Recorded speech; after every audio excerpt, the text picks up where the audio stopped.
1,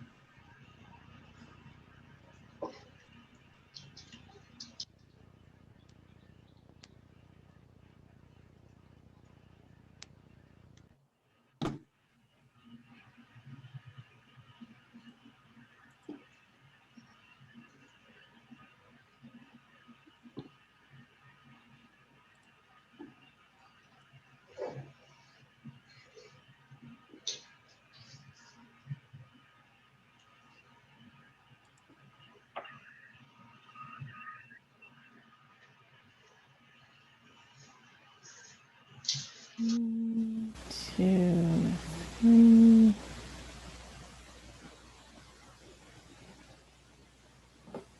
Okay, I think we're all here.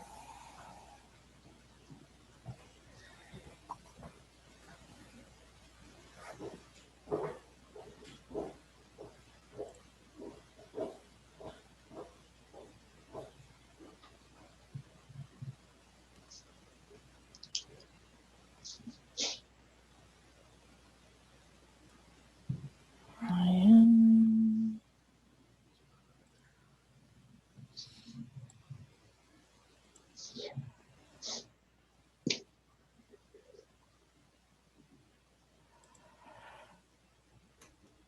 Oof. Okay, I think we're all here. So I am going to go ahead and open this meeting.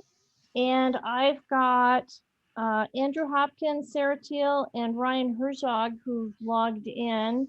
Andrew, I know you're here for another agenda item. Did you have a public comment that you wanted to make, or a comment about about a different agenda item? No, just the Lakeland Oak stuff that's on the agenda. Thank you. Okay, and Sarah, did you need to make a public comment tonight? I do not have one, thank you. Did you have a comment on an agenda item? Nope. Okay. And Ryan, did you want to make a public comment?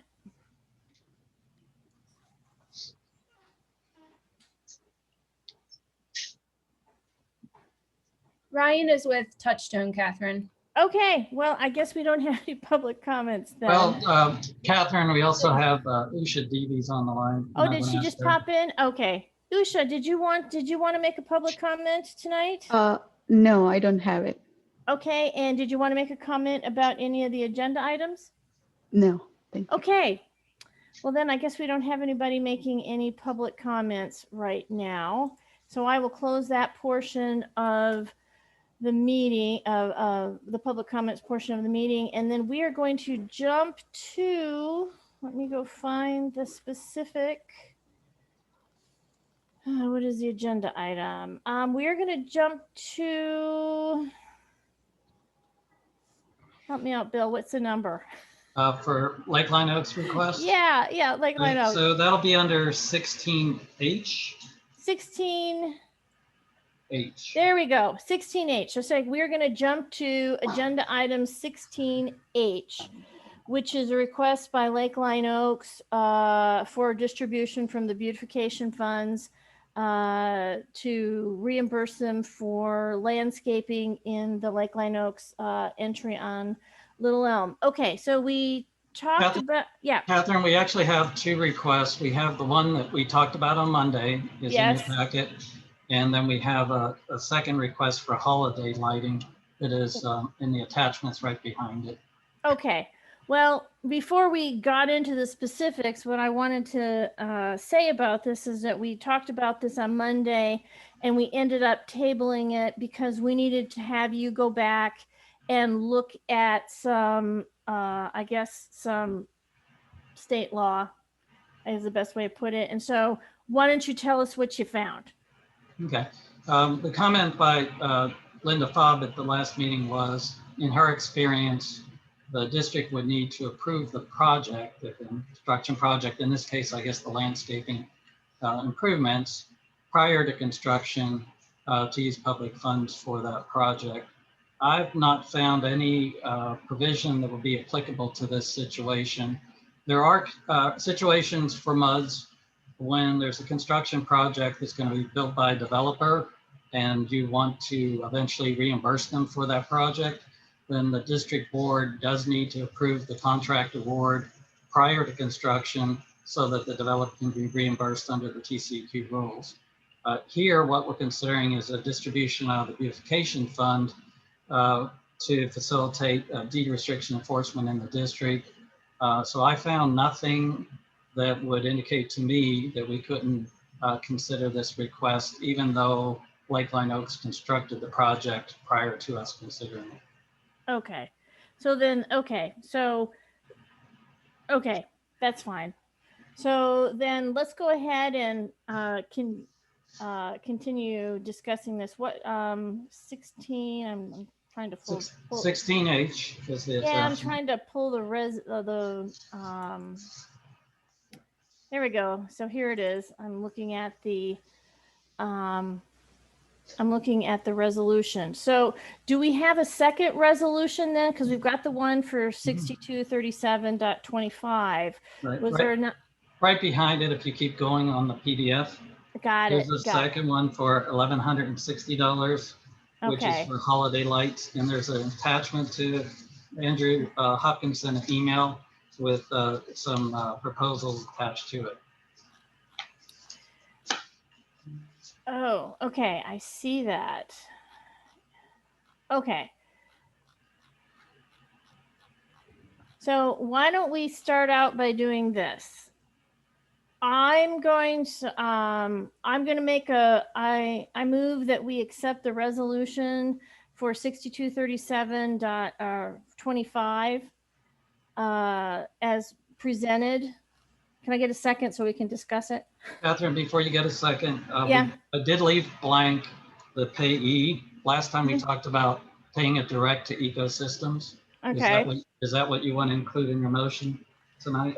Well, let me ask Andrew. Andrew, do you still have a preference as to which way you'd like to handle this? Yeah, no, go ahead and pay ecosystems directly. Okay. That works. Like I said, I still haven't received the final invoice. So when we get it, we'll forward it over to you guys and let you pay it directly. Okay.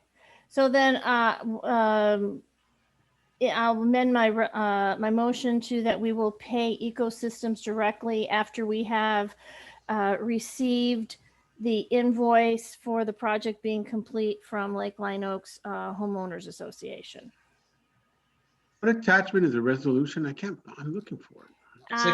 16H. Yeah, 16H. So it's exactly like the one we had on Monday, but it has a lot more pretty pictures on it. No, it should be the same. We had the same attachments. Oh, I guess I didn't scroll down far enough to see the pictures then. Now, Right. the attachments are not in order. They're not in number order because we did so many updates. So you might have to scroll down on the attachments to find the 16H. Right. Okay. Bear with me. Hey, Andrew, while we're waiting for Art to find the resolution, I have a question. Sure. Does Lakeline Oaks maintain anything else on Little Elm from a landscape point of view? We just have that one entry on Little Elm. Let me pull up my map here to take a look at it real quick.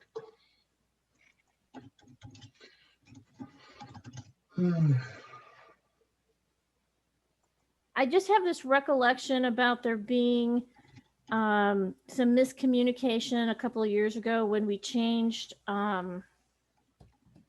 landscape contractors, and I wanted to make sure I understood what part along Little Elm that if you had anything besides just your little entryway there. Let's see here. So yeah, we definitely have the entryway. We have the center median on Little Elm and near Lakeline Boulevard. Okay. So there's that. And then, yeah, then somewhere, I think it's off of the Shannon Meadow Trail. We've got some that we take care of down Shannon Meadow Trail. I think that's the backs of those houses. So that ended up, so that's, off with the little element and Shannon Meadow Trail. So yeah, there's a few areas that we take care of. Okay, I just wanted to make sure I understood what those were. Okay. Okay, so Art, did you find your resolution? I did not find it. Go ahead, just go ahead without. Well, somebody go ahead and give me a second. I'm sorry. Somebody give me a second.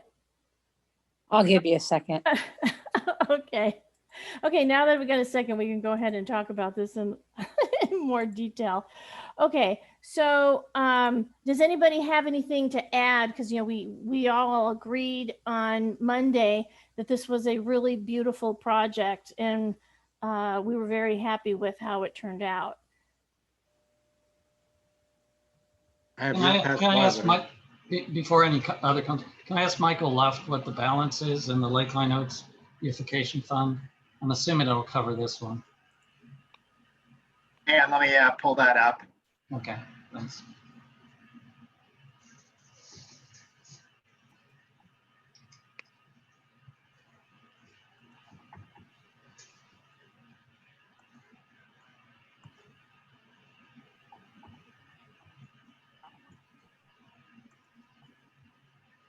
Okay, Lakeline Oaks has, hang on, I'm scrolling around here, 14,659.54. And have they ever requested a reimbursement prior? Do you know? Let me see if I can pull up the history on that quickly. That's slow. Yes, the last one was in November of 2019, installation of 3 electrical outlets and decorations for 1929.55. And then just before that, 10/31/2018, installation and lighting upgrades at the LLO HOA for 5886.91. And I think that might be the entire history, but my computer is not letting me scroll back. So That lighting project was the first one that we submitted for the beautification funds. So that's everything. All right, thank you. Sorry. What's the Okay. balance on that now? It's a little over 14,000, 14,600. yeah, 14,659.64 is what I'm showing. Right. So, so there's more than enough money to cover this. Okay. Okay. Does anybody have any other comments that they want to make? I do. Sure. Go ahead, Linda. Bill, is there any legal reason that the entire balance of that fund for Lakeline Oaks cannot be transferred to Lakeline Oaks HOA? With the appropriate wording and the resolution, it could be. We would probably put in their language that the money should be used for whatever specific thing has been identified like this, and then deed restriction enforcement. They could use the money to pay their manager on deed restriction enforcement.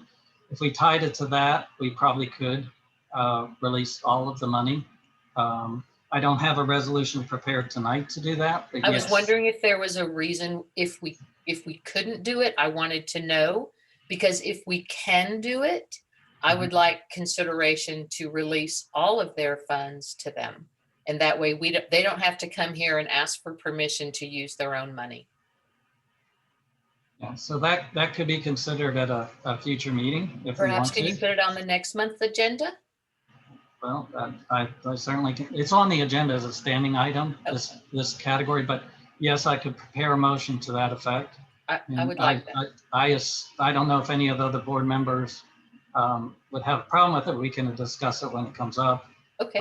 It's not a lot of legal work to do the resolution, and I would just have to make sure I had the correct balance.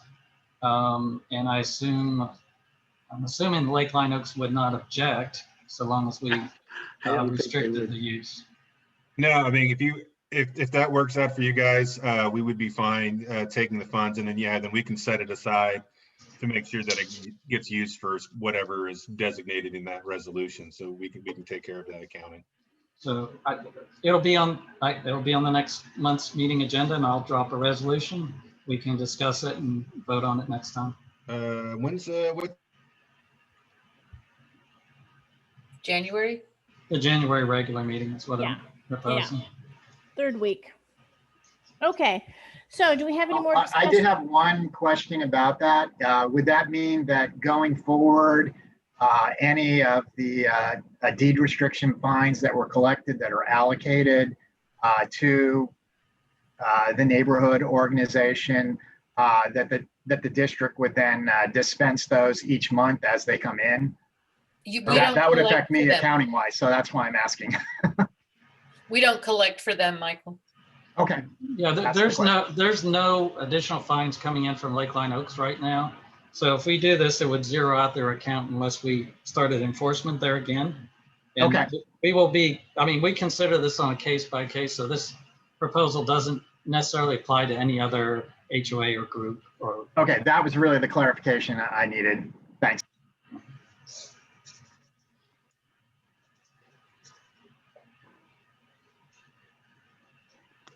Okay, do we have any more discussion? Okay, then I'm going to go ahead and call the vote. Linda, Yes. Art, Yes. Megan, Yes. Beth, Yes. and I vote yes too. Okay, so then the next resolution is for, let me find it. Agenda. Okay, we have a resolution for $1,160 for I remember it's holiday lighting. So I'll go ahead and make this make the motion that we approve the resolution for a distribution of $1,160 from the Lakeline Oaks Beautification Fund. And this is being paid directly to Lakeline Oaks. Andrew, is that where we're going to send this? Yeah, please send this one to directly to us, and then we'll pay the vendor. Okay. Oh, wait a minute. Okay, hold on though. Or what is it? I think though in this particular case, Bill, to correct me, we got a order of operation here. Either we're reimbursing them after they've paid it, or we're paying the vendor directly. Correct? Well, it's, the resolution is phrased where we can pay the money to Lakeline Oaks, and within 30 days, they have to provide the documents. That, Okay. then- So we can do. Okay, so we can do it either way then. Correct. Okay, so we can go ahead and send this directly to Lakeline Oaks. Sounds good. And then I'll same thing. I'll get that. I should have the invoice from him this week. Okay. So I'll get that over to Bill. Okay. So my resolution is that we disperse $1,160 directly from the beautification funds to Lakeline Oaks for the installation of holiday lighting. Okay, and they are going to show payment, project complete and payment within 30 days. Can I have a second? I'll second. Okay, so do we have any discussion? I guess I'm going to ask, where are you putting the lights? Are they in the brand new landscaping that you just did? Yeah, so we're gonna have lights at basically all of our entries. So we'll have it at Little Elm, we'll have it at Lakeline and Lakeline Boulevard, that entry there. And what was the third entry? I'd have to look at the thing again. There's three spots where we're installing the lighting. I love it. I've been waiting for a long time for that. But I know it's in your neighborhood, but I think it's great. Yeah, no, we're doing it. We're trying to make it an annual thing. So Yeah. Okay. Catherine knows, but I've been begging for that. Okay, so do we have any more discussion? Okay, then I'll go ahead and call the vote. Linda, Yes. Megan, Yes. Art, Yes. Beth, Yes. and I vote yes too. Okay. So how and when do you want me to cut the check for that? I guess that is my question. Oh yeah, guess what? You're right. Because we've already done the check run for this month. I can Okay. wait till next month. Your normal process is fine with us. We're not under a time crunch for this. Oh, okay. Okay. That's good to know then. So we will just include that in the normal housekeeping for next month. All right, and that means, Andrew, that you'll be able to probably submit your receipts then along with the payment information that you to me. So great. Yeah, I'll send it to Bill. I don't know if I have, or if you want, if you can send me your contact information, I can send it directly to you, whoever I need to send it to. Yeah. Yeah, Andrew, send it direct to Michael. He's the bookkeeper. He'll review it and process it, so you don't have to go through me. I don't know if I have his contact information. Can somebody Yeah, send it? my email address is michael.luft@inframark.com. That's MICHAEL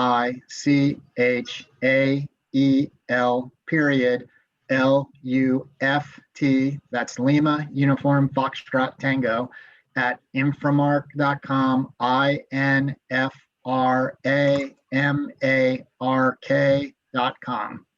Perfect. So I won't do all the phonetics, just on my name. Yeah, I got it. The F and the S get constantly confused, and I just want to mention that my poor brother Mark got a trophy in high school with the name Mark Lust on it, Lust. And I actually, as a high school student, he thought that was pretty darn cool. But you know, I. Yeah, there you go. Okay. Okay, so anything else on that agenda item?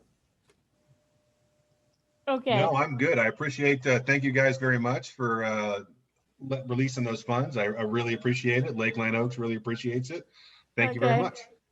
Okay, agenda item 2, presentations by Anderson Mill West Neighborhood Association, Hunters Glen HOA, Lakeland Oaks HOA, and Valenti Hills HOA. I don't think we have anybody on the line to do any presentations. Am I correct? Okay, well then, Herb, you're up. Agenda item 3, report from the district's engineer. All righty. Give everybody a moment to pull up the attachment. Oh, can somebody share that?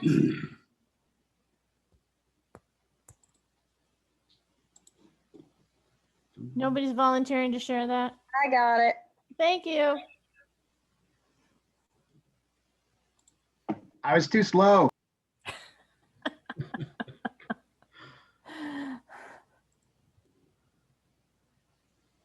All right. So we've got that going now. The infrastructure meeting, the last meeting we had going through these items here. This first run used to be just pretty much all Infomark. We've kind of coexist on a lot of these things here, so that's why they're there. The water accountability this month was 91%, was pretty much in line with where things were last month. So no big issues there.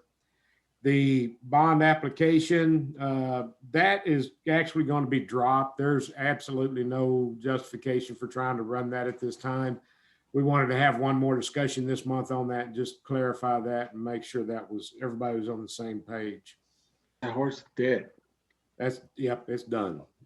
Well, that's a good thing, you know, that our infrastructure was in such better condition than we were actually anticipating, considering the age of our infrastructure.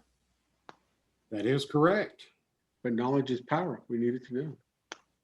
So the next item there, the cleaning and inspection of sanitary sewer system, as reported last month, all of that work's been done. The only thing left is once the repairs are complete, then our office will have to write a certification letter outlining the repairs to TCEQ, and that'll be issued by David Gray, the engineer of record for the district, who, by the way, should be at the meeting next month.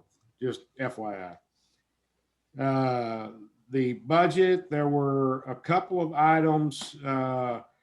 One, the continued complaint about the sidewalk at Tierra Blanco and Tierra Blanca Cove. We've discussed a couple of options or mainly the one new option of maybe possibly doing a sidewalk across the street.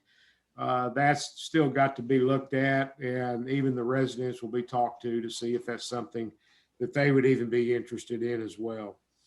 So once that review's all wrapped up, then we'll have something to report on that. Maybe next month, just depends on what's going on with the holidays and availability of everybody. Let's see, Herb, yes. before you move on with that one, the resident at 1701, they don't want you to fix the sidewalk? No, Nope. no, What? their trees are right there impacting the sidewalk. And I think they're more concerned with hurting the trees than having a step in the sidewalk. I see. I get it. Okay. I totally get it too, but it is such a huge It's step. it's almost like a step. Exactly. And I've, almost done a face plant on something half that size. Herb, could this spot benefit from that picture I sent you that looks like a bridge over the roots? Unfortunately, no. We even met with her arborist. There's really not much options to get this resident to work with us on any of these solutions. The big part about doing a bridge over that, Linda, is you end up needing to redo the accessible ramp right there on the corner just because it abuts to it. Yeah. And we're really restricted with TOS on what we can do with that ramp as far as changing the slopes. Yeah. So we really can't change the elevation of that accessible ramp. Gotcha. And that's what we'd end up having to do. So you're kind of stuck because that's where it is. Right.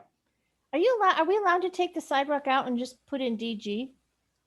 No. They do not want DG as an option in their front yard either. Okay. Okay. We did ask. Catherine, the deed clearly identifies the sidewalk and actually makes the owners of the property responsible for it. So Okay.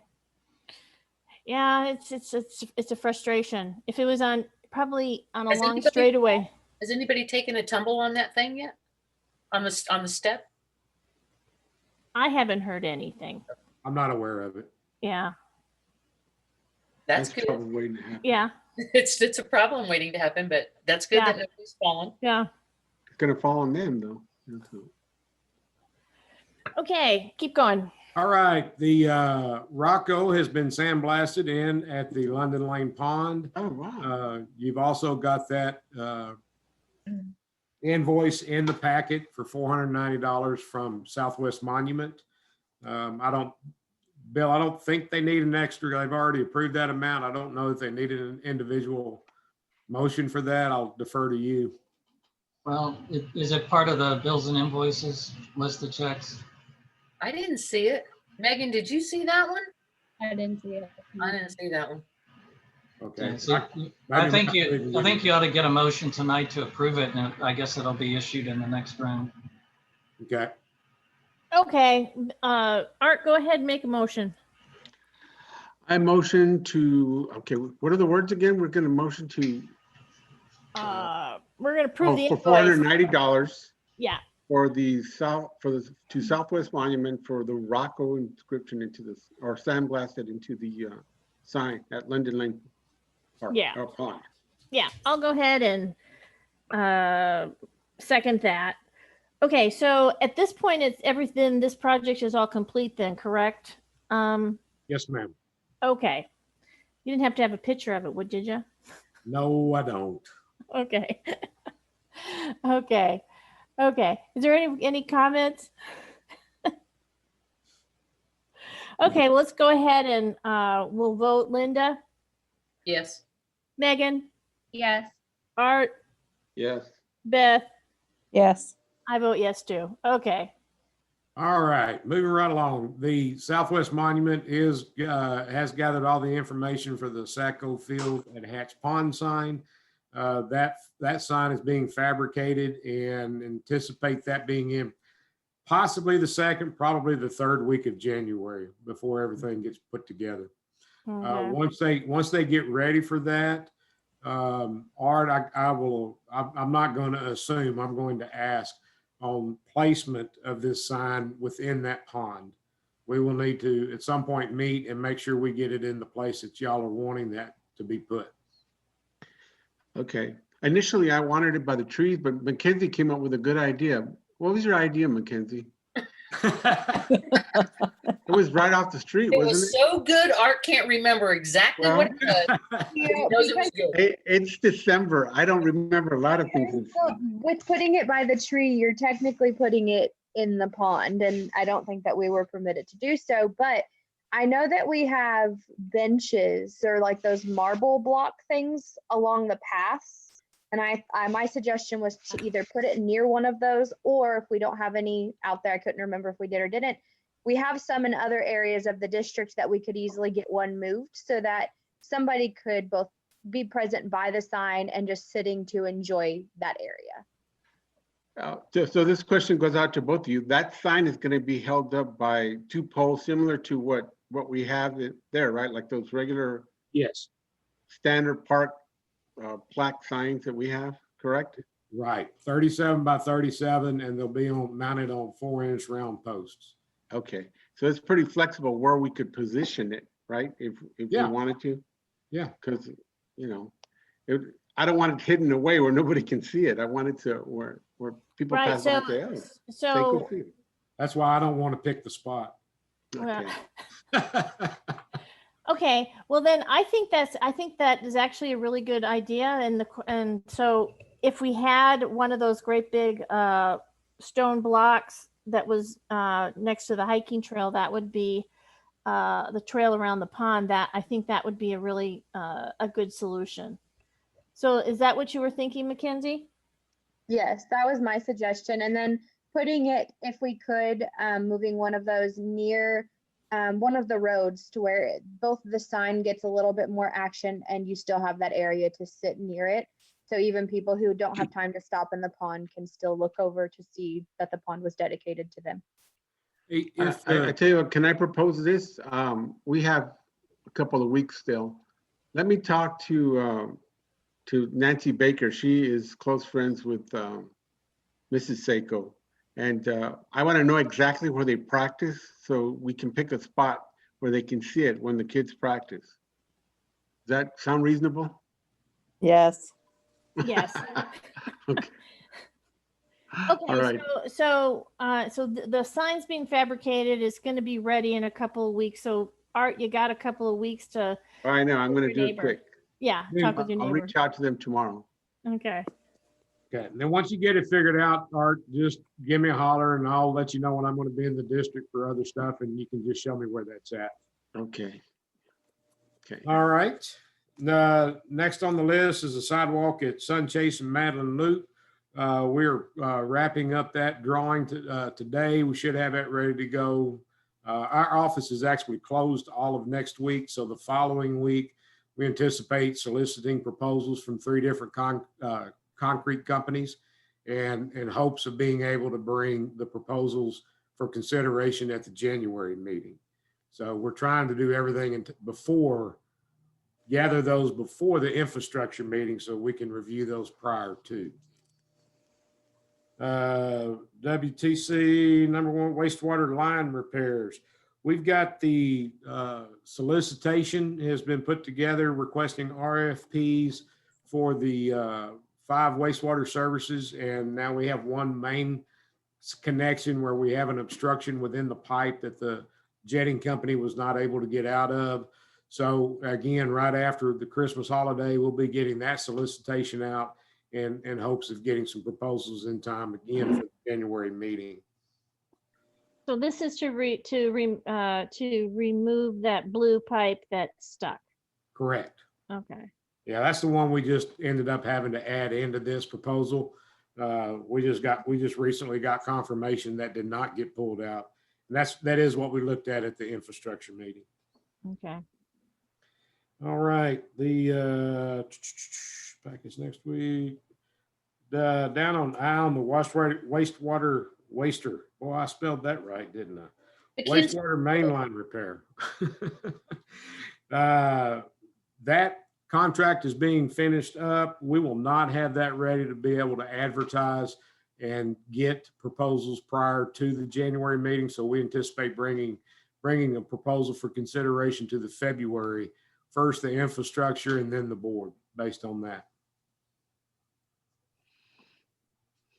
And we've got we just wanted to clarify also, Art and Catherine, we wanted to make sure that the board would be ready to go ahead and move forward, having our office move forward with the advertising of the project and starting the bid process.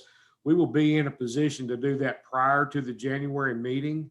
And that's the reason that that recommendation in question was on there for the board. Okay. So Bill, do we need to have a motion to approve him moving forward with the advertising and the bidding process? Yes, I think that would be a good idea to have it in the minutes. Okay, I'll go ahead and I move that we authorize Gray Engineering to move forward with the advertising and the bidding process for the projects on the online. I'll second. Okay. Okay, so the only comment that I want to make is Herb, when we come back to this and we're discussing this, in January, you had some really nice graphics that you shared with the infrastructure committee during our meeting that showed where these locations were around the district. And I think that that would have been a good addition to your little presentation here, is to have those pictures that sort of adds to the story that you're trying to tell. Okay. Point taken. And if you'd like, I can also, we'll be discussing proposals and status of all this. I can definitely present that next month as well. Okay. That will do it. Wait a minute, that's C. Now let's go on to C. All right. Did y'all get the vote on that? Oh, I'm sorry. I'm moving ahead of myself. Okay, we had a second. Okay, let's go ahead and vote. Linda? Yes. Okay, Megan? Yes. Art? Yes. Beth? Yes. And I vote yes too. Okay, sorry about that. That's all right. Now we'll move to the Hats Pond lift station. That was one of the projects actually that was anticipated was going to be a driving factor within this bond application that we were talking about earlier. Looking at that, the district is spending approximately $10,000 a year on maintenance for that facility. In order to, really the only recommendation would be to bring up the electrical controls that are down about 20 feet underground, bring those to above the surface. That would make it a less, you have less opportunities and need to go down there, which requires multiple people to be able to make that transition down to the dry pit because of OSHA rules and safety precautions that are necessary to be taken. But to do that work, that you're talking a little over $200,000. So at this time, any upgrades at the Hats Pond lift station are not being recommended. But within that same time frame and that same thought process, it would be beneficial. This is something that the longer a system's in the ground, you're going to have issues, and they have had some electrical issues through the time. We would recommend possibly budgeting this out for maybe 2 years down the road, setting aside the money, annually as you get there. That way you just, you've got the money available, but it's something that could be budgeted and planned on well in advance. So there's no action on that. That actually will drop off of our list as well at this point.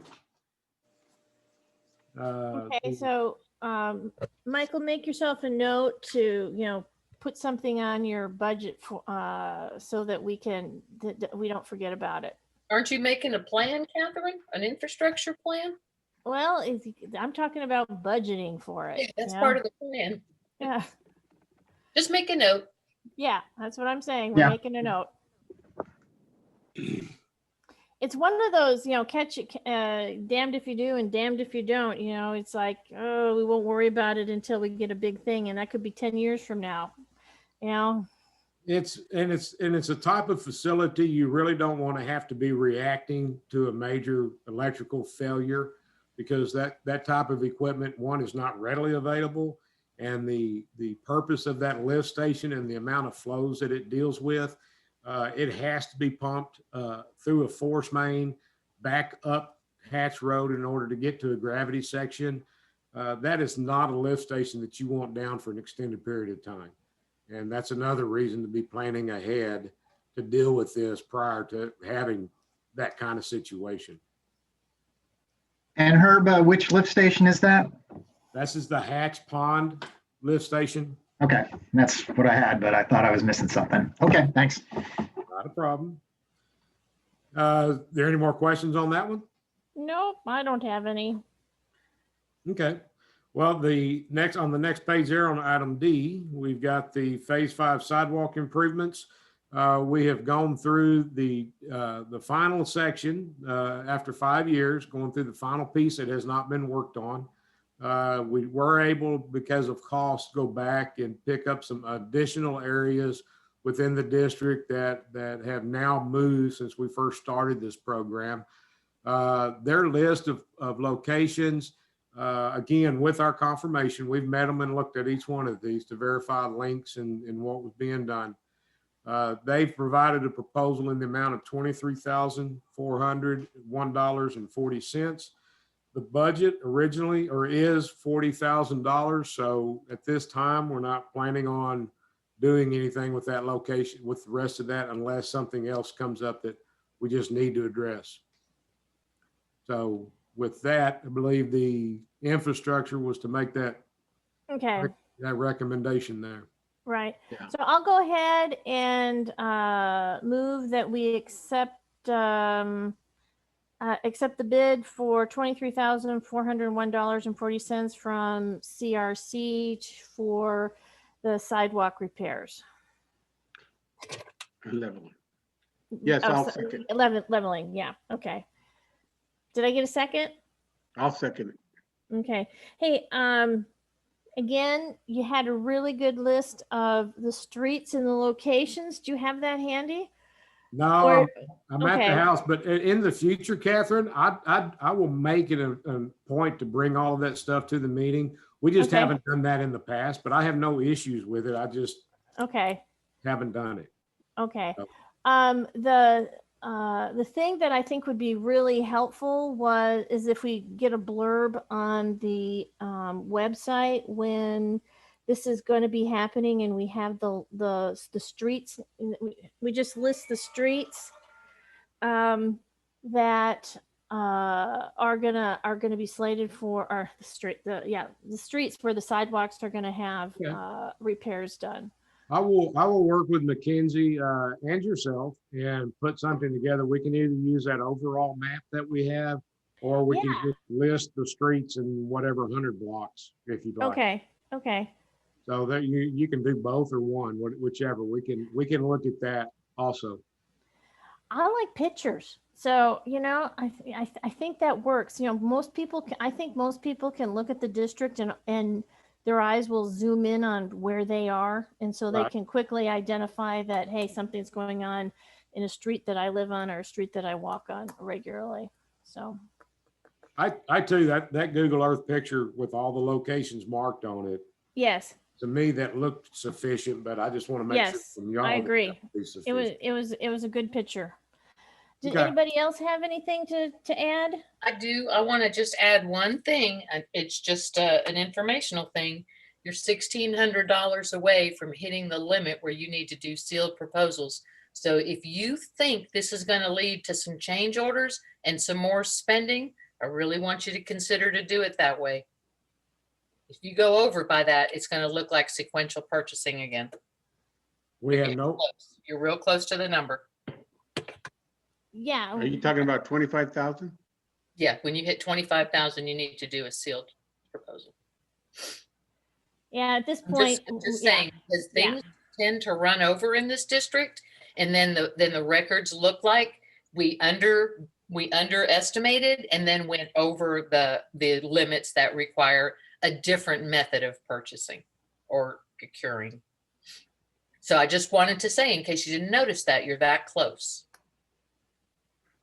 This is Christy. Correct me if I'm wrong, but I thought 25,000 Bill was you solicit bids. It doesn't have to be an advertised bid. At 75, I believe it's 75,000 is advertising. Christy, it's a sealed proposal at 25,000. It is a total RFP bid situation at 50.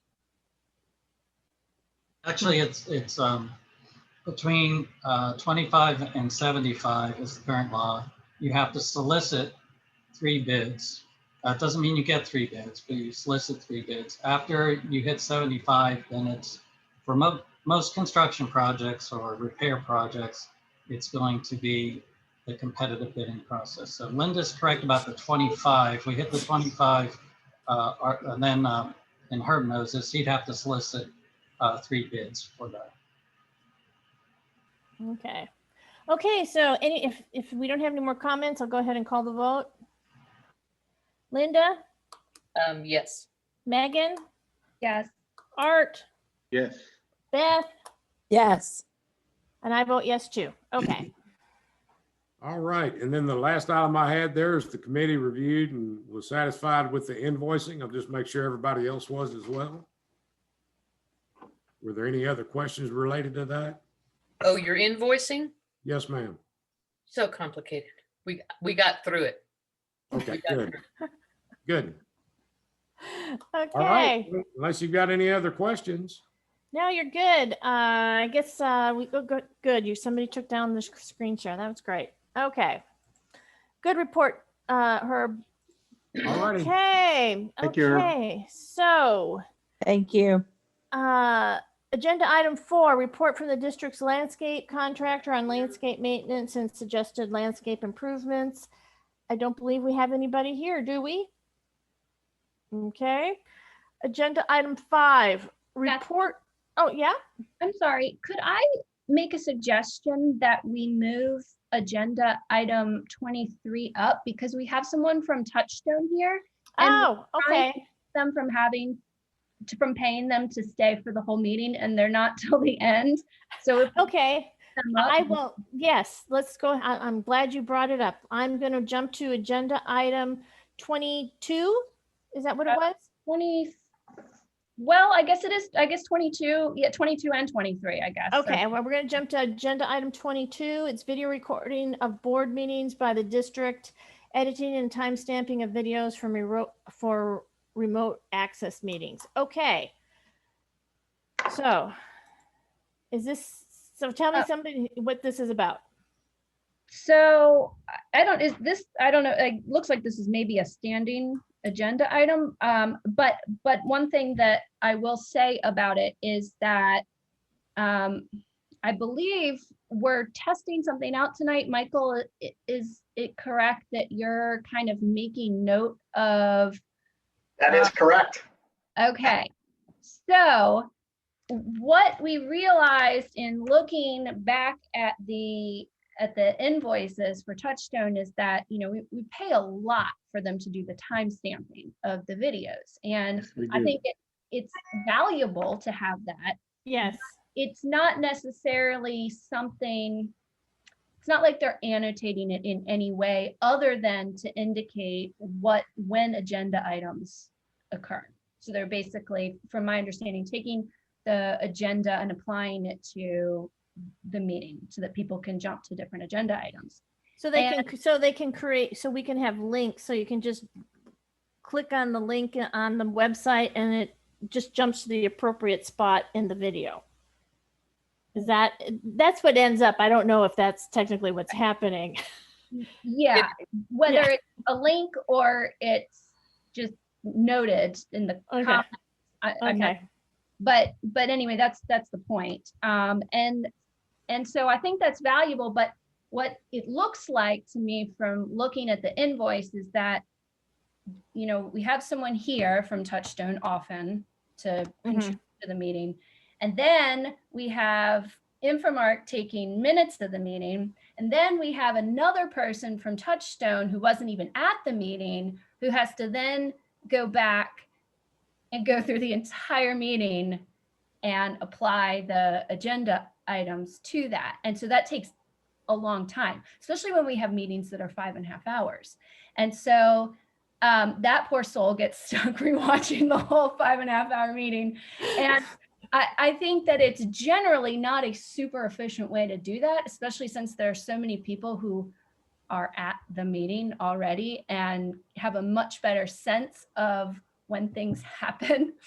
And so we sort of propose, well, could the person taking the minutes just as go, just mark down the time.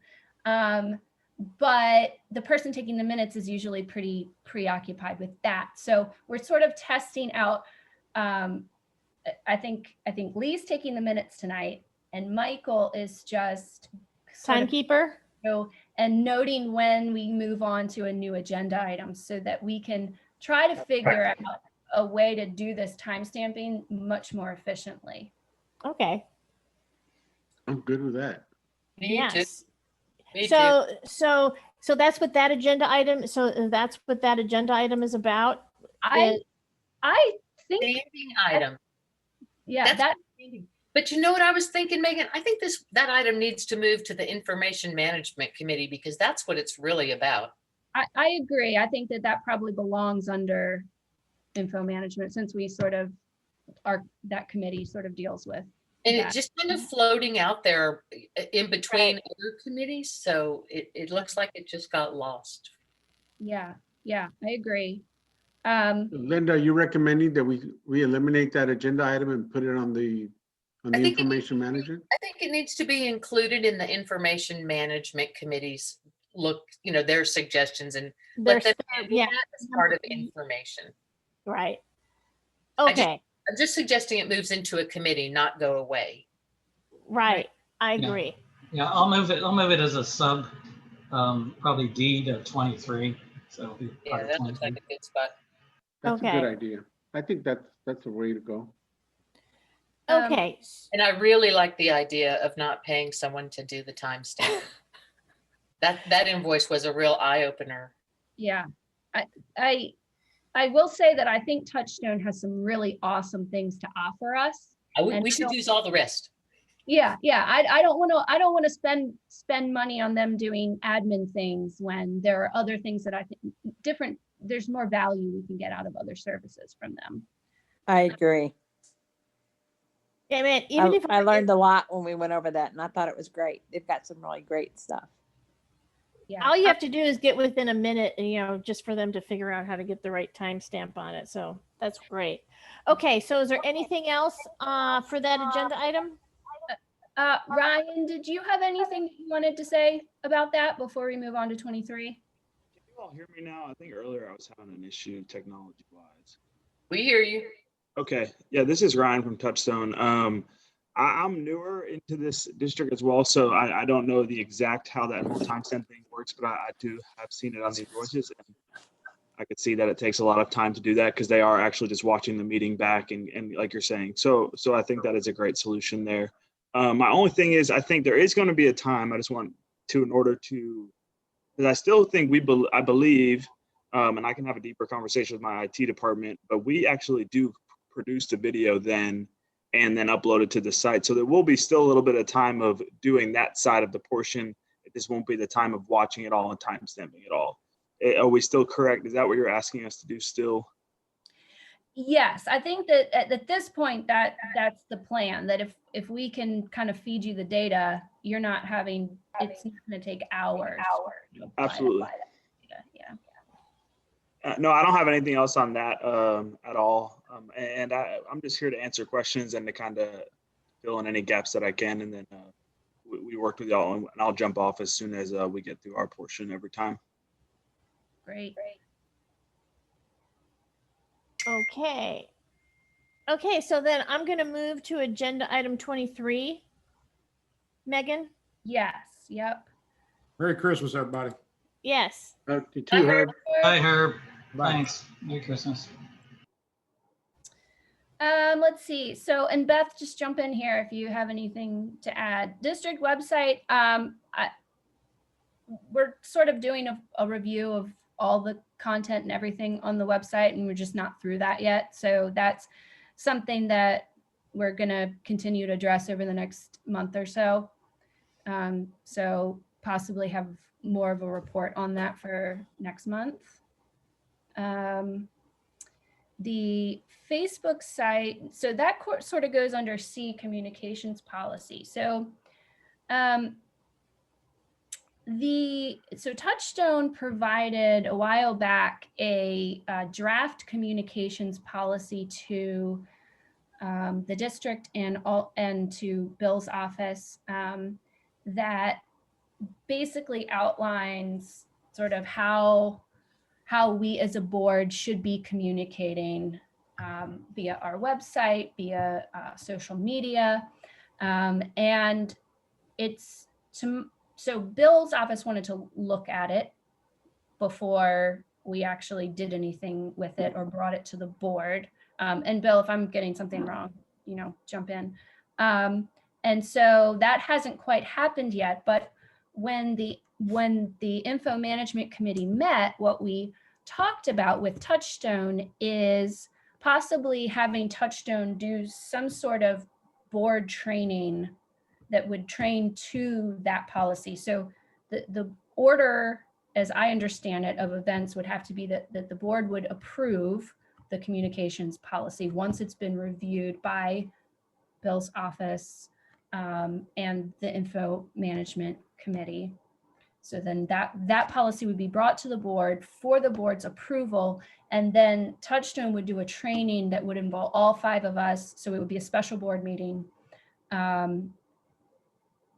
to kind of get everybody on the same page with that communications policy. And part of the reason why I think that that's relevant and important now is that we are really looking at beefing up our district website and using it as a true tool for communication. We are looking at having a Facebook site, and that comes with it all sorts of things that we need to consider. We have more board members now than we have in the past who are active on social media. And so I think that because of all of those things, we can all benefit from having some very clear guidance that we all adhere to related to how we communicate as board members. So that's the thought with that. And so I don't know, Bill, if you have any comments that relate to the timing of that or what that might look like. My hope was that we could do it relatively soon. So if that required a special board meeting in January, that's what I was thinking, but I don't know what your timeline is. So yeah, so we do have a draft communications policy from Touchstone. And it's, in my opinion, it is going to require some changes to fit the district. And we knew if we took the Facebook site interactive, we knew we had to have it. So it kind of, it dropped down the priority list. So I haven't worked on it yet. I agree it's probably more important now. And, with the new directors working on their committees, it's not just Megan or Linda. They're very energetic and they want to push their projects forward, and I respect that. So I talked to Catherine a little bit about having a special meeting. We have some other agenda items, some suggested by Linda that maybe we could put on that special meeting.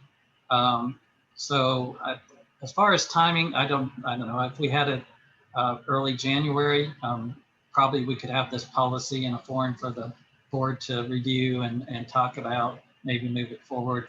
I guess that's probably a good idea. So I'm not opposed to that. And like I said, there'll be some other items that we probably would put on that agenda too. So Catherine, did you think about that anymore, about possible special meeting? Yeah, I'm totally open to having a special board meeting, and I'm looking at the calendar right now, and our meeting, I believe our regular meetings are going to be on the 18th and the 20th. So my suggestion was to go ahead and target something for the second full week of January. And as always, the sooner you get it on everybody's, calendar, they can hold it and protect it so that we don't have any issues. So does anybody have any suggestions as to the day of the week? And would it be at 6 p.m.? I'd say let's make it 6:30. If we have a special board meeting, let's make it 6:30. Okay. Now now I do have a question about the whole issue of the communications policy and the Facebook page. I know that it's my understanding that there's a whole lot of special considerations that have to be made when your Facebook page is interactive versus just, outgoing from our point of view. And I'm just going to throw this out there. Does it make sense that we take baby steps as it relates to Facebook, where we, started out at the beginning as just, it's we're posting, but people aren't posting back to us. I don't know if since I don't Facebook, I don't know if there's any advantage to doing it that way. And I don't know if that's going to have an impact on how on our communications policy period. I know that Linda has, one of the things that she's talked about is, I think, what was it? A message board, right? And so that's wrapping into tying all of these things together because, anyway. We could get a lot more business done, Catherine. If we could have a public message board, we could have got so many invoice things corrected because it would have been in the public's eye. We could have asked questions of the other directors and got things fixed. So it would be very helpful, very helpful. Ryan, do you have any response to Catherine's question about Facebook? Yeah, so actually, Facebook recently changed. I was trying to pull up the month that it did. It was in the last 6 to 8 months, I believe, where you can no longer actually restrict the interaction on Facebook. On Nextdoor, you still can. You can post and have no one comment back. But on Facebook, on the page side, if you're a group, you can, but then it's not really doable, in our opinion, for government entities like yourself. So it would have to be more of the page, and that's not really an option. Oh, okay. So if I heard you correctly, it's not an option as a governmental entity to have a Facebook page that is just, for lack of a better word, outward facing, that is not interactive. Yeah, Facebook took that away from all Facebook pages. You can still do it in a Facebook group. I think you can even possibly do it on a personal Facebook, but on a Facebook page, there's no longer that ability to not have comments and things like that. We do with all of any Facebook pages. We have some for some other emergency service districts and fire departments that we help run. We do a thing called Archive Social, which is a system that, for the lack of a better word, I guess, audits or looks at and keeps history of any changes, edits, any comment that's put on there. So that would be for some PIR and things like that, background to have that history. So we can see every time an edit is made. So if we made the edit, or if whoever is updating it made the edit, they can see that. And we were able to pull up those images at any point. And I think that's a requirement because it's a governmental page, basically. Yes. Yeah. Okay. Yes. Yeah. It's not a requirement, and then Bill could speak to this. It's not a requirement legally, but I think for Bill and for your legal team, it would be a requirement. I believe that was in our communications policy. So going back to a possible special meeting where we would have items on there like the communications policy, electronic message board, and a few other things that have been suggested. 6:30 p.m. that week. I guess we're talking about the week before the series of meetings we usually have. You want to pick from something Monday through Friday? Yes. Somebody make a suggestion, because I'll put it on my calendar. Wait, if we're going to have a special meeting so close to the regularly scheduled meetings, is there a reason why we just don't cover it in a regular meeting? Only because of the time devoted to it. I think the suggestion is that if we had in a special meeting, we'd have more time to work on it. And the communications policy is going to be a time intense review, I think. That's fair. Yeah, That's but- fair. Well, I'm going to January, suggest. when do our meetings start? The 13th or the 20th? They're gonna be the 18th or the 20th. Yeah, 18th will be your DRC, 20th will be your regular. So I'm going to suggest the 11th, which is a week out Right. from your DRC. Right. Okay. I was looking at the 2020 January. I'm like, what? Oh, okay. Well, you got to get on the right year first. That's. I also was in favor of making it a special board meeting because of some of the other agenda issues, Linda, that you had suggested, and I did not want to have another 5-hour meeting. Really? No. You made dinner tonight, Catherine. That's because I put it in the oven at 2:30. So I'm with you. It's okay. I'm available. It's not a problem. I just asked. So Yeah. close to other scheduled meetings, I knew there had to be a reason. I just understand whatever. Okay. So how does January 11th, which is a Monday, 6:30 p.m. sound?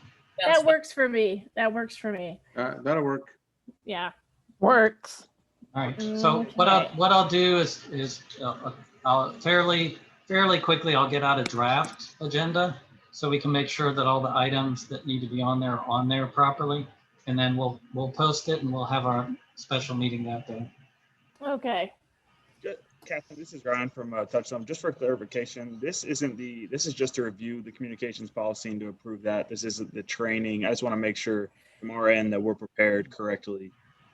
This is just to review the policy, correct? Correct. Right. Perfect. Correct. And I guess we're going to approve the policy. Is that part of the plan?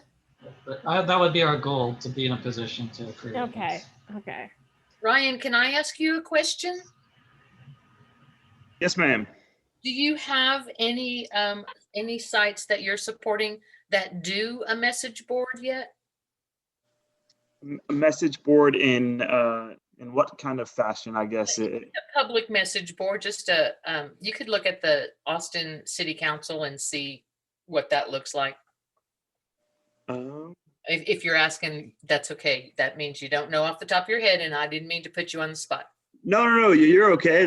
You're allowed to do that. I just from the way that you're describing it, and I can look deeper into that one. I would gonna go with no. We definitely have Facebook pages, and we do some community news boards on websites, but it's not like an interactive board. It's basically just a page on a website that they post community news to. But there's not a no. I'm gonna go ahead and say no, and I can look further into it for you as well. Thank you so much.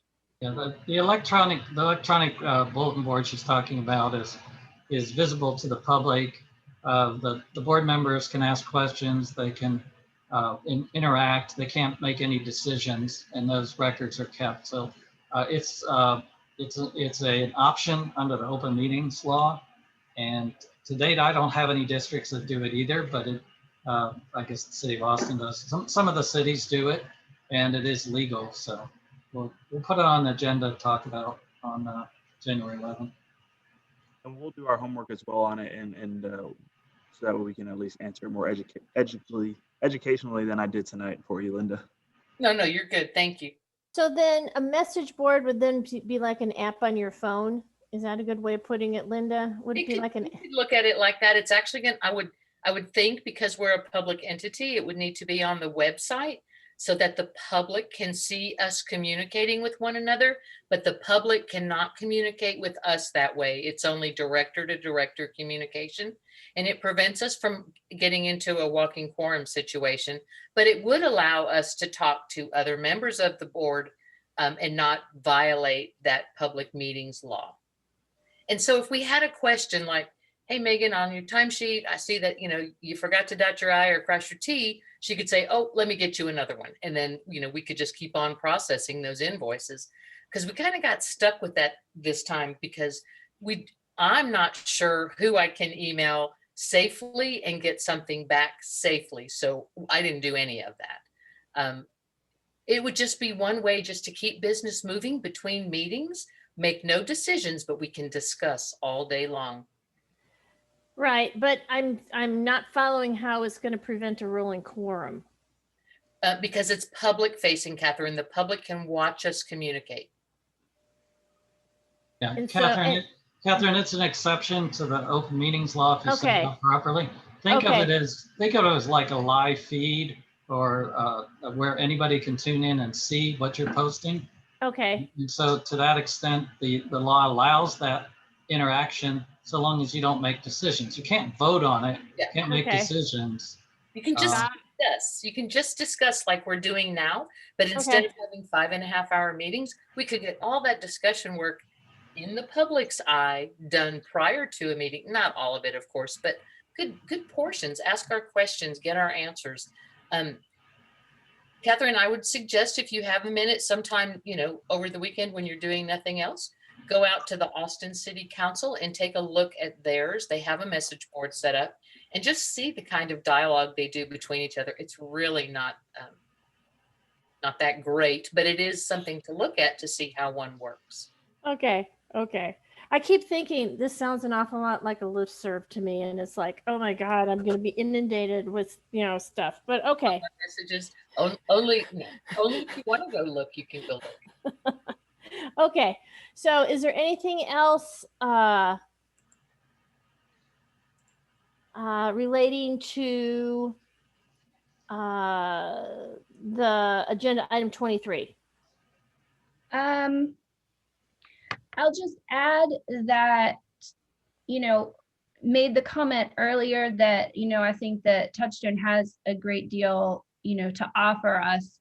And I want to maximize that. And so, for example, we've asked them to provide us a quote, which we haven't received yet, on services to create an online reservation system for us that would be far more cost effective than the one we're using now, and also tailored to our specific needs as a district, because the one that we're using now is not. Yeah, I agree. There's got to be a better solution out there. Right. Yeah. Okay. So that's just an example of a couple of things that we're pursuing, quotes on, just to see what it would cost. Okay. Beth, did you have anything else that you wanted to add about info management? No, you've done a great job, and I think you've covered every aspect of what we've talked about. So you did great. Hey, can I ask who is actually updating the website now? Ryan, you all actually make the updates, is that right?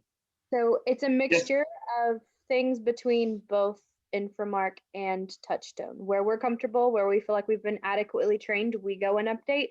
Where we're not, we do reach out to Touchstone. Megan, do you think you could come up with some kind of a process so we'll know how to get updates to the web done pretty quick? Yeah. I mean, right now I just send emails to Mackenzie and Lee. I don't know, if that's the process. I mean, I don't know. It works. That's right. That's what we're working on, is trying to update all that.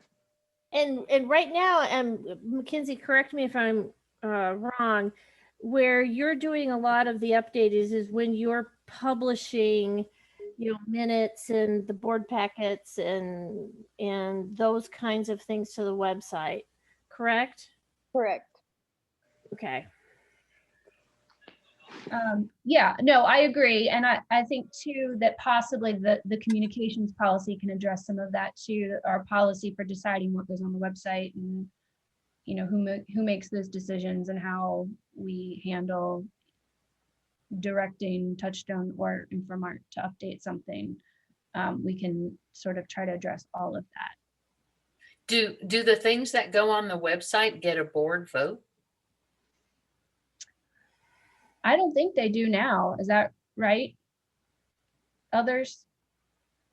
As far as I know, we haven't had, we had, no, there's never been like an overarching, because that's like really micromanaging, because think about it. We don't want to have a board vote to, publish the agenda or something like Well, that. it's not like we do that many updates right now either.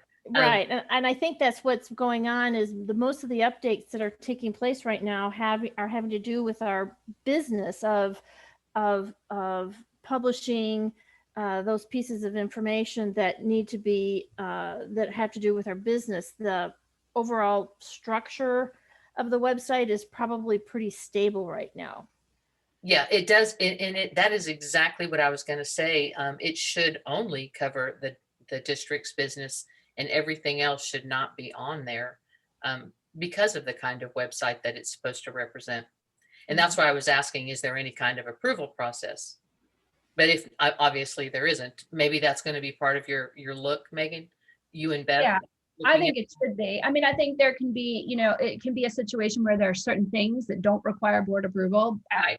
The obvious, right? The obvious.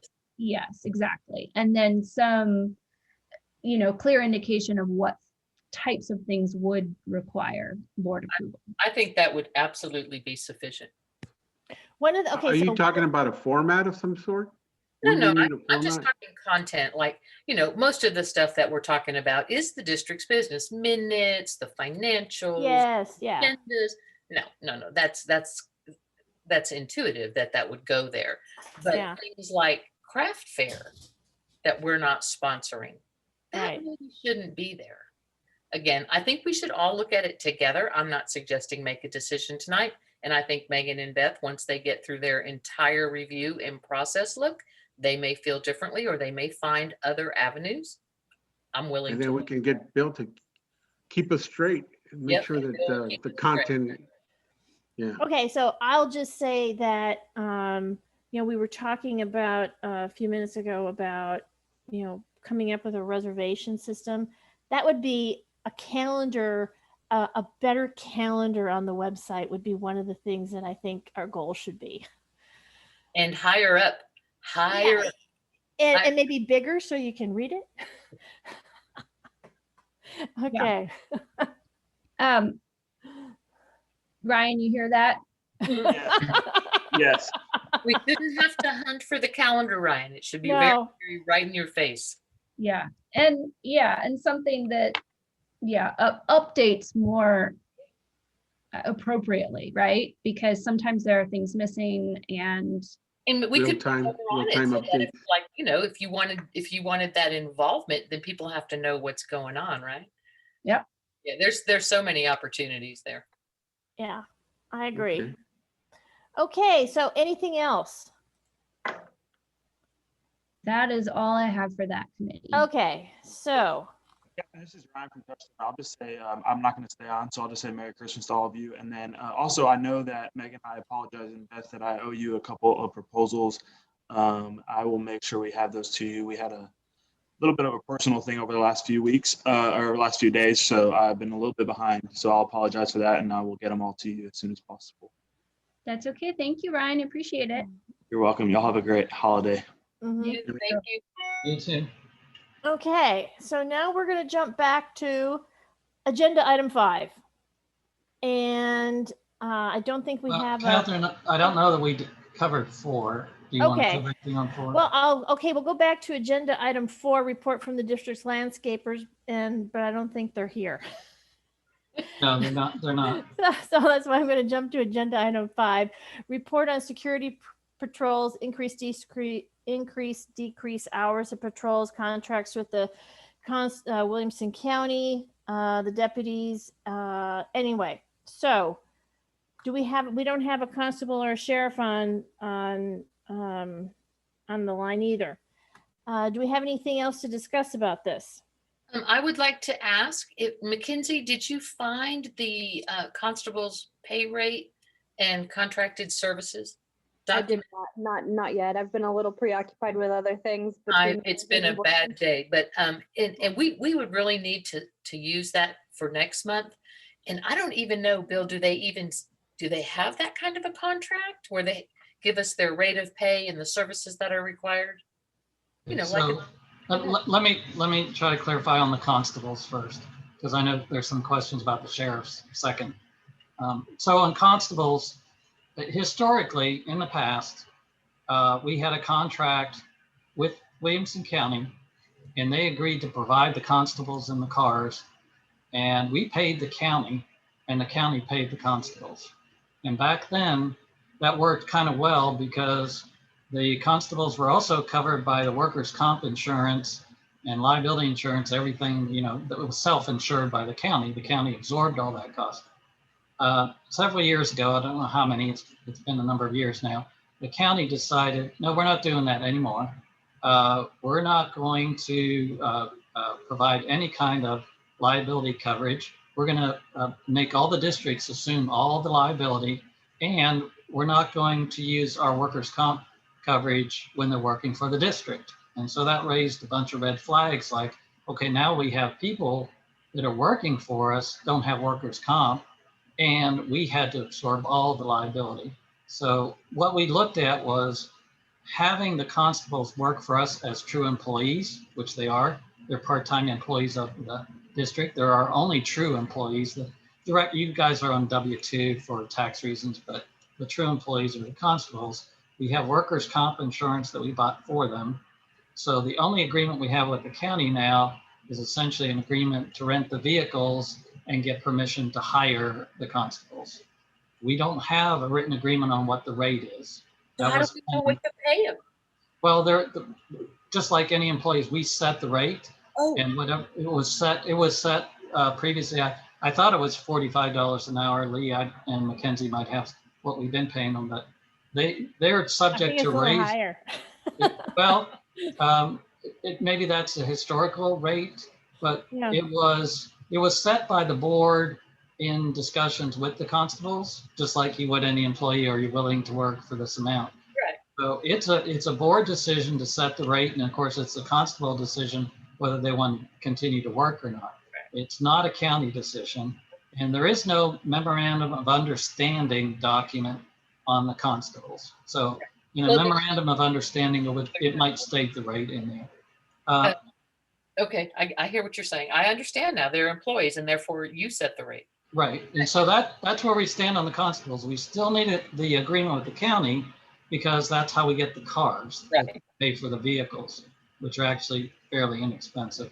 And their permission to use their constables, right? Yeah, and permission to let the constables work for us, essentially.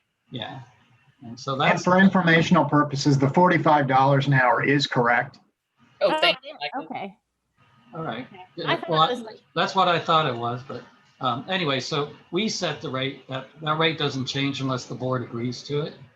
I think in the past we gave some flexibility to the security committee on dealing with the constables. That there might be a resolution in the past where we talked about deciding who's working or not working, because we have a crew of constables that need to be managed. Like, you know, if they want to add another constable, somebody new shows up and wants to work for the district. I think we have a prior resolution that allows the security committee to hire them, you know, a new person, but under the same rate.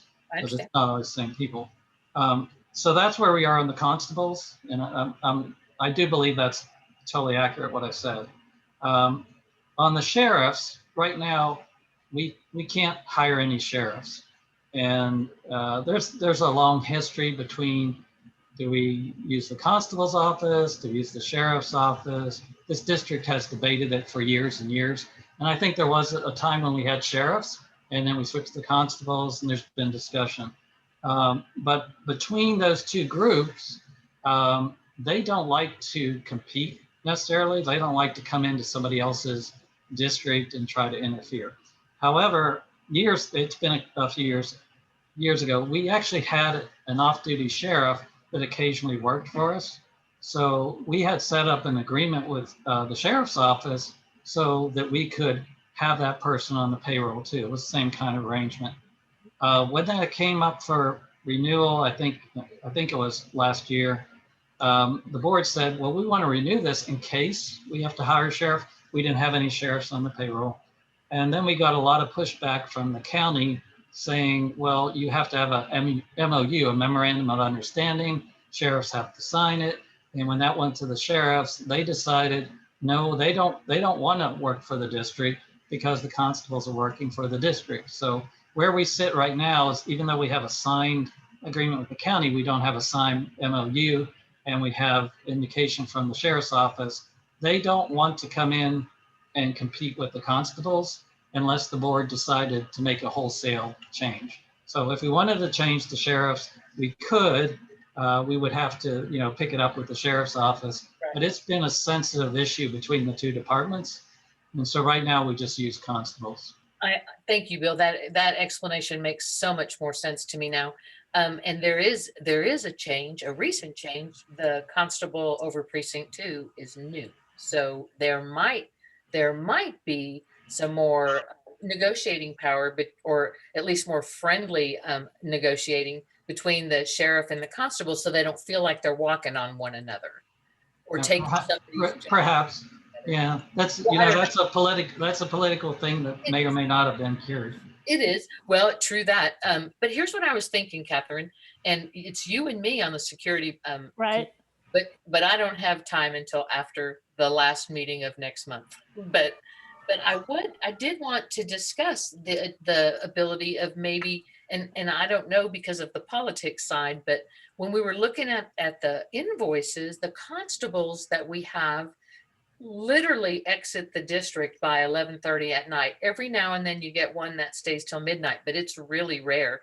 And the guy that does the late night patrol at 11:30, that's only a few nights a week. That's not even every night. And I am a real early riser. And in yesterday morning, I heard people walking down the street, and it was like 3 o'clock in the morning. And so that's what made me look at the times that the constables are patrolling. And if they're not in the district between the hours of 1 and 5, they're missing all those people breaking into cars and stealing bicycles out of garages and all those things that get shared on social media that's going on in the middle of the night. So and this is just what I'd like to think about, if we could get the sheriff to do the late night shift, the 1 to 5 in the morning, just one driving around the neighborhood being a deterrent, maybe all that petty theft stuff could stop. Well, Don't the sheriffs have jurisdiction already? I mean, don't they patrol? They're supposed to patrol. You have to call them. And what's really weird at that early hour in the morning, Art, when you hear somebody outside walking down the street, it stunned me so much that for the first 20 seconds, I just kind of stood there and listened, and I didn't react. I didn't think, oh, I should probably call somebody. They weren't doing anything. They were just walking down the street. So it didn't require a phone call, but it's so out of place in the middle of the night that they were literally off my street before I had the sense to think, oh, maybe I should call somebody. And then I decided, no, they were just walking. But if we had somebody driving around in those hours, they could keep their eyes open. Well, Linda, Bill was talking about how, the constables and the sheriffs don't want to compete with each other. I think that there's actually quite a bit of positive reception to seeing what we can do with the sheriffs. Yeah, because there's enough work for both of them. That's one way of looking, but there's been, conversations about, well, why can't we just all shift to the sheriffs versus having all constables? So I think that is a very valid thing to have conversation.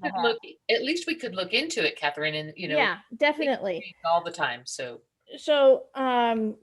one of the things that I'm interested in, because I don't know off the top of my head, is what's the time frame of our current contract with the constables? And we don't need to find this right now. It's just something that somebody's got to get to us to find out.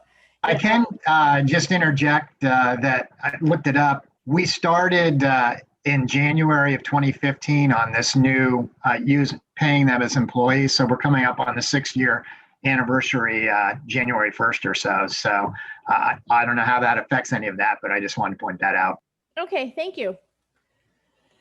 Does that contract automatically renew year to year? That agreement?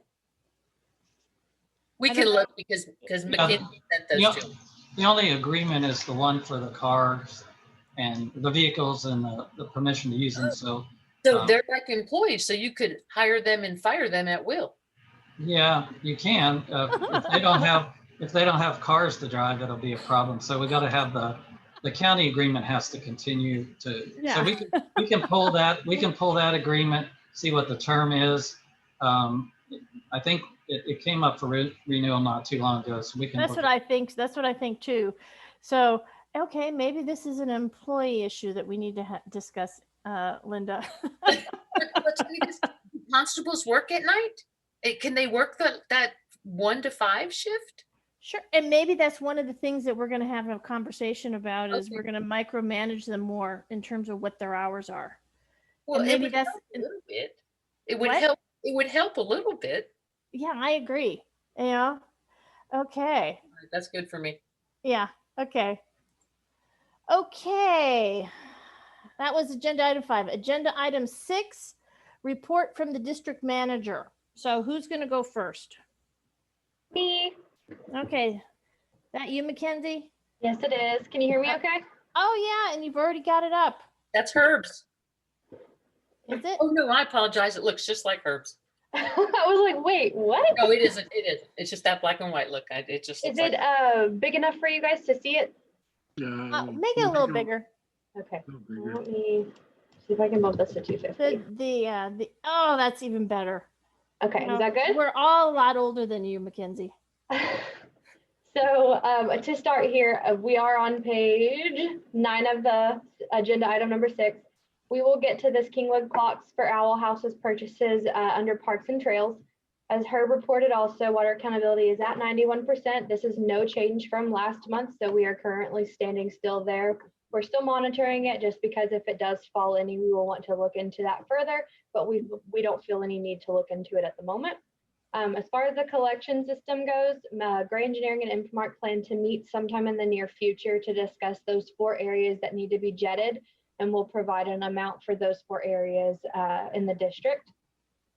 As far as parks and trails go, the Parks Committee would like to make a recommendation to purchase the 5 owl houses in the amount of $200. On the back side of my report here, and I might have to zoom out of this one a bit because it's like crazy large. Let's see if 175 is okay. This is the invoice from Kingwood Clocks. This is, as you can see, he's a local vendor to the Kingwood area, Cedar Park area. And he actually came by not too long ago when we were first looking at owl houses, but we decided to wait and dropped off 2 at the Lakeline Oaks and actually just donated them to the district. Didn't ask for profits or anything from those. So those 2 are actually still sitting in the office. So this would be, when we order these 5, it would make a total of 6 that we would have. One of the other ones there, we're not entirely sure if we will put it up because it is for a larger owl and it tends to need to go much higher. And we don't know if we have any trees that can compensate for something that high. So I know Megan had a little bit to address about this. So Megan, do you want to bring up anything? Oh, I just, this is a kind of leftover recommendation from the previous Parks Committee. And so Catherine, you might have more to offer than I do on it. We did reach out to the guy to ask, if he could provide some comments on the benefits to having owl houses in the district. And generally speaking, it promotes owls living in the area where you put them, which is good for pest management. It also provides an better opportunity for residents to actually see the owls. And so it's kind of an environmental stewardship thing from my perspective. So I think it's a fine recommendation from the previous board. And so I was in favor of purchasing the owls, and if I remember correctly, we were targeting a very specific owl, if I remember correctly, that is really small. Yes. Am I correct? Yeah, and you're also correct. The horned owl? Is it? No. No. I don't remember the exact kind, but Ian kind of informed us a little while back what kind typically hangs out in our area. And that is the one that we decided to try to pursue, which is why we made the recommendation for these smaller owl houses, so that they can take up, they would be more likely to take up residence in them. And then is this something that we're targeting for what, Sunchase Park and what, Madeline Loop maybe? I'm not sure. I don't remember where we were talking about putting these. We had briefly Madeline Loop is discussed it with the ideal. Parks Committee of doing at least 2 in the front of Sunchase and 1 in the back, and then distributing the others in other areas and possibly doing 1 on the back side of Anderson Mill West where it's more treed. Right, that was my other suggestion, that I think that there was a place that would work in the Anderson Mill West Park also. Yeah, and if I remember correctly, the large owl house had to be what, 30 feet or higher, up, and it's a big box, so we probably wouldn't have a tree that had enough infrastructure to support something that high up. Am I correct? You are. I do want to say that as far up as how high it was supposed to be, I think we were closer to 40 feet with those. Okay, and then once you get the larger owl, then you also get a bigger predator, so to speak. Correct. That is they have actually a more likely chance to pick up smaller dogs or medium dogs and cats, and that's the last thing we would want to do to a resident. Well, no, I was actually thinking that they're actually going after the smaller owls. Well, we had, I'm sure. I'm going to put my 2 cents in here. We had a long talk about that, and we really don't want them like very close to homes that have small animals, because these larger owls will take the smaller animals. Yeah. So yeah, I'm all in favor of doing everything as what Megan said about, the stewardship, but yeah, there's a line you have to walk. I find the whole concept of the coyotes in the area, but when they're jumping your fence and eating your cats, well, that's a different story. Some of those Texas horned owls are huge. Oh, are they? Yeah, they're big.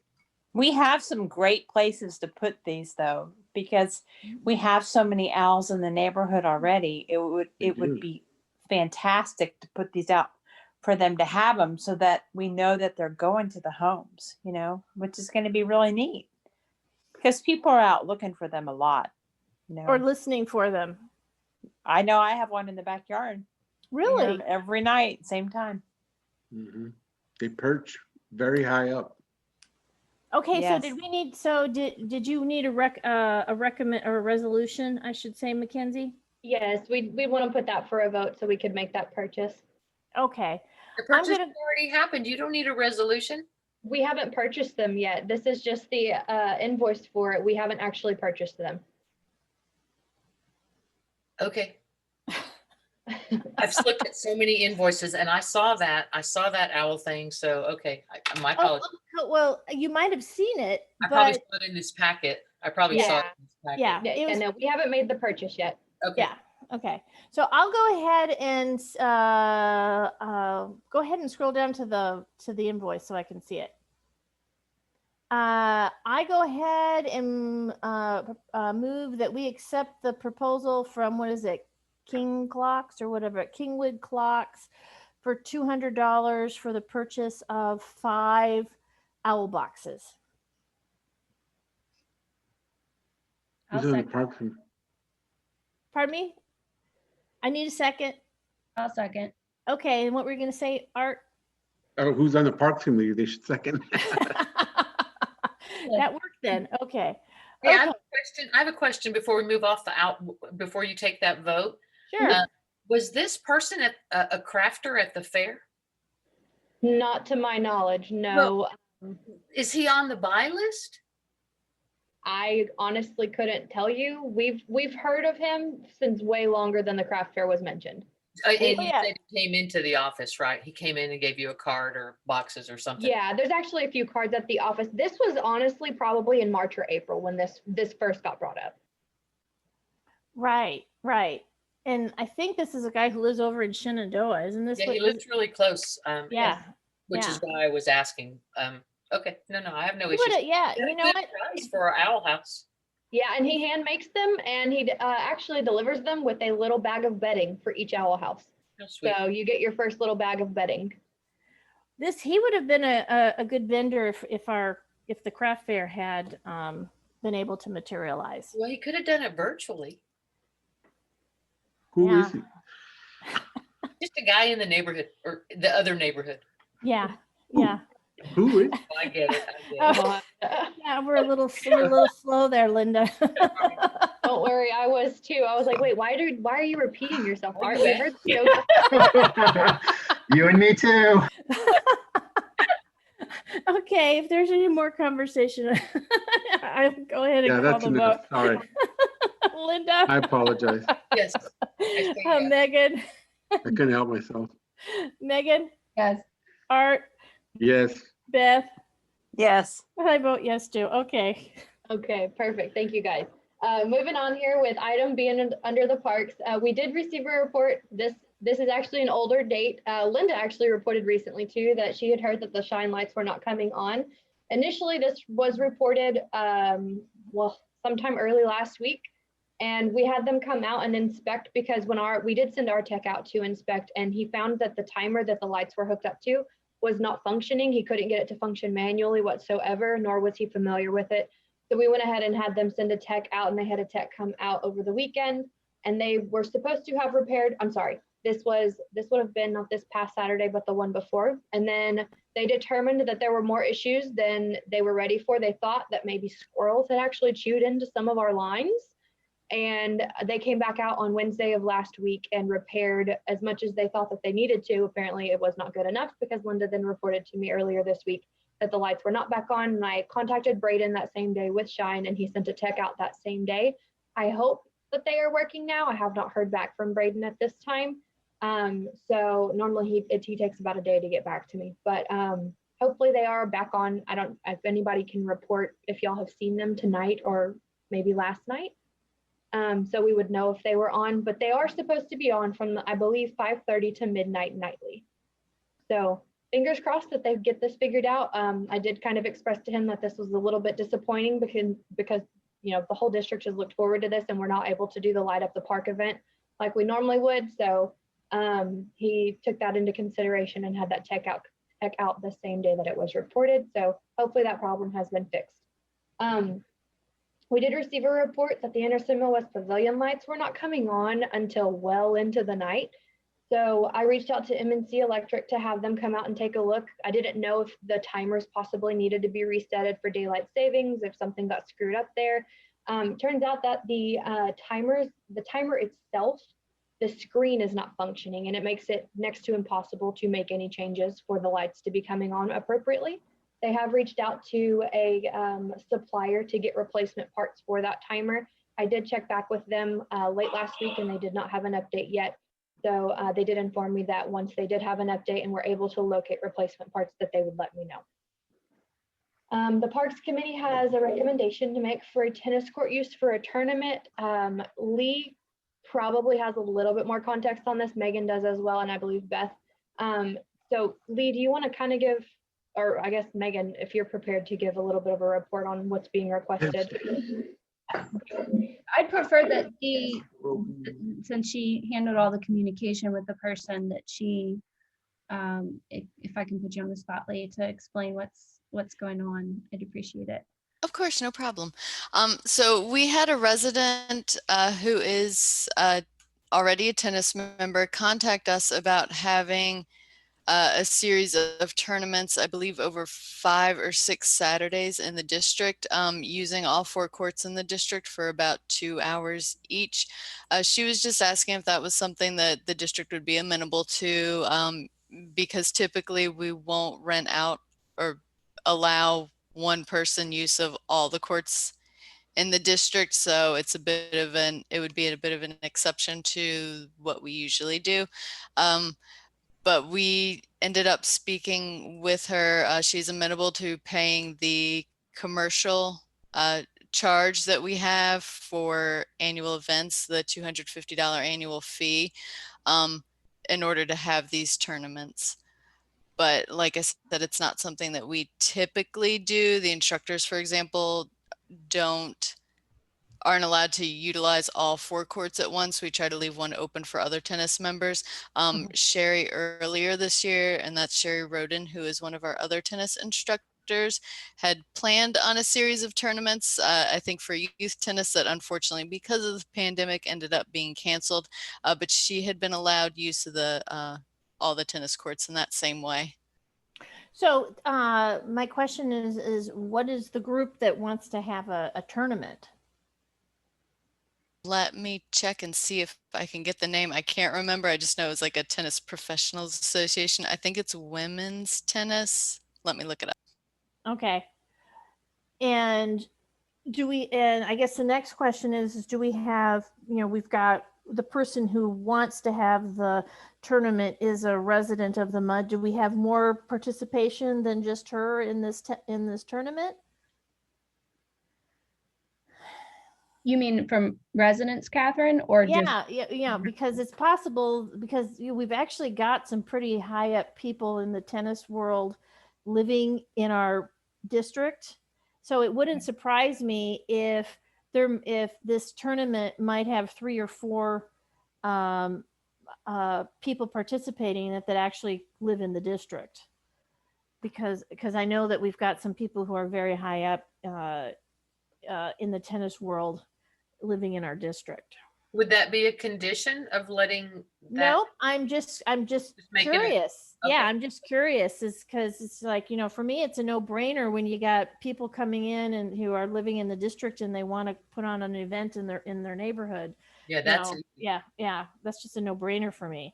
Well, it seems to be a fairly small tournament.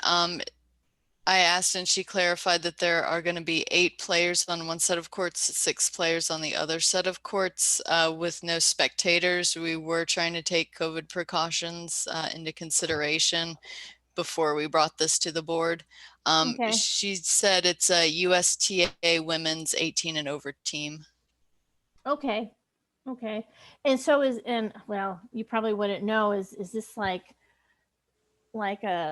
this tournament is sort of a participation stepping stone to, something bigger?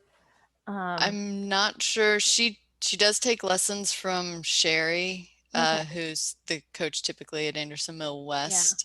So I'm Yeah. not sure how much actual resident involvement there will be, but I think it's entirely possible that there would be some, and I can feel her out on that if you would like. Yeah. Well, my 2 cents is I am supportive of anything that we can do to get involvement in our community and in our facilities. So if you guys want to make a recommendation about this, I am not going to be opposed to it. Can I ask again when the date was? When did they want to do this? So it's not set in stone quite yet. It's going to be 5 to 6 Saturdays in January, February, and March. Between 11 and 1 is the time that they're looking for. Let me see if I have the dates. She has, well, they're only playing half those. She sent me a whole list of dates, but they're only playing half of them. So it's pretty much every Saturday from January through March, but she doesn't have the exact dates that they would be using our courts. Okay. So we are pretty sure we're probably still going to be in a COVID situation. We just don't know what color yet, right? That's a good way of putting it. Yeah. Yeah, they just said for Austin until February 16th. So. That would be my only concern. Bill, is there any liability to the district if we do something like that? And, what is our liability in a situation like that? So as a governmental entity, we have sovereign immunity, which you're probably familiar with. So our first line of defense is where we have governmental immunity. So unless there's a known hazard that we've ignored, we're going to first rely on that. We do have general liability insurance through our insurer, but we can't stop anybody from filing a lawsuit or making a claim. Sure. But if we are following the recommended COVID protocols, then at least we'll be in line with everyone else, the actions they're taking. So I think our liability will be limited. Now, we probably need to specify that they need to comply with those protocols on the tournament. And no spectators is a very good idea, so we'd have to stick to that. And I think we'd have an obligation to at least have somebody check on them, make sure they're complying, you know, maybe the first tournament or every beginning of every tournament, make sure they're doing that. And if we do all those things, I think we limit our potential actual liability pretty well.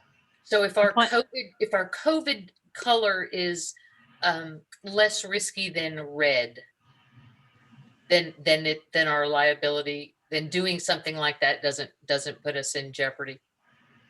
I think that's accurate. You know, we still have to recommend to them all the normal things that you do, like separation and so forth.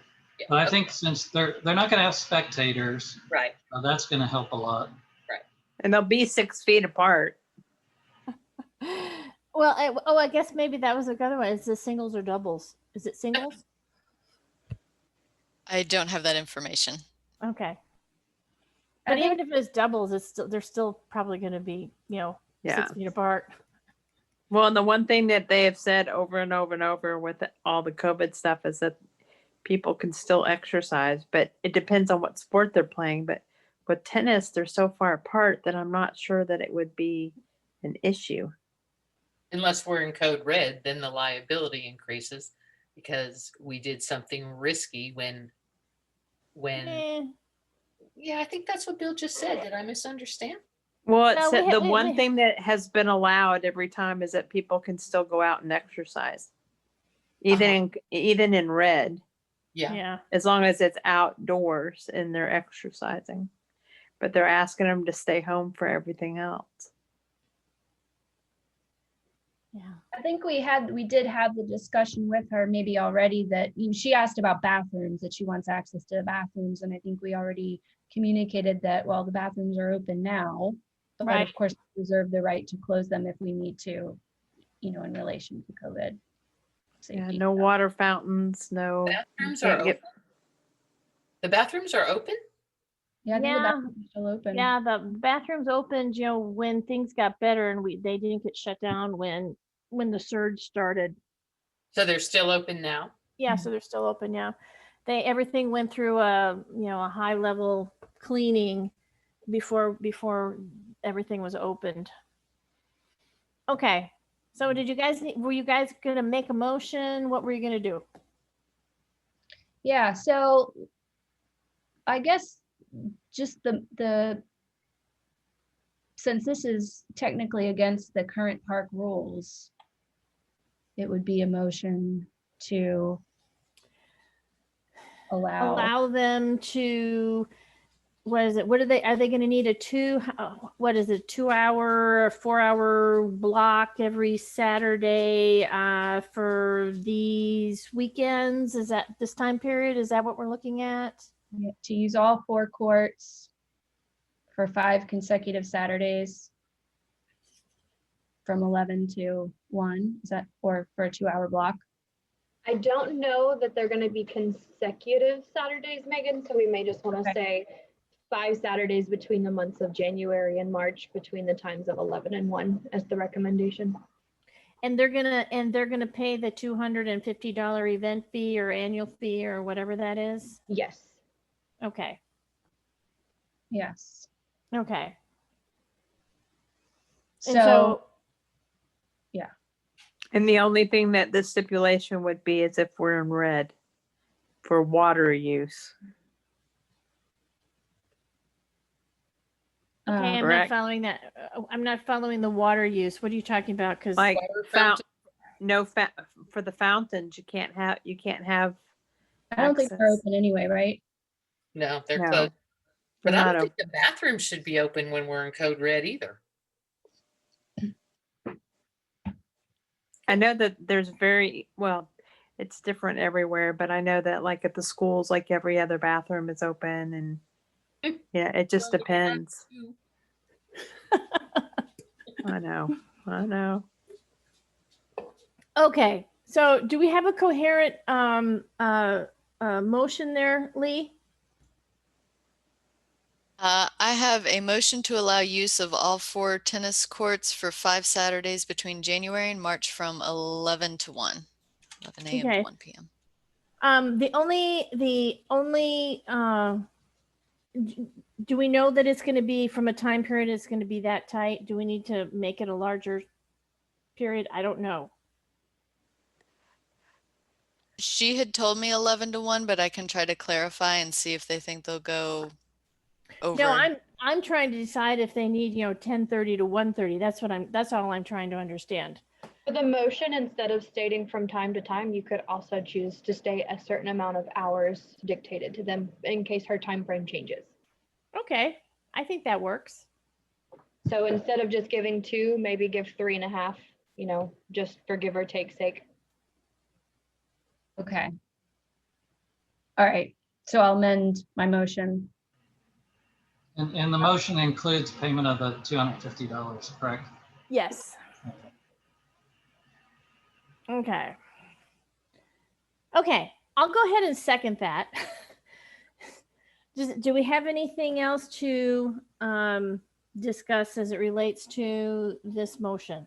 I would like to say that I can support it very easily as long as the motion includes words that says it won't happen if we're in code red.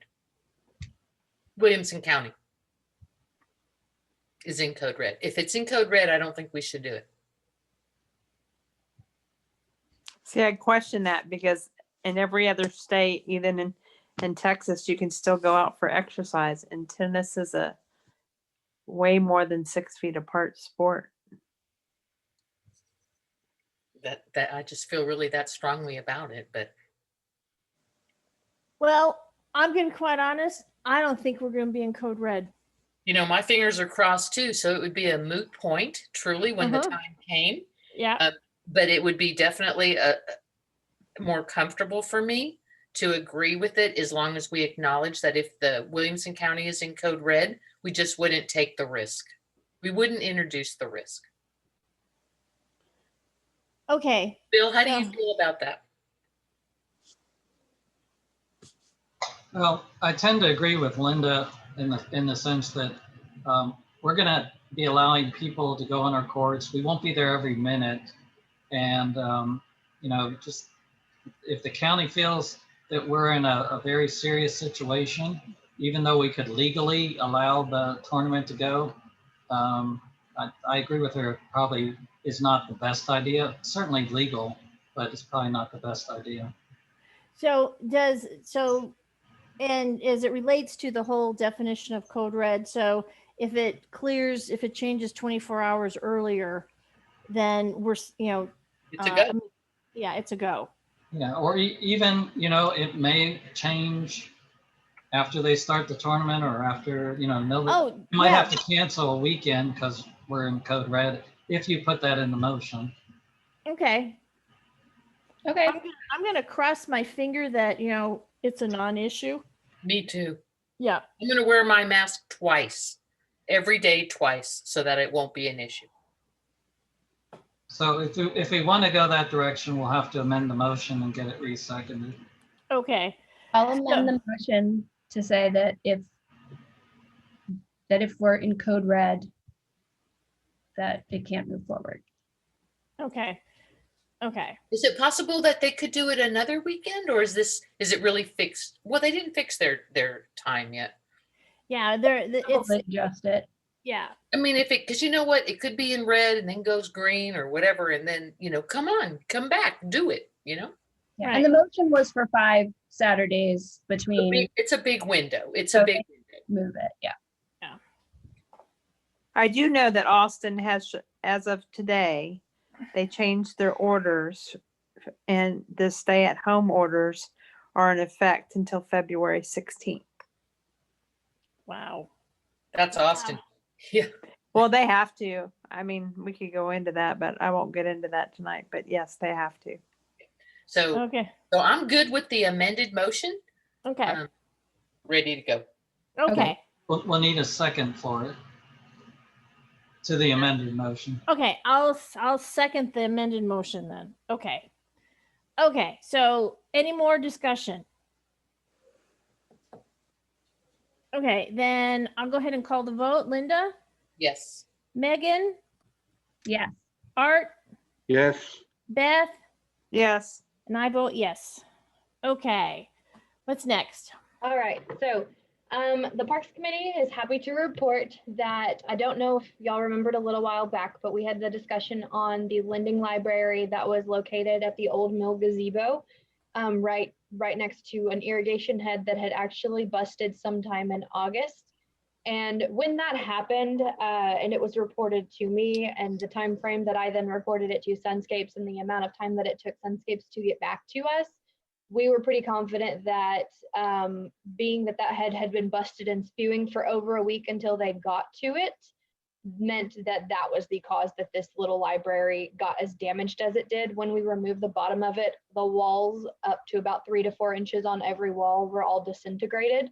And since then, I had reached out to Sunscapes after our last Parks Committee meeting and discussing this with Herb and the Parks Committee, and we all felt pretty strongly that we had a good argument enough against for this to basically be refunded by Sunscapes.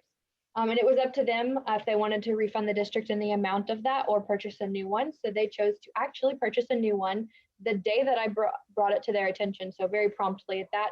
And they have since purchased a new lending library for the district. We've asked them to purchase one that is constructed but not painted, in an effort to give the Girl Scouts the opportunity to paint this one alongside the one that they're going to build and paint for Anderson Mill West. And that's great.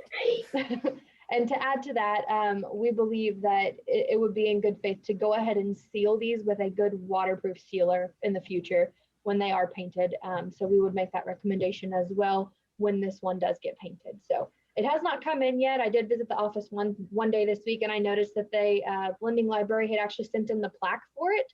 So each one has a little silver or gold plaque that you then put on it once you receive it.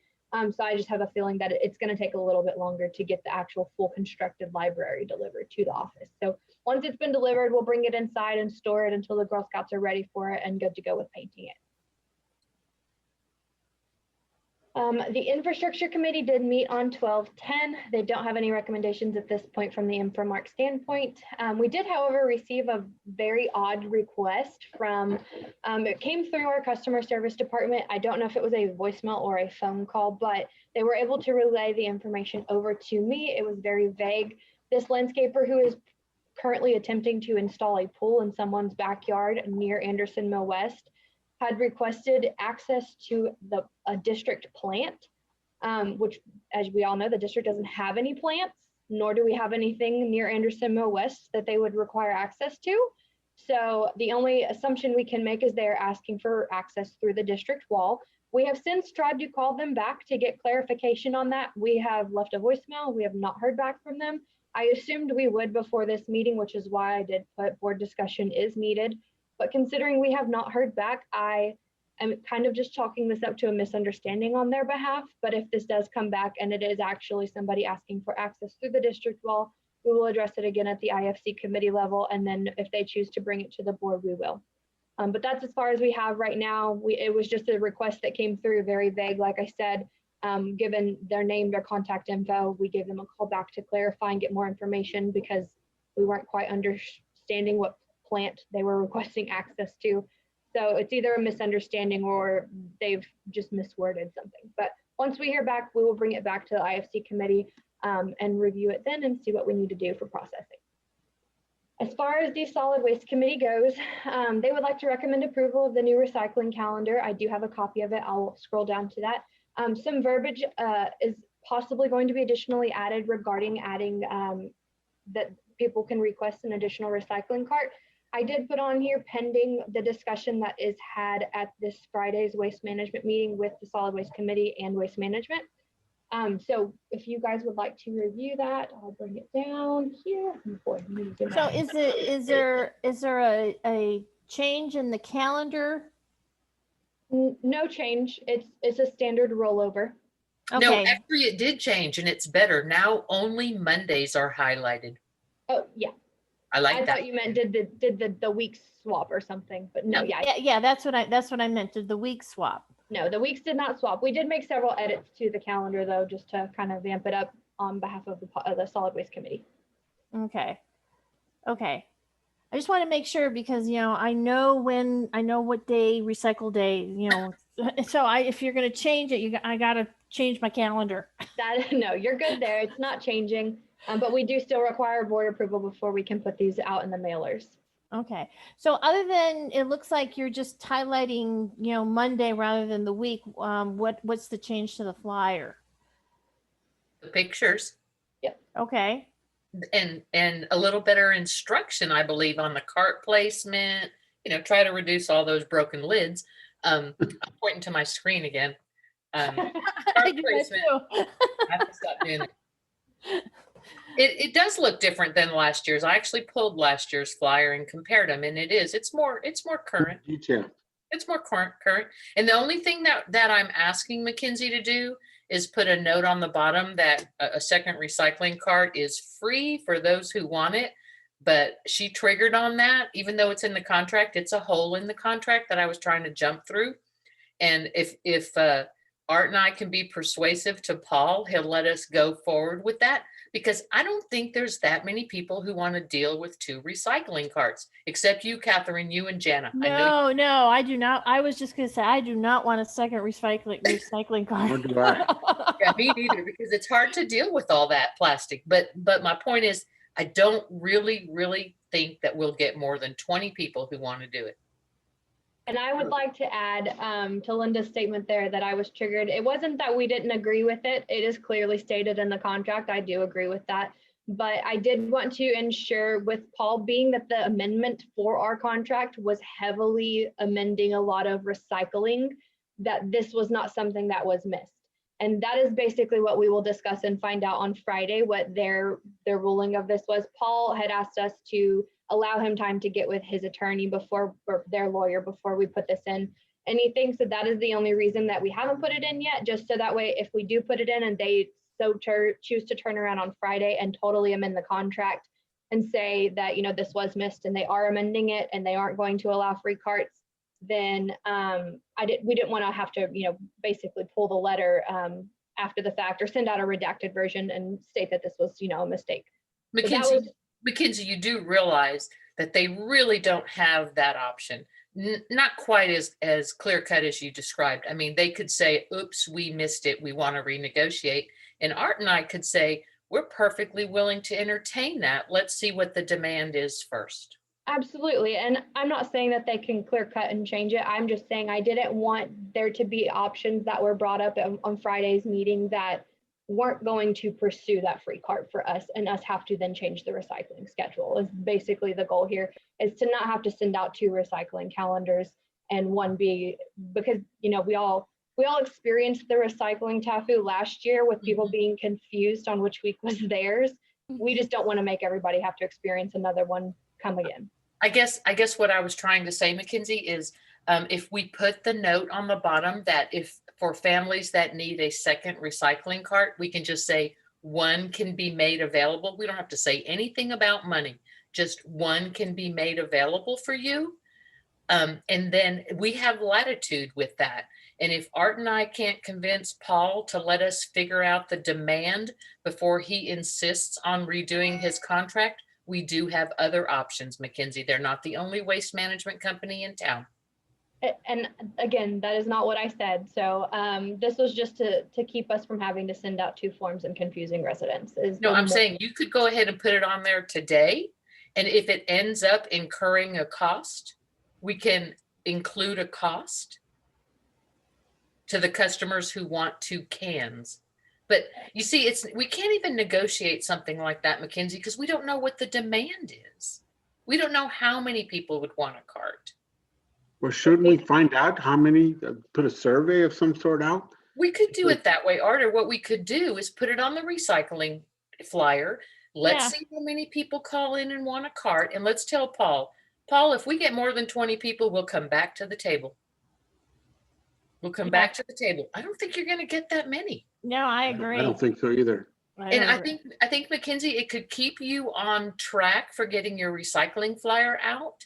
It would cause no harm or damage that I can see. People who really want that second cart, I'm perfectly agreeable. Let's not say anything about cost, just that One can be made available if you want it.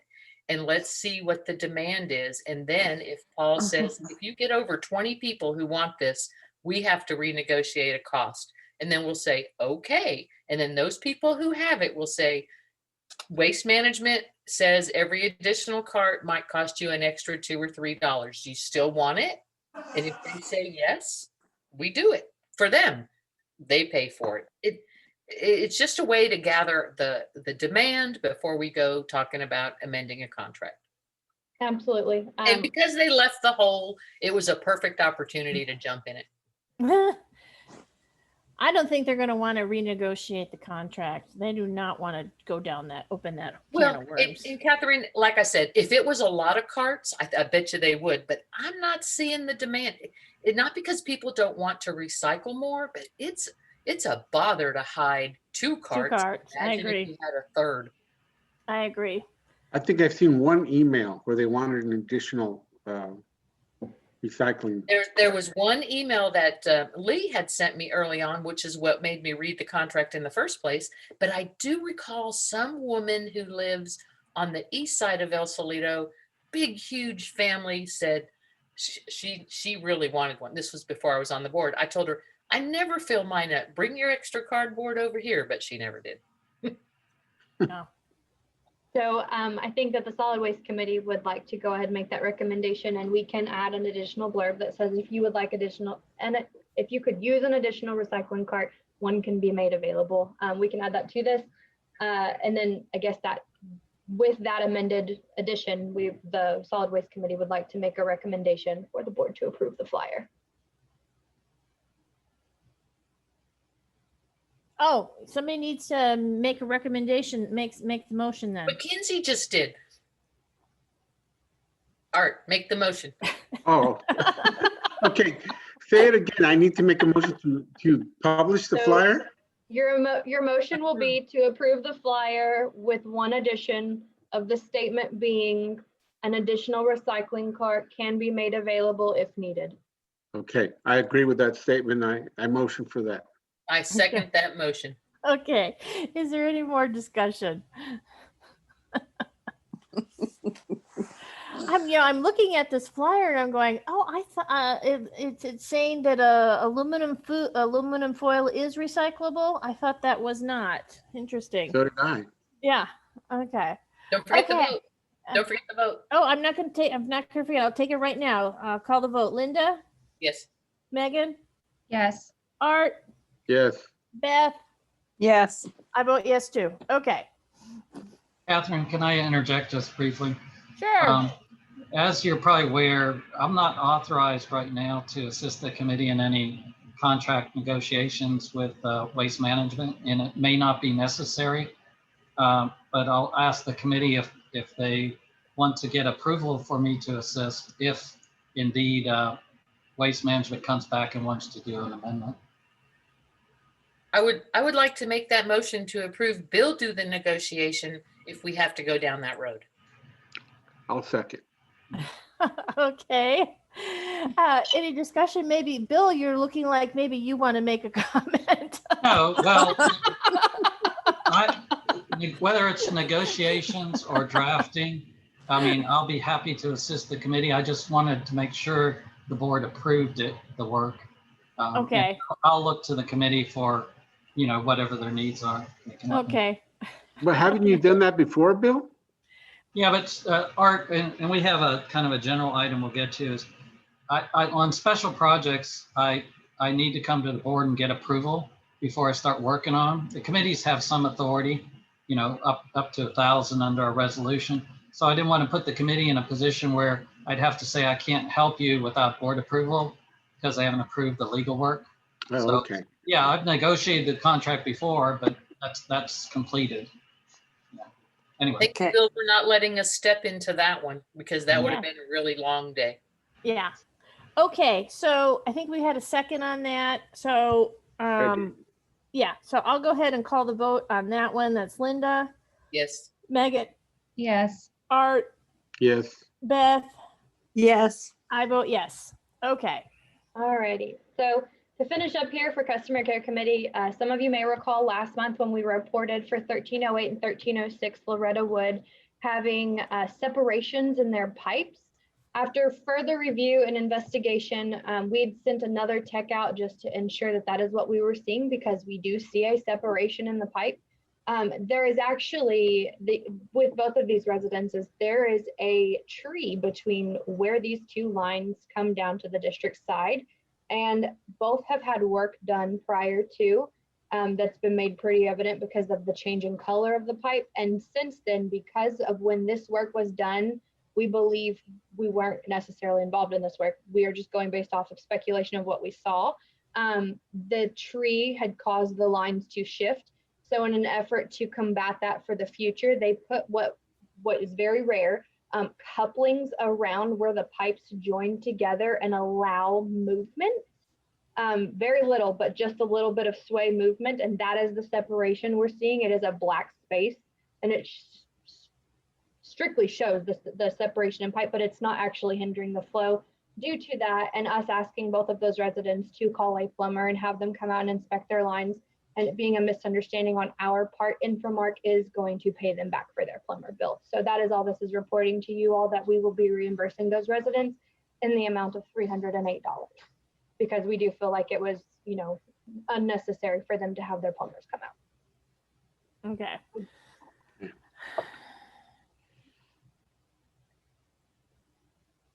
Okay. What's All right, next? sorry. I accidentally muted myself and then it wouldn't let me unmute. Okay, I was wondering why you were being quiet. I just happened to click wherever my mouse was and it was on the mute button. So further down here, zoom out just a bit.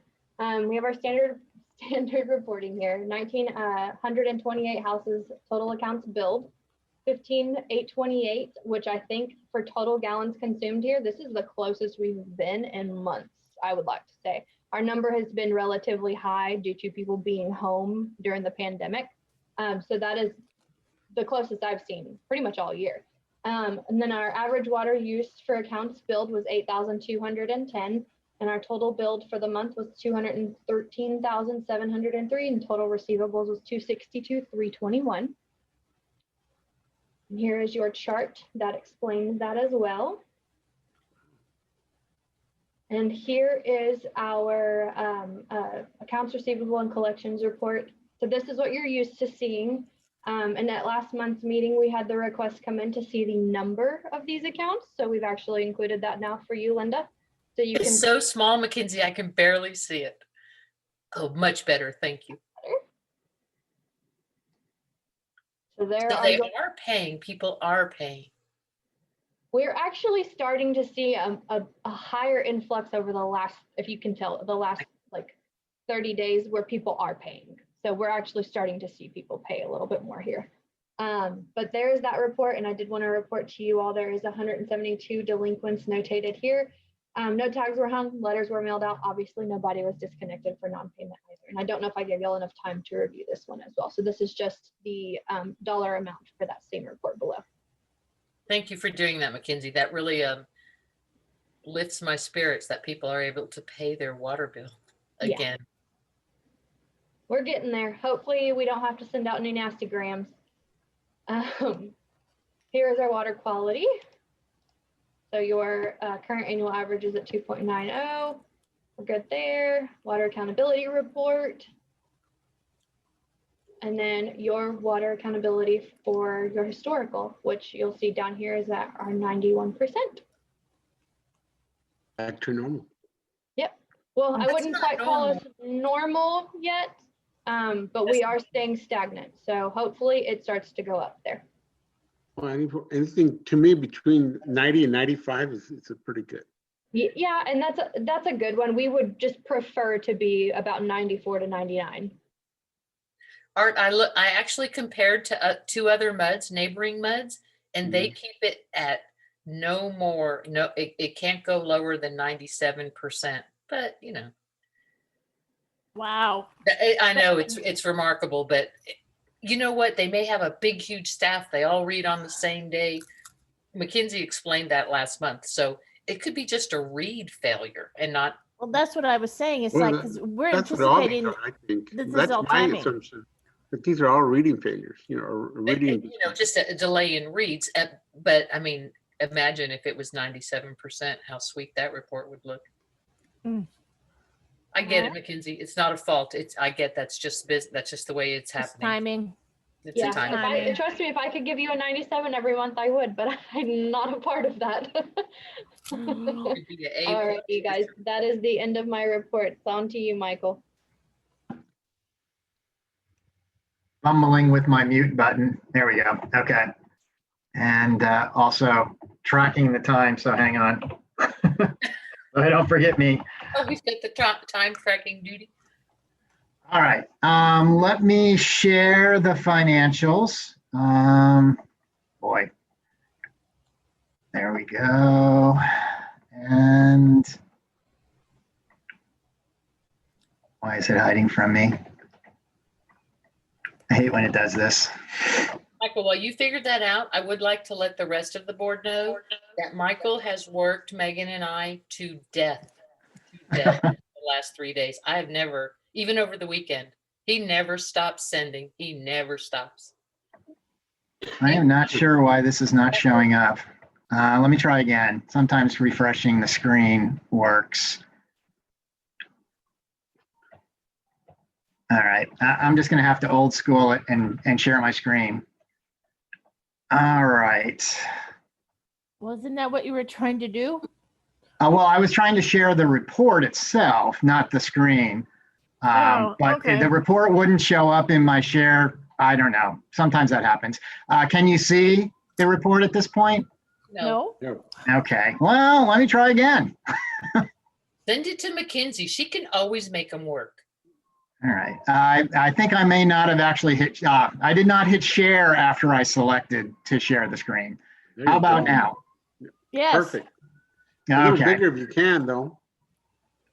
Yes. And let me kind of hide your guys' faces too, right? That'll probably help. Yeah, zoom in a little bit. All right. So we'll grow it a bit. There you go. That's good. All right.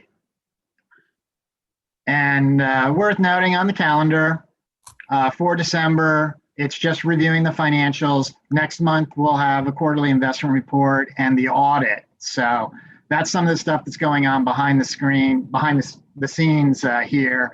The auditing firm has gotten in contact with us. We're working out the timeline so they can get everything they need so that they can hit all of their deadlines so they can present to you at the board meeting next month. And I did discuss with them, the audit subcommittee is Linda and Megan also, is that correct? Yes. That's what my list says. Yeah, I mentioned to them that you would want to be part of the process, and they said they would be happy to reach out to you, partially just for informational purposes, so you can learn more about it, but also how the whole system works, and so we'll be working all that out internally, you and I, in terms of what information I can get you, and so you can be reviewing it. But that's what we're working through. So I have already pledged them, their first tranche of information on Monday, and I'll be copying you on that, and we'll work through this process together. I do want to warn you that they tend to work. They have people who are willing to work during the holiday period here, and that happened in prior years when I was an accountant at my prior workplace. They are there cranking it out. And so I may well be, I will certainly, I feel, be responding to them on that. But so that's just fair warning. You may see a lot of emails from me during that period. Okay, so on the taxes, we're at over 8%, which is better than the 6.79% last year. The collections overall are, it's too early to say anything. Last year, obviously, you shallowed, didn't hit the 99%, so we're watching it very closely. But it's at least somewhat encouraging that our first few months, that the total is higher than the percentage last year. Moving on to the balance sheet, I think that's big enough. There's really not a lot to say here. This is a snapshot showing all of your assets and liabilities. across all funds. The important stuff is here on the financials. And here in the revenue side, you can see that for the month, you're a little bit ahead of budget. For the year, you're about 50,000 ahead of budget. And most of that is water revenue and the property tax revenue. The property tax revenue for the month was a little behind budget, but your overall percentage for the year thus far is ahead of budget. So in terms of the expenses, let's look at the administrative expenses. Virtually all of your variance on that is from legal fees, and most of that is the additional elements, the litigation and the ethics elements. But we're tracking all of that, and we'll have a discussion about how we want to break that out if we want to have a little more detail on that on this report, if you want it somewhere else. But that's part of the process here is as we work through these financials, the reporting system is very flexible. And so we can begin doing some things that we haven't done before. We're still getting close there, though, still working on that side of it. Moving down, so you can see the administrative expenses for the month are 13,000 over budget. That's pretty much the total of the two legal lines. It says 43,000 worse than budget overall, but I do want to note, and I meant to hit this when we're on this page, the insurance, I'm showing that right now as a 12.5 variance because we have the TML invoice. We haven't paid it. We pulled back the check that we did cut for that. And I did want to touch base on what our strategy on that is, and if I do need to go ahead and pay TML or not. So do we have anyone have any quick commentary on that? Why did they pull the check? Why was the check pulled? It was pulled to reconsider our insurers. And so that check has not been mailed. And in fact, I'm pretty sure it's been voided on the system. So we need to issue another one if we're going to pay this. And I assume we are. I just assume the only reason we were holding was that there was a committee that was looking at insurer options. Right, So. and I don't think we don't have any quotes to replace TML at this point, do we?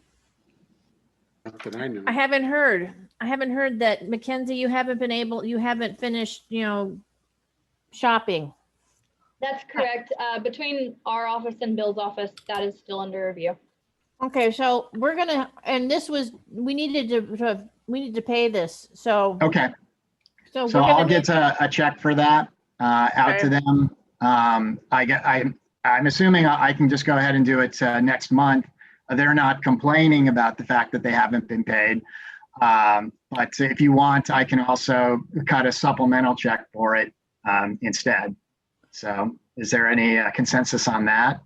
Well, I'm thinking that we need to go ahead and make sure that we don't have any continuation problem, and then Right. if we have something better, there's nothing preventing us from canceling and rewriting with a different carrier. Okay, so that directive indicates to me that you say you want me to go ahead and cut a supplemental check this month. Yeah. Is that correct? Okay. Yeah. And it's for that, what is it, that 12 whatever we just saw on the Yeah, the screen. 12,594. Yeah. So, okay, I just wanted to clear that up. Okay, so then moving on to the operations side. Most items are, relatively in line, but I have two items that I need to point to. The landscaping services, we don't have the October and November invoices in. The December invoice is in, and that's what's being paid in the packet. We've reached out to them to get those invoices. The only invoices we have were for their additional. And typically they're pretty quick about letting us know if we haven't paid something. So I'm kind of surprised they hadn't reached out to us, but I'm showing that in October we paid their September bill. And then in November, we just paid a couple of the irrigation maintenance invoices, these small ones. And then this month we got the December invoice, And so I reached out to them to get to backfill on the invoices that were missing. And then the other big item is the trash services. This actually shows 3 months of services, and I should have caught this before I sent these financials out.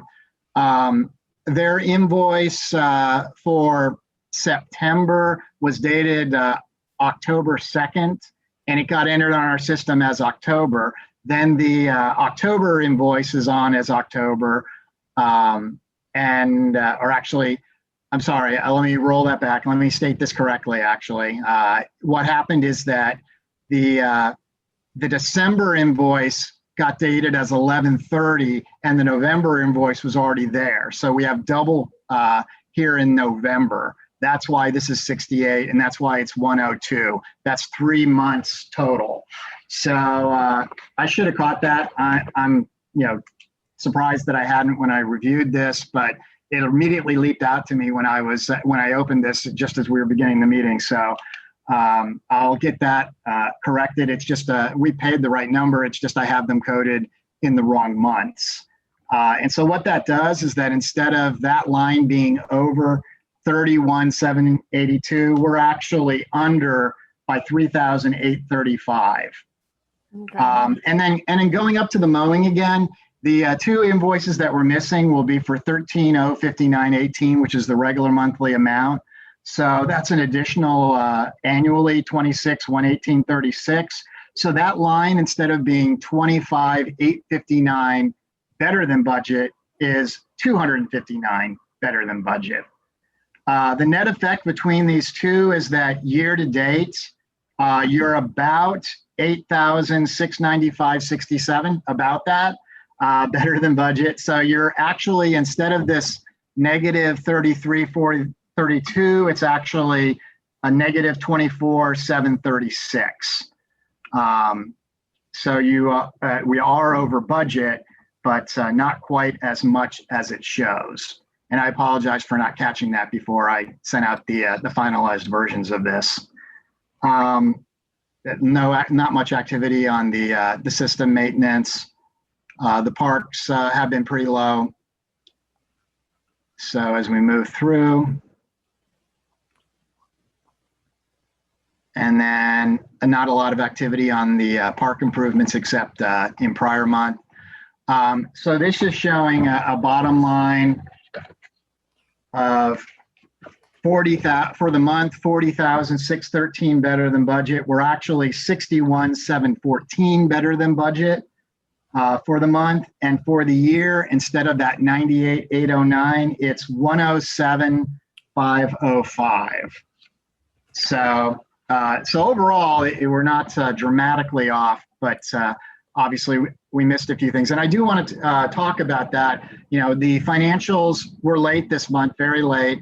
Part of that's the transition, working into the new system, getting my AP team and payroll team trained up. Everything had to come through me.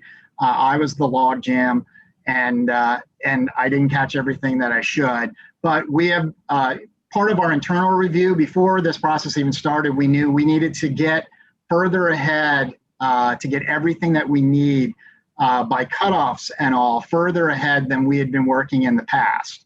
That is abundantly clear to the B&I committee this week as they were working through things.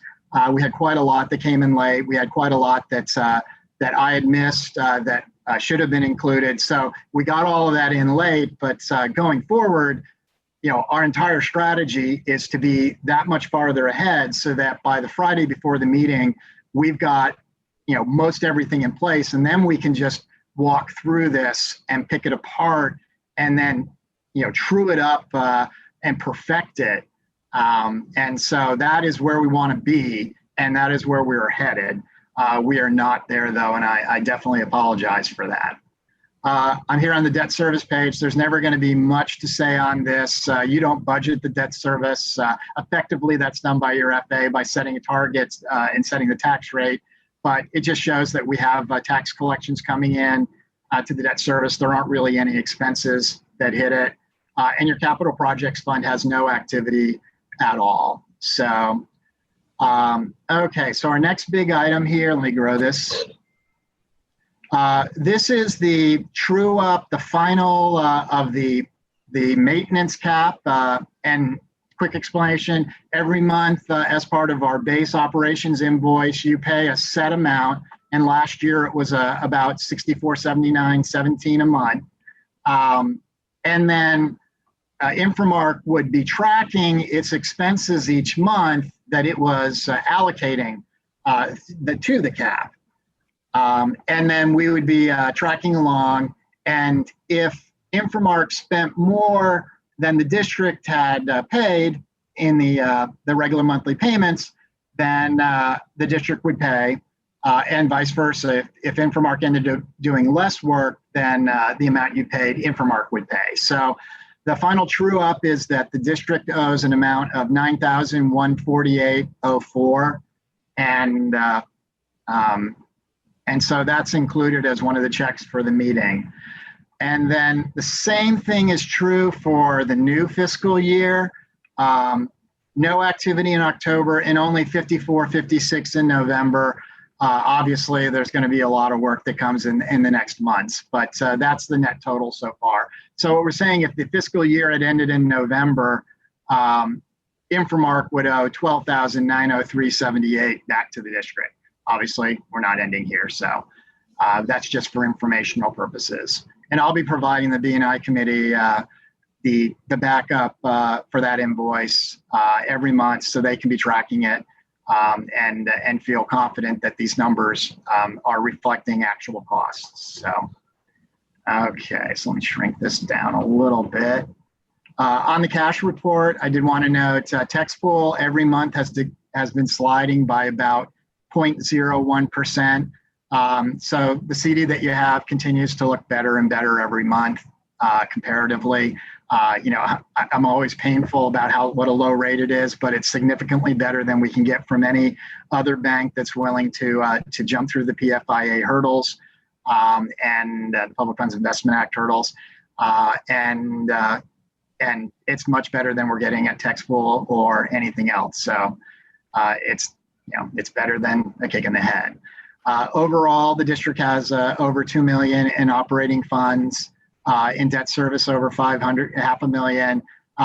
Its bond payment that you have due in March is only $13,000, so you are obviously well set up to make that. Plus, you'll begin bringing in your tax money to pay the bigger payment that has the principal that's due 9/1.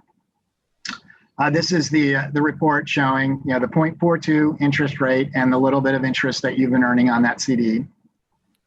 And then this is the cash flow report. And you can see at the beginning of the year, the tax money comes in, and then after that, the blue line declines. We're right down to just above the 6-month reserve, but the tax money will be coming in, will bounce back up, and then follow the same pattern next year. And then due to popular demand, we have again the fund balance report that I left out last month. The projected year-end fund balance should be about 1.85 million. Right now, we're at 2,186. The budget, because it's net positive from December through the rest of the year. So assuming we hit budget and it's net positive because of the property tax money coming in, the assumption is that we'll end at 2.4. So significantly better. But of course, we're really early in the year, so I would, I take that with a grain of salt. All right, so now we're on to the check register. Out of the manager's account, all we're paying out of there right now are the every 2 weeks we're paying the patrol, and so that's $29.92.10. And then we have the checks in operating. I wanted to note that one of them had the wrong month noted on the line item, so I've adjusted that. And we'll run down to the total of $349.17.87 out of the operating account. So a total of $343.909.97. And then in addition, I'll cut the TML check, but I'll date it after the meeting, so it'll show up on this next report next month. and that way you're approving it now, but you'll get to see it there, see the action. And so that report, between the two reports, we'll have a complete reporting of all the transactions. And Linda, Megan, did you have any particular items that you wanted to address on this? Trying to think, the things that we don't commonly see, the arbitrage compliance specialist, they completed their series 2005 refunding 15-year report for $32.50. That's something that you're not going to see constantly. So I want to mention that. The annual AWBD dues, that's once a year. And other than that, the TCEQ water system fee is a once annual a payment for the water system fee, $4,730.95. Our quarterly central appraisal district fees, they come up once a quarter from Williamson Central Appraisal District.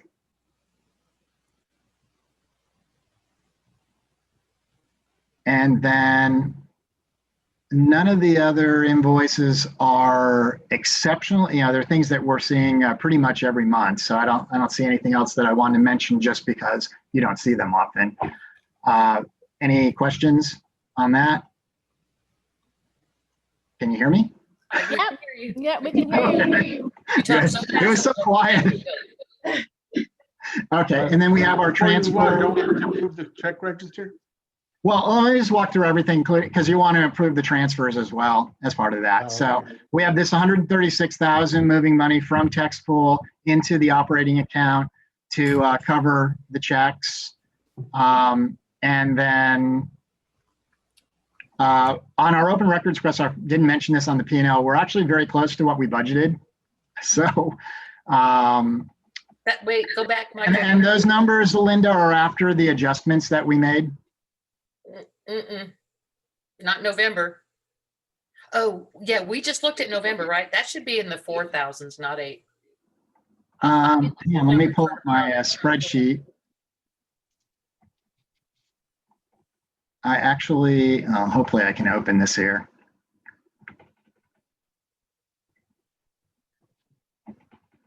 Let's see, there we go.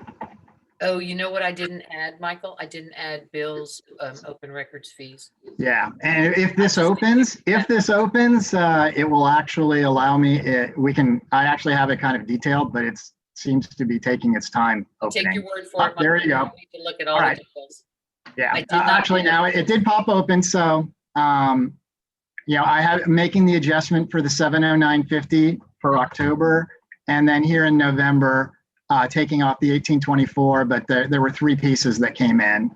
So, and off the top of my head, I don't remember what those are, but one of them's Bill, one of them would be the one attorney. And, yeah. But that's the only 2 that do open records.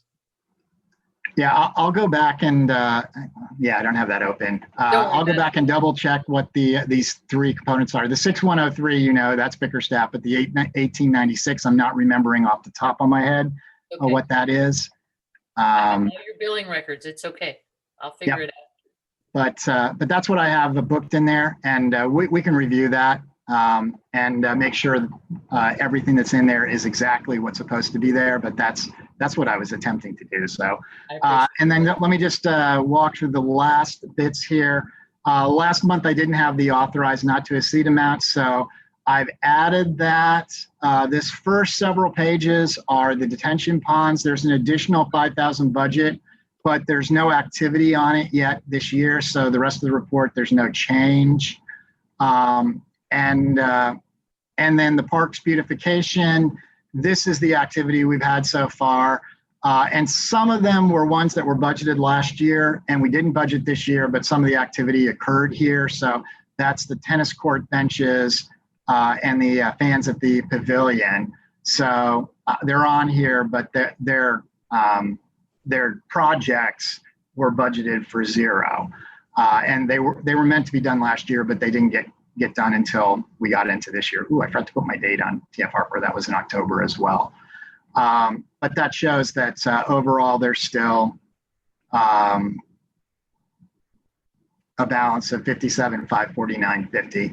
There are also at least two additional projects that that you budgeted, like the detention ponds, but there was no activity on them yet. So I'll create those sheets. I'll have to create new sheets for them. They're new projects. So I will get those done and added for next month's report, but I just didn't quite find that time this time. So that's what I have. So let's get back to the total here and any questions. And then if you wanted to make a motion, so. Okay. So the question I have is, were the wildflower seeds ever ordered? Yes, they aren't on the report yet because they were something that showed up in the, they'll show up in December. Okay. On the So, app. so they've been ordered and received. So that means that normally the Parks Committee would go out and, with a little grass seed, spreader, distribute them. So we got to somebody's going to have to go out and do that. Yeah, Mackenzie, I've seen that on the work orders. What's the status on that? So this was actually requested by Jana. She had requested the wildflower seeds before she was no longer a board member, and they were given to her when she requested them because they were ordered prior to no longer being a board member. Oh, so she's got them. You should have them. So we may need to contact her, Megan, and see if she could give them to us if she has not already spread them, but she had full intentions of spreading them. Okay, yeah, let's just follow up with that because, they need to be out now. So. Okay, so is the number the 340 or the 343? 343-90997. That way you're approving all transactions since the last board meeting. Okay. But wait, before somebody makes that motion, Mm-hmm. We had some difficulty with the billing and invoices, and I was waiting until we got there to go over those problems or those things that need to be corrected. So you can't approve that whole amount. Okay, so let's talk about where we have problems. Yeah, where we've got. Do you want to jump to that spot on the agenda? Well, isn't that what we're talking about here? Isn't it going to be going over some of these invoices right here? I put it under my billing and invoice committee notes, but I can do it. I can do it now. I'm sure Megan can do it now as well as later if that is easier for you. Might as well. We're here. Yeah, let's do it now. Okay. The Jana King invoice, check 5067. Mackenzie, can you bring up slide 3? Working on it. Give me 1 second. Thank you. Sorry, Michael. We're going to. I'll stop sharing then, right? Because she's going to need to share. She's going to share. All right. I had it pulled up and then for some reason it got closed. That's why I asked. That's why I'm not doing it. Okay.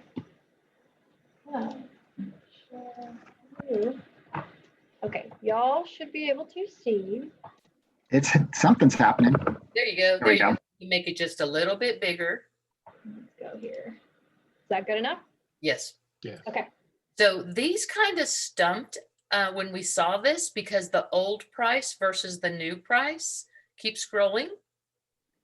Oh, they're not the same every month? No, well, the new fixed rate, look at this one. The old price was $257. The new price is $876. It's a 241% increase. Keep sliding, Mackenzie.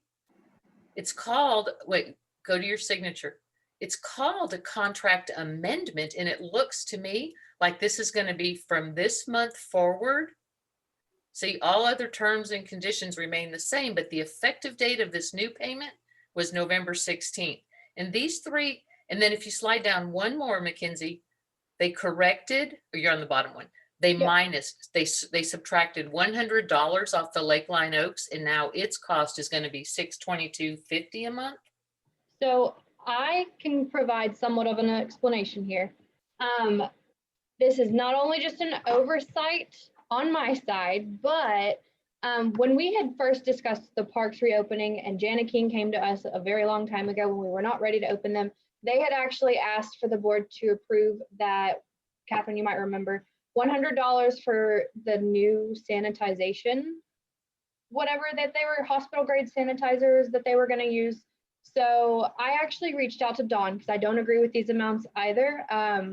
Dawn with Janet King, that is, because these were not, when I asked them to resubmit for when the parks reopened, I asked them to bring us back to speed from what we had before, which would be $522.50 for Anderson Mill West, because that is what our old amount was pre-pandemic numbers, as well as, this is wrong entirely. So the reason that this says 257 though, I can tell you, is because they've only been cleaning the clubhouse. That does not include the 7 days a week. So I think right. Yeah, let me just mention that 257 was the pandemic rate. It was a higher rate before that. So it's a little deceptive to say that that's the increase, because the base rate for doing everything was higher, as Mackenzie's saying. Well, why would they be cleaning the clubhouse during the pandemic when nobody was using it? That was a request on behalf of the Parks Committee for them to have it cleaned once a month for any committees that still chose to meet there and discuss and talk and what have you.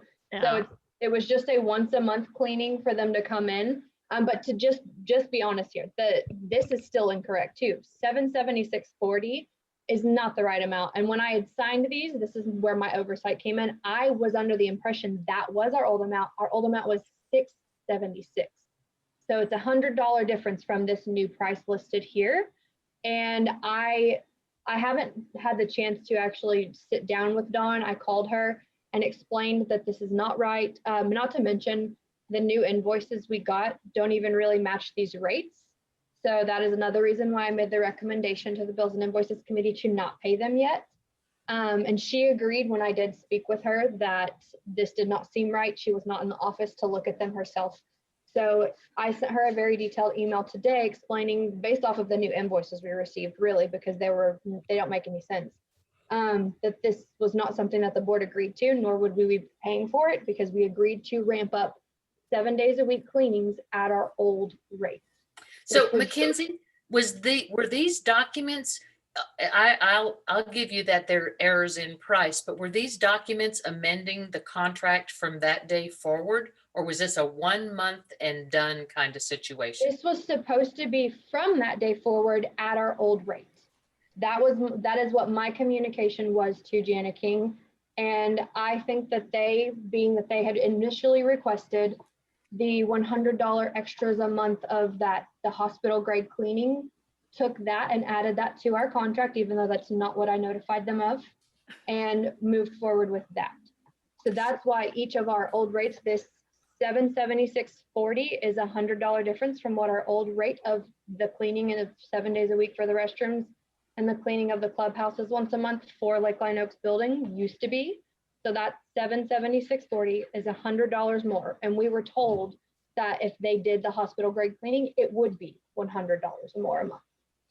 So I'm chalking it up to that. I don't have that answer from Dawn at this time.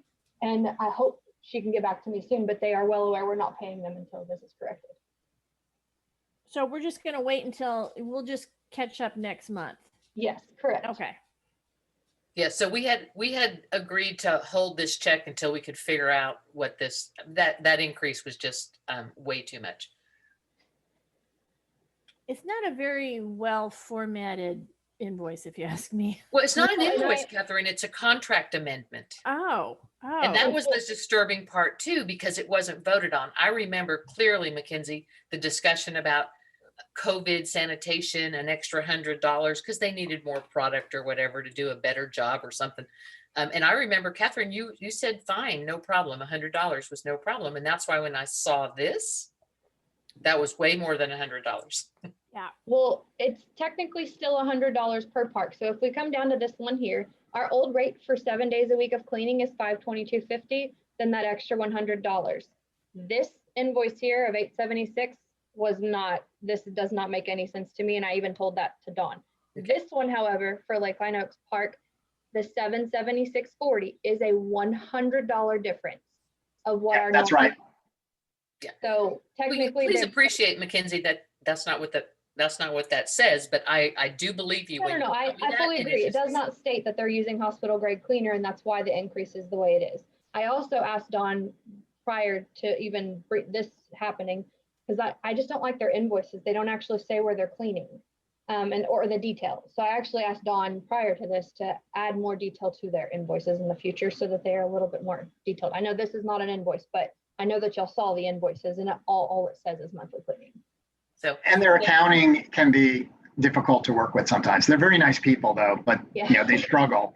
you know, it's okay. I mean, we can always fix this. That's okay. We caught it. We'll fix it. It's not a big deal. Bill, can you clarify for me though, if the contract is going to be amended, does it require a board vote? The short answer is yes.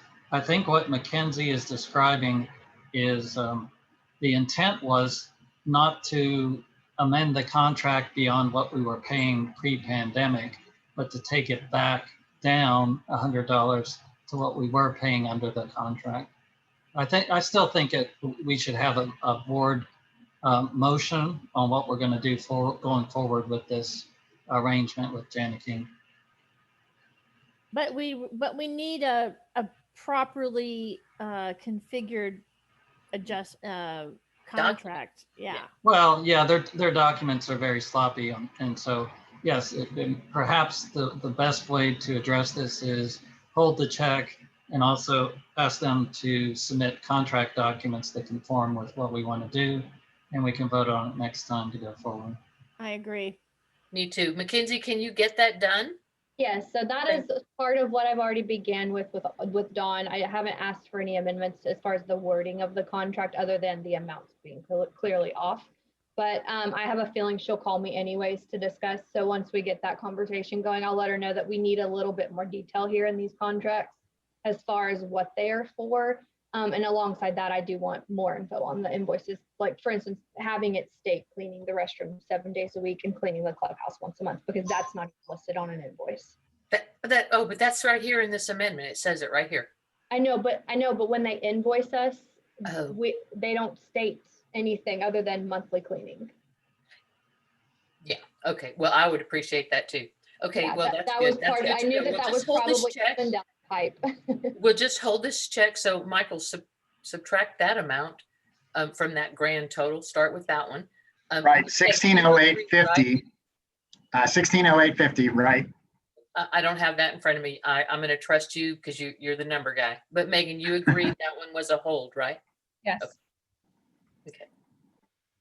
The next one, and this we're just holding this to get a board decision.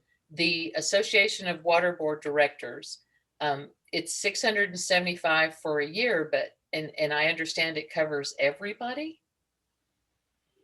Everybody's then a member. Every board member, active board member. But I'm going to just say this isn't about, it's about the MUD being a member. It's not the individual board members. Right. I understand. Yeah. I understand. I'm very familiar with organizations like this, and I do understand what their dues are all about. And what is the advantage to the MUD for having membership in this organization? Well, it's one of the organizations that, you know, who offers training and part of their conferences. They've got lots of activities that are and learning sessions that are important. I found the one conference I went to really informative, but it's like it was sort of a one and done for me though. Art, have you ever gone to any? Art, have you ever gone to one of their conferences? I've gone to one. And what'd you think? One and done? Oh, I liked it. I mean, it was very informative. In fact, Lewis and I attended several of the seminars, and they were, we piggybacked off. I don't know, I can't remember exactly what we did, but there was some good stuff there. You do learn a lot, and you get a lot of insight from other board members and the speakers. Yeah, and and I've only been one. I've done more case than I have. Right. and I'll agree with Art about that. And I'll have to say that it was the participation in the conferences, you know, in an AWBD conference, you know, 8 years ago, was the impetus for the beautifications of all the ponds. That's where that really came, because of another MUD, you know, did a great big presentation about what some of the improvements that they've done in their pond. So it's really sort of a way to interact with other board members, you know, other MUDs. The thing about Houston, though, the AWBD, is it's very Houston centric, which is why I think we like Case better, is because it's much more Central Texas. It's much more in our area. But there's an awful lot of good information that takes place with AWBD. I think AWBD is much less expensive, isn't it, than Cases? Am I right? Yeah, I think it's about $100 less. Don't quote me on that, but I think so. My gut is that it's the opposite. I'm going to try to look that up for you. Hang on. Here's what I was thinking though. And it's not a lot of money when you look at the grand total budget. No, it's not. If people are, if we're not going to be taking advantage of that membership, then we probably shouldn't have a membership. Unless there is some true benefit to the district, it doesn't make a whole lot of sense. And I did go out to their website and they do publish their conferences. So all the material you can get by attending a conference after the conference is put on their website for free. So right. I totally get that, but I can tell you that there's the difference between what you get from reading the materials versus the in-person interaction is very different. Sharing of ideas. Yes. It really is. Yeah, it well, is. I'm not going to stop anything for $675, but I would like a board vote who thinks it's necessary that we feed this organization this money. Well, I'm not ready to give up on AWBD right now. And one of the partly because one of the things that AWBD, I think, is because they have so much more money than Case does. They have I think they have a much closer ear to the legislation and are much more involved in monitoring MUD-related legislation than Case does. So I think from that point of view, I think it is it's worth continuing to be a member of AWBD. Would you like to make the motion that we continue this? Sure. Yes, I will make the motion that we continue to be the WTCMUD1 continues to be a member of the AWBD organization. You need a second? I'll second. Okay. So, and I would encourage, because we've got 3 new members who haven't been to any of the conferences that are available and taking place, that once we get past the pandemic, that I encourage you to go to them, especially because I think every other year AWBD does, I think, their winter conference here in Austin. And so that's an easy reach to get to versus going to Houston or, Dallas. Yeah, it's downtown, right? That's the one that's downtown. Yeah, it's always downtown. Linda and Megan, I think you guys would enjoy it. You get a lot of good information. I don't like conferences like that. I would rather read the literature myself. Oh, that's funny. It's interesting. Well, Catherine, didn't that one just pass? Catherine, this is Christy. Yeah? Just so you would know, the winter conference is January next month, and it's going to be virtual, so you can actually attend the conference virtual. Okay. Never done that before. That'll be an interesting experience. Mm-hmm. At least you won't have to travel. Well, I tell you, it was sort of oh my God, it's an interesting conference. It's an interesting conference, but it's like, go there on Friday night after work, you go there at 9 o'clock on Saturday, you're back home. And then it was a lot of traveling back and forth to downtown. And it's Houston, so. Yeah. Yeah.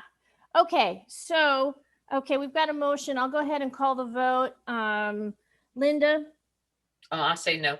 Okay. Megan. Yes. Art. Yes. Beth. Yes. And I'll say yes too then. Okay. And quick informational, the case annual fee was $350 last year. So my gut that it was lower was correct. Every once in a while, I'm right. It's nice.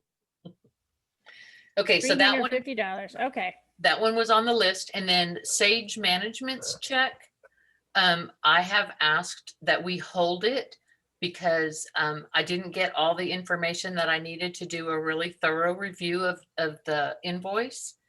And so I would like to do that. And Megan, if she has an opportunity to help put that together before we recommend approving that check. Okay. So what kind of information are we looking for? Well, one thing I need is the board approval to perform the additional services. Okay. And so what was the board? Okay. What were the additional services on the invoice? Trash oversight. Okay. Well, I don't think it was trash oversight. I think they were just doing. That's how it's listed on the invoice. Okay. So Jimmy, 8 hours trash oversight. Yeah. Okay. So Jimmy, give me the definition of what that was. That is the real-time reporting on the trash cans, the broken trash cans. We're not charging a separate for, we're just charging for the reporting part of it to save the Okay. district some money. Okay. Okay. Okay. And what? Yeah, but, Okay. And the additional board had services per their contract require an approval.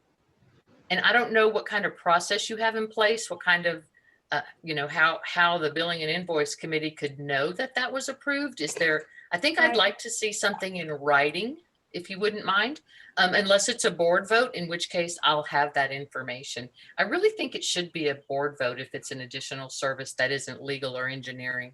Right. Well, Bill, help me remember how we handled this, because I know that this was part of a solution that we implemented with the waste. To go back, this is the one that Lewis wanted an ad hoc committee so we can make the reporting accurate, because there was some inaccuracies in the reporting. So well, we were having some. Chris and I went Okay. and we developed a spreadsheet that would help them kind of sync up on the reporting issues. Okay. From that's where they started with the, I thought we amended the contract. We actually had a meeting where we discussed it, what the ad hoc committee came up with, and we were given a directive to start doing that. Okay. Okay. So Ad hoc committee for what? it was a, well, it was a An ad hoc waste. committee. It was a waste management issue though, wasn't it? Yeah, this It was a was, waste but management.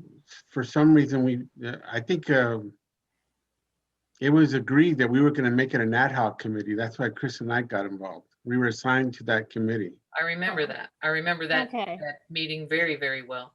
Okay. Anyways, so here's what I need. Art, I didn't approve additional services, did you? The additional, what do you mean? Did you approve additional services for waste management? I just did the study. I don't recall I knew they were going to do it though. I knew they were going to start. Okay, so I think that there was consensus that they were going to do it. What you're saying is you want us to have a motion in place to cover this activity. There needs to the way their contract is worded, if they're doing additional services, they need approval prior to doing those services. It just doesn't, it's not an open checkbook, Catherine. It doesn't just run on indefinitely. Right. Every time they bill additional services, they need approval before they Don't do. we need to amend the contract first? That's in the contract. That's their amended contract. Oh. Right. And okay. So like what I'm trying to say is that doesn't mean that when that first came about and you set up that committee and you did all that, that doesn't mean that just runs on forever. Ideally, the problem corrected itself, and I do have that coming up for you later, and it has. And so each invoice needs its own separate approval to do additional services. That's how I read the contract. Bill, did I misunderstand that contract? I don't have it in front of me, but that's what I recall is we had services in it, and any additional services would have to be approved. And I don't recall specifically if the services were approved when we did the ad hoc committee or not. I think that's been a long time ago. Well, okay, So hold on. Going forward, I'm not going to object to what's on there, what they're claiming for this month. And we won't need that service any further. So it's okay. But I think we all need to agree that if any contractor does additional service, with the exception of the resolution, engineering. Oh, you went on mute, Linda. Broke up, Linda. Sorry, I accidentally did that. Oh, Bill. Now you're muted and I can't hear you apologize to me. I apologize for muting. Say that again, I missed it. My point is this.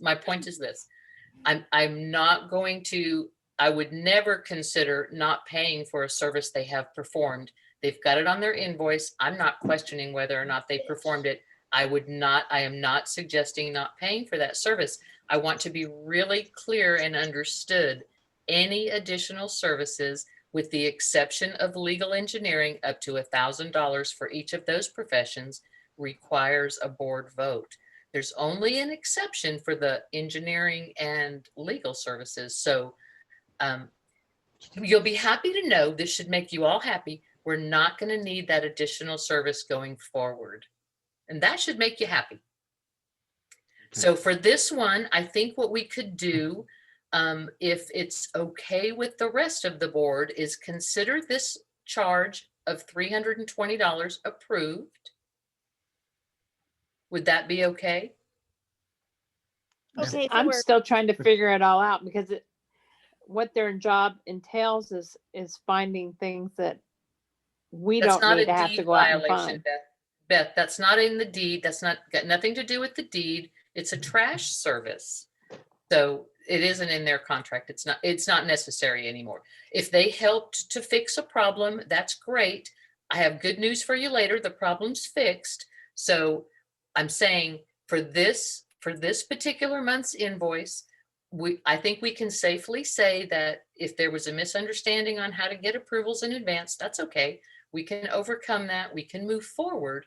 But going forward, any additional services need a board approval first, with those exceptions that I gave you. And I don't think anybody's going to argue that. I think that there was I think there was the expectation, though, that that when they were directed to do this, they were going to continue doing that until directed not to, which is what we're going to get to later on in the meeting, it sounds. Yeah, like. I think that's a little bit too open-ended with the checkbook, but we'll talk about that when we get there. Okay. Okay. So the issue at hand, we need board approval to approve this 300, how much? 300 and... I think it's 320. I don't know that you need board approval, because Catherine's saying somewhere in the record it already exists. Mm-hmm. Bill, should we reapprove it? The answer is yes on reapproving, but I'm looking at the contract now, and the actual language is any invoice for additional services will only be payable if the additional services are specifically authorized by this contract or have been approved by the board or its designated subcommittee in advance. So, it doesn't say DRC committee, doesn't say that, but designated subcommittee. So I think the intent was to have some flexibility on approving additional services between meetings if we designate a subcommittee to approve those. But yes, your short answer is we need a motion to approve the additional services at this point. And going forward, they can either be approved by the board in advance, or we can designate a subcommittee that can approve them. I would like to suggest to the board that the board be the approval authority for additional services. Unless there's an emergency, of course, everything changes in an emergency, but this isn't an emergency. No, I agree. But So for this one, I think I would like to make a motion to approve the additional services of $320 for this pay period, this check register. And let's move forward with that one. That does not release their check because there are other components that need to be checked, but at least we won't hang up on that one. okay. Is that fair? Yeah, that's fair. Okay, so we're gonna need to okay, I'll go ahead and second that because we're gonna need to do a vote on that. Okay, just do we have any other discussion? Okay, so I'll go ahead and call the vote. Linda, Yes. Megan, Yes. Art, Yes. Beth, Yes. and I vote yes too. Okay, so what's next? Perfect. Let's see.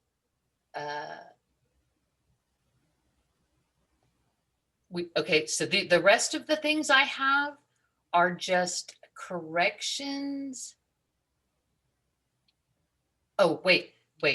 Then we get down to director salaries. And so Megan and I went back and forth on this one this afternoon, and I'm not really sure how it ended up, but here was my take on the review. I denied many requests for per diems because I could not confirm that either a meeting took place, a committee meeting took place, or there wasn't enough recorded on that sheet for me to see if a substantial amount of work was done for the district. And according to the TCEQ, you can't charge for every time you make a phone call. You have to do something substantial for the district. So one thing that Megan and I did agree on is that we probably need to do a little educating here on how to fill out those forms, what information needs to be contained there, and the importance of putting the right dates on them. Because a lot of these are probably just wrong dates. I mean, it could very easily have some of these corrected by just correcting the dates.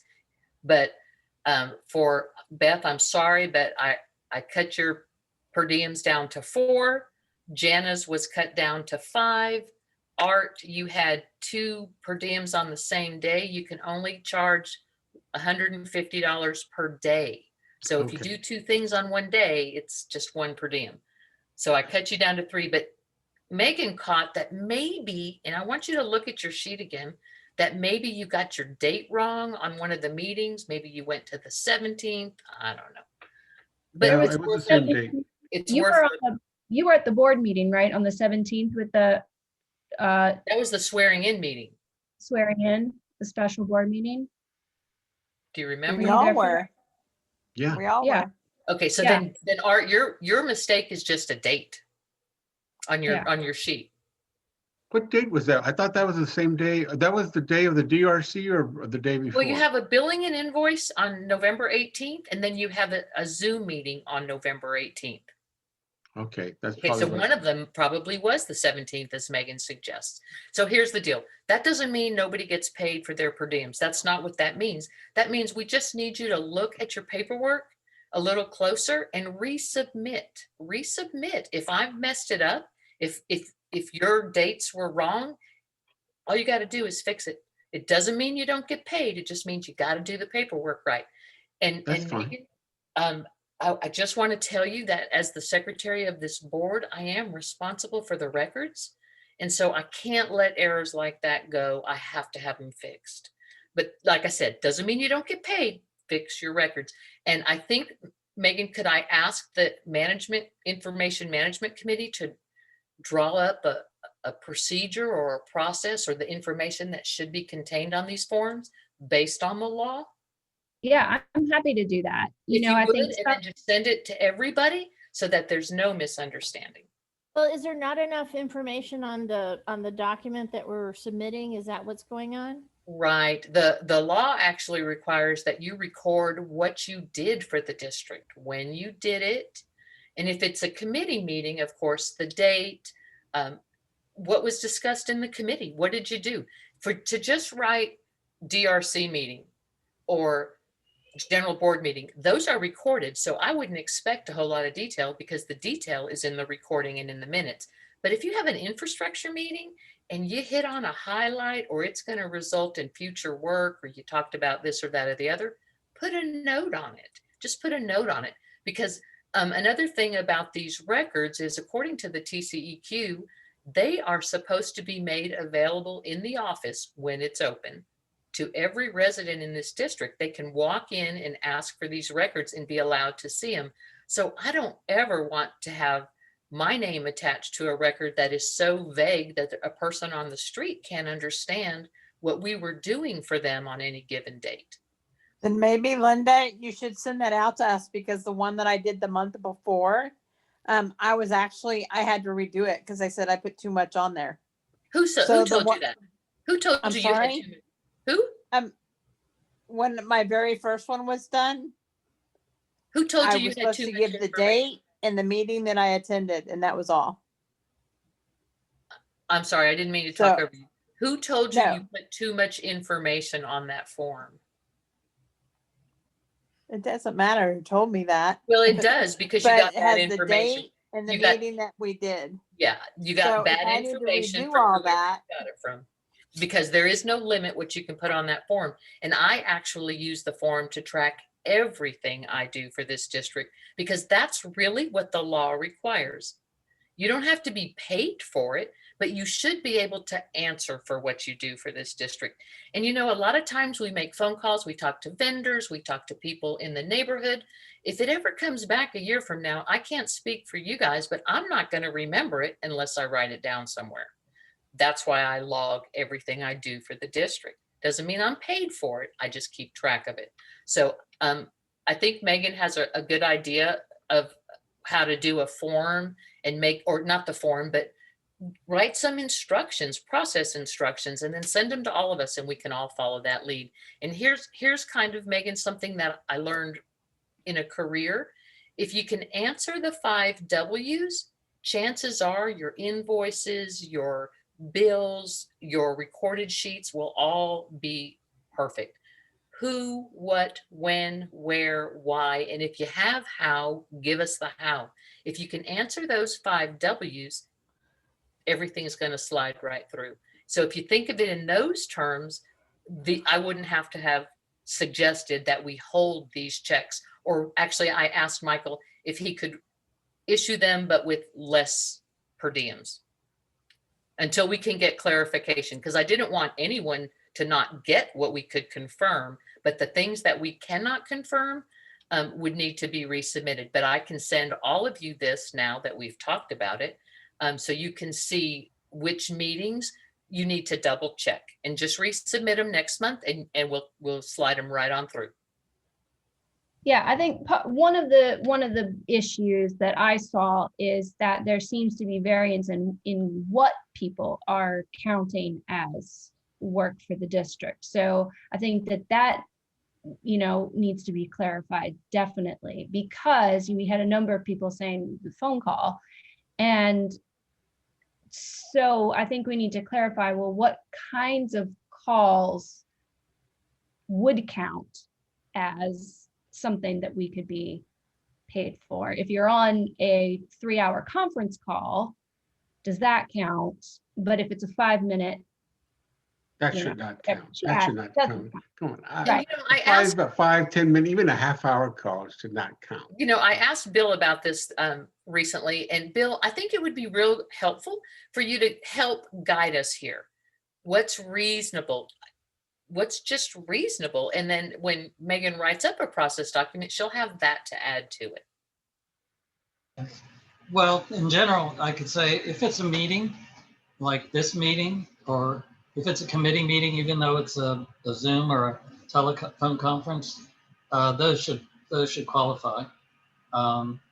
If you are having a brief conversation on the phone, when I say brief, maybe less than 20 minutes, and it's not involving other committee members, it's just maybe a conversation with Infomark or something like that, that probably should not count. That doesn't rise to substantial level. You cannot count your preparation you do on your own. That doesn't count. So Even if you prepare 10 hours for a meeting, you can't count that. It has to involve some interaction. So I think primarily the committee meetings and the board meetings are where you would focus your per diems. And of course, I don't know when the committees meet or where they meet and things like that. And so I would guess that that's probably most of the per diems. You can also have per diems for training, like the open records training, open meetings training. Even though that might be less than an hour, whatever, you could still count that. That's a substantial enough activity for the serving the district. But I guess we can have some guidelines. We can have a form, but when in doubt, you probably should ask before you submit it. If it, does it rise to that level? I don't want anybody to not submit for a per diem they're entitled to. But on the other hand, if it's insignificant activity, it won't qualify. Will that help, Megan? Will yeah, that help? absolutely. Yeah, I just think we need to be as explicit as possible because there are these weird gray area things that go on and you're like, oh, well, I mean, my approach is to be as super conservative as possible and basically just ask to be paid for these meetings and the committee meetings. Because if I started asking to be paid for all the substantial work I'm doing for the district, I think I'd cap out my year in the first quarter. So, there's that piece of it too, but yeah, I think the more explicit that we can be about what actually counts, the better for all of us. And Megan did make a good point today, and that is that, nobody's going to get rich doing this volunteer work. Nobody's going to get rich doing this. But here's the thing, and I don't begrudge anyone maxing out in the first quarter. I think if you do, you do, and you just keep working for free after that. And I feel your pain because I have done nothing but sit at this keyboard for days. But here's the thing. We have to be able to answer to the constituents what we've done for the district that we've taken money for. And so if those forms are recorded in a way where we all feel really confident about what's on them, then I think that's just better in the transparency department. I really think it's important for transparency, and that's why I'm asking for that. But what I'll do when this meeting ends, I will send all of you a piece of my report that I'm reading from, so you can see which dates I'd like you to look at your calendar again and just correct and resubmit next month. Is that okay, Megan? That's fine with me. And that goes for Chris and Jana as well. Yes, I have their email addresses. I will send to them. Okay. Or you can if you'd like. Yeah, whatever is fine. Okay, so that was hey, I think that's the end. That's the end of the bills. Actually, Okay. I have a question, Catherine, that I Sure. would like to ask. We submit 2 separate invoices, one for the tour services and one for the additional services. I hear that the checks are going to be held. Why does the entire amount have to, or both invoices need to be held? I believe That's unfortunately my fault in that I cut one check for 2 invoices. So it wouldn't matter. It wouldn't matter, Michael, because I need to review the second invoice against the letters. So the second invoice is where you have questions, not the first one for the services that Well, we. the one of them was the one that had the additional services. So I did have a question about that. We covered that. That's invoice 53. But invoice 52 covers the tour of services. Right. And that one is still in review. The tour. The tour. What is it that you need to know? What information do you need on that? I am going to look at the letters that were sent to the constituents, and I'm going to make sure that they follow the contract language, that what was sent to the people are actually covered in your contract. It won't take me long. I finally got the letters. And I promised Megan I would do it as fast as I could. That's all I'm going to work on for the next 3 days and just do some checks. I'm on the audit committee as well, Diana, and I'm going to use it as an opportunity to do a brief audit at the same time. Okay, so we're going to hold that check. Yeah, we're going to approve it in the total. We're just going to hold it for you to finish your review. No, you're not going to approve it in the total. No, you're not going to do that because I don't Okay. know that that total will remain. Okay, so We're holding the check.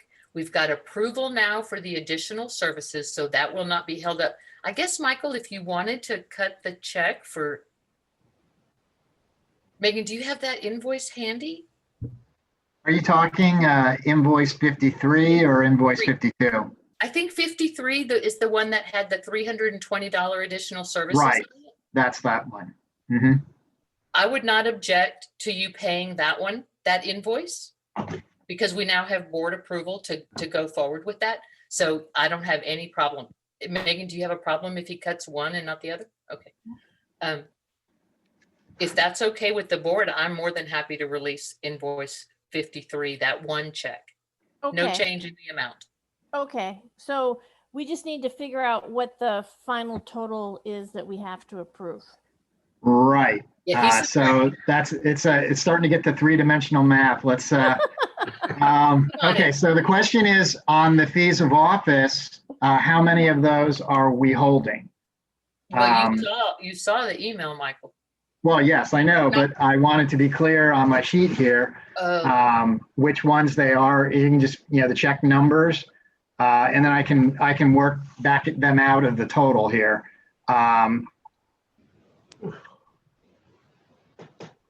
And Linda, is it fair to say that since we're having a special board meeting on the 11th, that we could be in a position to move forward with Sage's check on the 11th? Like January 11th? Yeah. Absolutely. Absolutely. Okay. Prior to next month's board Yes. meeting. Yes. So you're saying that the board is not going to pay us our tourist services until after the new year? Well, unless I don't know of any way, Bill, is there any way that we could, once the documents are reviewed, that we could pay them when that's finished? Yes, you could approve the check, and in that motion say the check will be held until approved by the Bills and Invoices Committee after your review. And so you wouldn't have to come back to the board. Even if we change the amount? Well, we could include that in the motion, that you would review it, and the amount approved by the Bills and Invoices Committee would be released to them.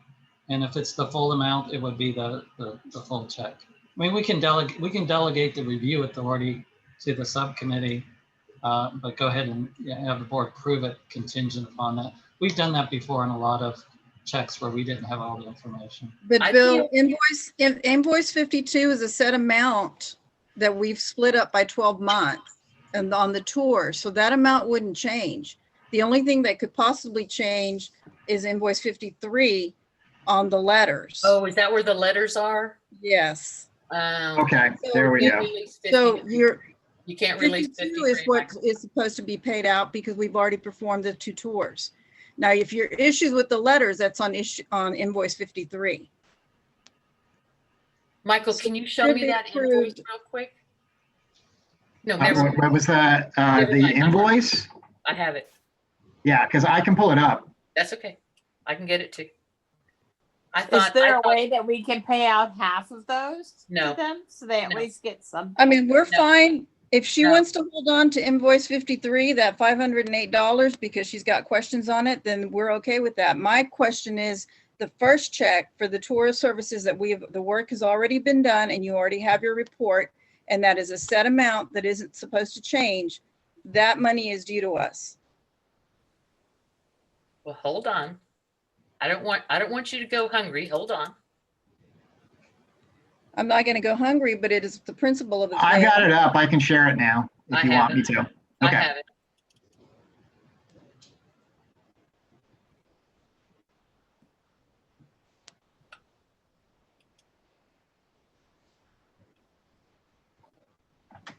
Yeah, I agree with you, Diana. You're absolutely right. Michael, and Megan, if you're okay, she is right. Invoice 52 is just the tour business. I'm okay with it's $42.87.25. I have no objection. She's right. They get that money whether they did It's not about performance. It's about they did the job. So, And the board has already voted on the 300, the additional services. So your only thing that you're worried about is the letters. for now, yeah, that's what I'm checking. Yes. That's what I'm checking, the letters. So the board can vote to pay us out the tour services.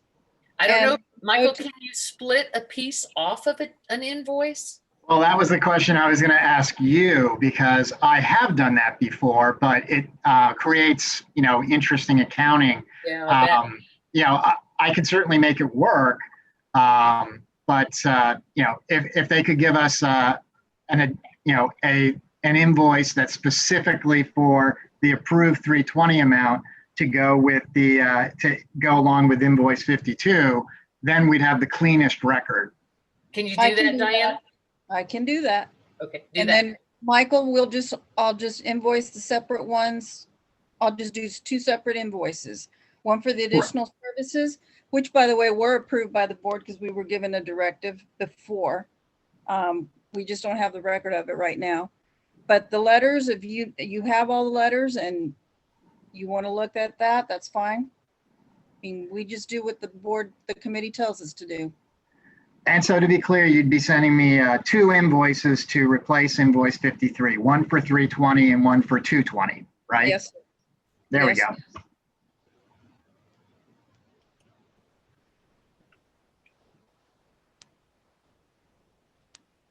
Okay, so do we have a number yet? And keep ciphering it. Sorry, I muted. Okay.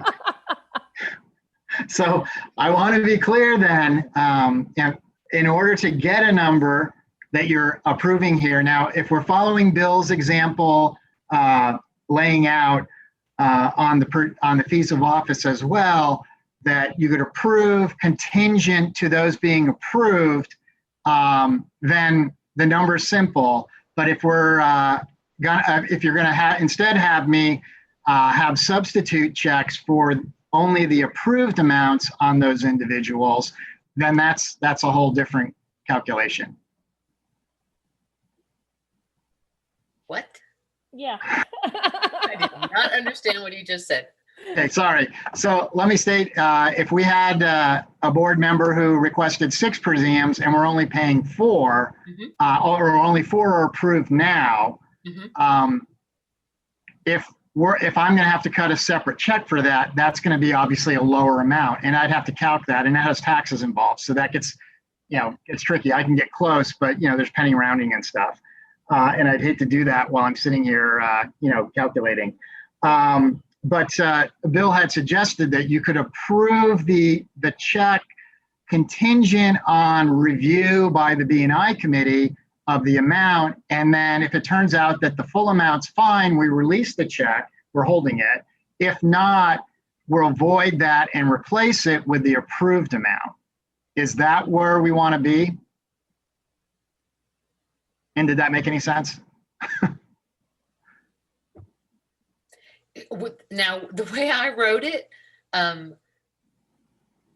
wrote each director whose per diem sheets had errors, and I said pay for per diems, and I gave right. But we had already cut the checks last week for the full amounts. That's what's on the check register, and that's what's really hard in our system, is to void and replace on very short notice, which is what that turned out to be, because we weren't as far ahead as we wanted to be. Right. So that's where I'm at now. This is what's on the check register. Yeah. Do you want me to void and replace, or do we want to approve, hold, and maybe void and replace? Those are kind of the 2 options. I would feel more comfortable if you void and replace the checks, and then let us capture anything they want to correct with next month's billing. Okay. Is that too much trouble? I think it's just cleaner that way. I agree with that. The only issue is me calculating what those amounts are, because now you have withholding, you have the payroll taxes, that's a set percentage, but there's the penny rounding on whether it's 47 cents or 46 cents that month as it alternates. So for me to calculate that here at this moment, I might make an error. Well, I hope you don't make an error, but the alternative solution would be to go ahead and remove all of those from this check register and then do them as a supplemental check register along with, what, do we have another one we were doing that with? Actually, the Janny King, we're holding off until we get new invoices. So the Sage, we're sort of doing that. We're going to pay, yeah, well, okay, because that's what we're going to end up doing with Sage. We're going to, the check that's on here is for both invoices together. We have to take that off, but we'll be issuing a separate check for the stuff that there's no questions about, the 4287.25, and then the now that we've cleared the 320. So what I'm suggesting then is that we do the same thing on the fees of office, that I pull all of those off of this check register, and then we'll issue the new amounts, and I'll put them so if they show up on the check register for the next month, I'll date them after the meeting so they'll be picked up. And we'll have a supplemental check register that's, that is, you've approved for us to do it. And then it'll be formally part of the report next month. That in terms of the accounting and keeping track of everything and having a record that's complete, I think is the best solution.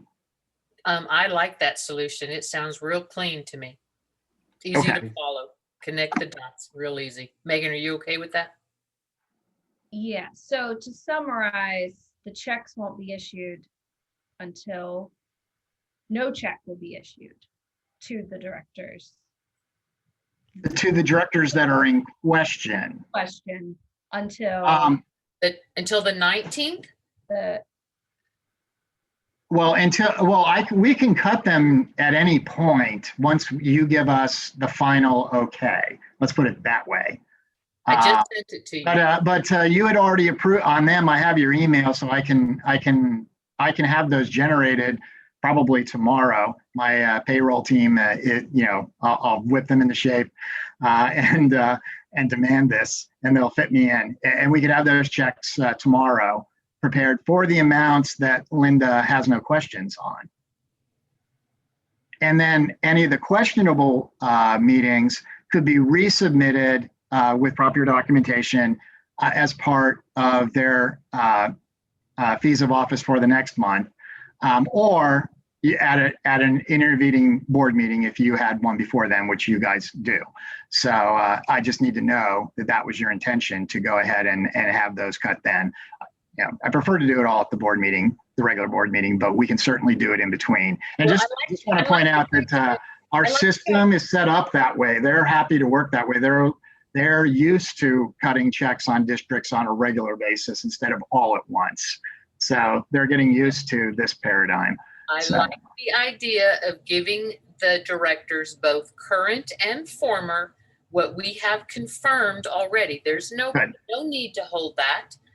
If you can make that happen, I've sent you just that piece of all the back and forth conversation today so that you can easily get the checks cut for what we have agreed is properly documented. If you can do that, I'm okay with you releasing them tomorrow. Yeah, and I've got the email, so I can't do that. I don't want to try to do this calculation at this moment. Can we come back to the amount here? Let me give me a few minutes or a couple agenda items to. We have more agenda to cover, but so. Yeah. Okay. Does that sound agreeable to everybody else? Sure, that's not a problem. That's not a problem. Think this is a problem. Okay, so are we ready then? Let's see. That was financials. Well, okay, what's next? Are we ready to move on to agenda item 7? I believe so. Okay. Agenda item 7, amendment to maintenance cap and Infomark contract. And I believe we had an amendment or an attachment for this, correct? Yeah, it's in your packet. It's item 7. Christie will address it for you. She brought it up. Okay. Screen sharing. Yeah. Okay. All right, so as you guys know, since we're on agenda item 7 of 33, I will try to just hit the highlights of this. So basically what we do is every year when the budget is approved and the new maintenance cap is approved, we amend a portion of our contract to state the new cap amount. So we have done that here along with our annual CPI increase. So what you'll see here is that the base fee is $50,449 per month, annual $605,390. And the annual repair and maintenance budget is $109,000, which is $9,888 per month. So the total compensation for both the base and the maintenance budget is $714,440, and that equates to $59,537 per month. I will share with you, and hopefully this pops up. Do you guys see the screen change? Yes. Perfect. So this is the CPI index that we go off of. So this is the previous rate. This is the increase based on the CPI adjustment, which is down here in July based on the contract. So what you're looking at is an increase of $4,034.53 monthly and $48,414 for the annual fee based on the CPI. So the change was 2.908. Is Yes, that what you're ma'am. saying? Okay. Okay. Catherine, who's on the management committee now? Am I still on that? I think that's you and I, buddy. Okay. Okay. Yeah. No, Okay. no, it isn't. No, it isn't. Catherine, it's you and me. Oh, I'm Hear that? sorry. We're the I knew I was on it. But that's security. You might be on the other half of management with Art. Oh, Yeah, okay. Okay. Yeah, maybe that's what it is. Okay. Yeah. Management, insurance, and fire protection. That's you and Art. Okay. Okay. Okay. So do we need a resolution? Is that what I'm hearing? Yes, ma'am. Okay. So Bill, can I make a resolution for the annual of 714,440? How do I need to organize? Well, the motion, if you want to make it, would be to approve this letter because it has a agreed and accepted at the bottom. Christy, if you go down towards the bottom, it calls for a signature by the MUD. So this is essentially a letter agreement to make these changes.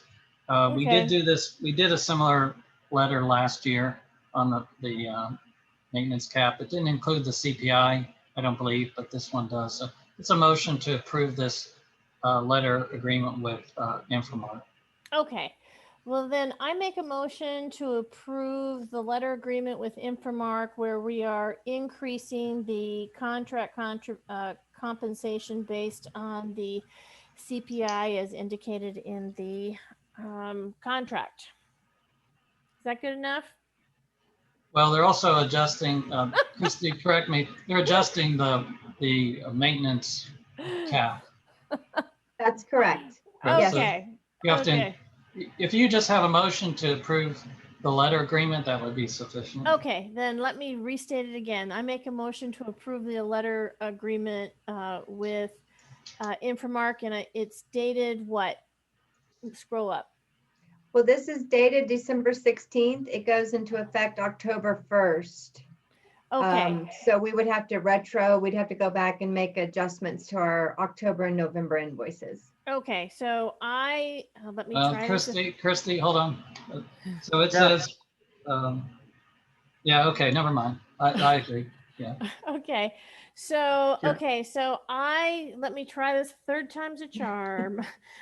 I move that we agree that we approve the letter agreement that for October 1, 2020 with Infomark. How about that? I have questions, but you're gonna second it and then we can ask questions. Yeah, right? yeah, do a second. Yeah. Go ahead, give me a second, somebody. I'll give you a second, Catherine. Okay, so what is your question, Art? Okay, so just to compare apples to apples, because we made the change, the accounting services were on this as of, they went off when, Christy, in October or November? I'm trying to That went remember. in November. Okay. Yes, the accounting So changes were what was actually in the base- November.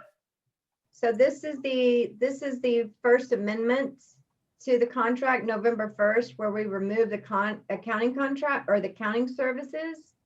So the base fee was Okay, that's what I'm 55,502 looking for. and we reduced it to So- 49,023. So it's 55,502, right? That's taking out the accounting services, correct? Yes. Right, Okay. And then, No, that's not taking out the accounting. It was at 53 something with the accounting out. oh, so what, okay, so what are we looking at here? With the 55? Well, this was the plus October 2018 contract, isn't that what Oh, we're? October, yeah, Yeah, you're Okay. right. This was effective November 2020, where we removed the accounting and the base fee was 49,023. Oh, okay, 49. So what you'll see here is that's the amount that we used on the CPI, 49,023. Okay, They're right there.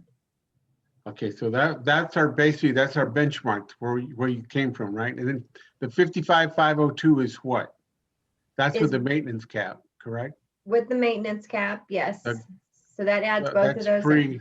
Okay, so now we're bringing it up to what? So your, That's the old amount. What's the adjusted amount now?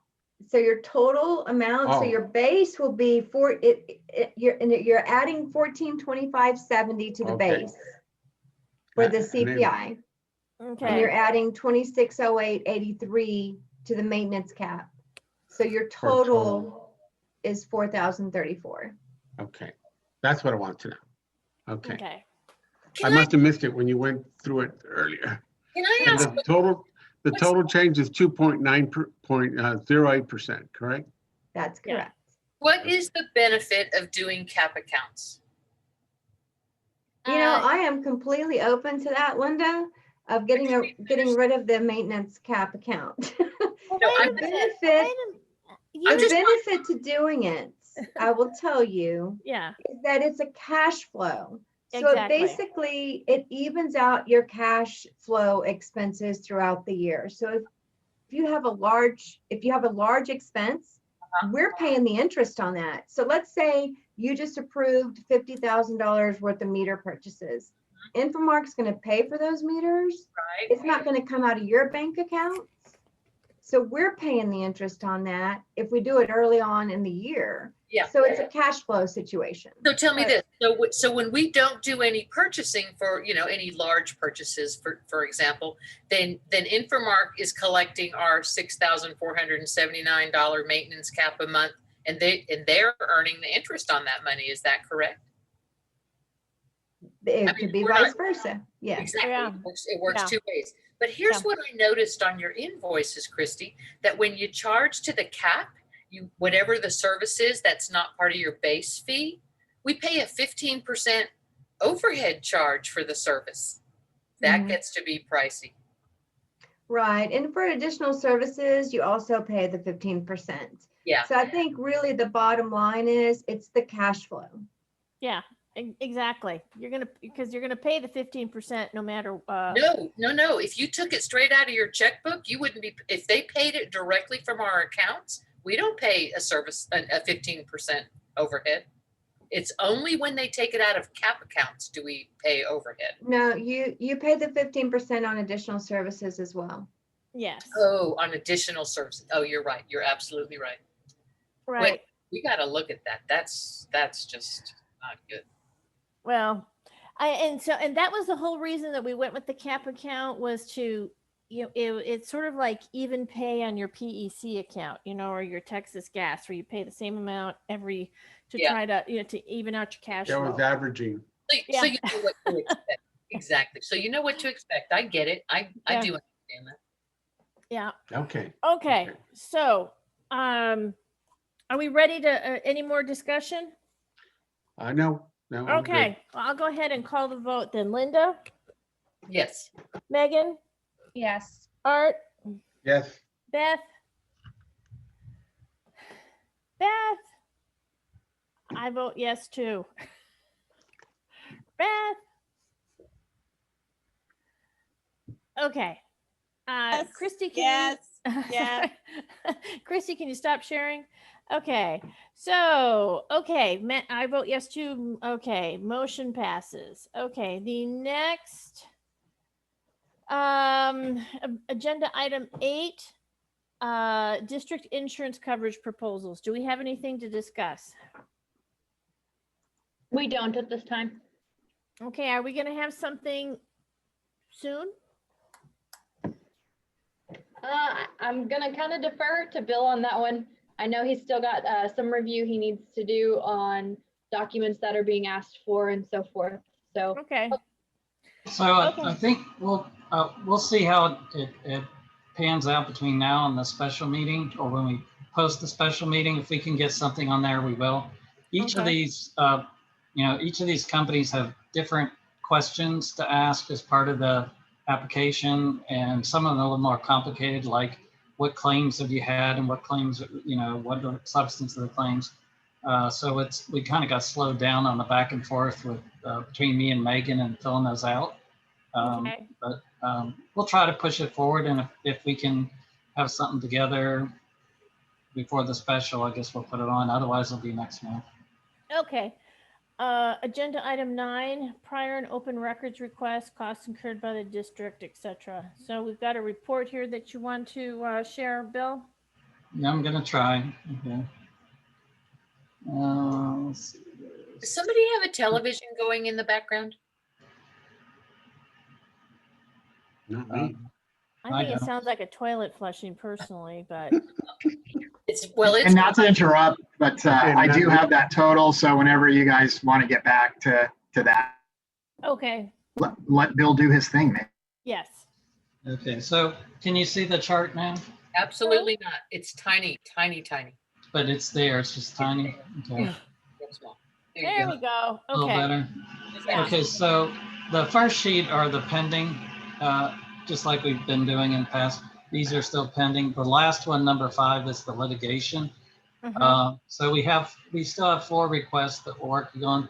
The first 2 are from Rose Green, and those may end up requiring some decisions from the Attorney General on some confidentialities and so forth.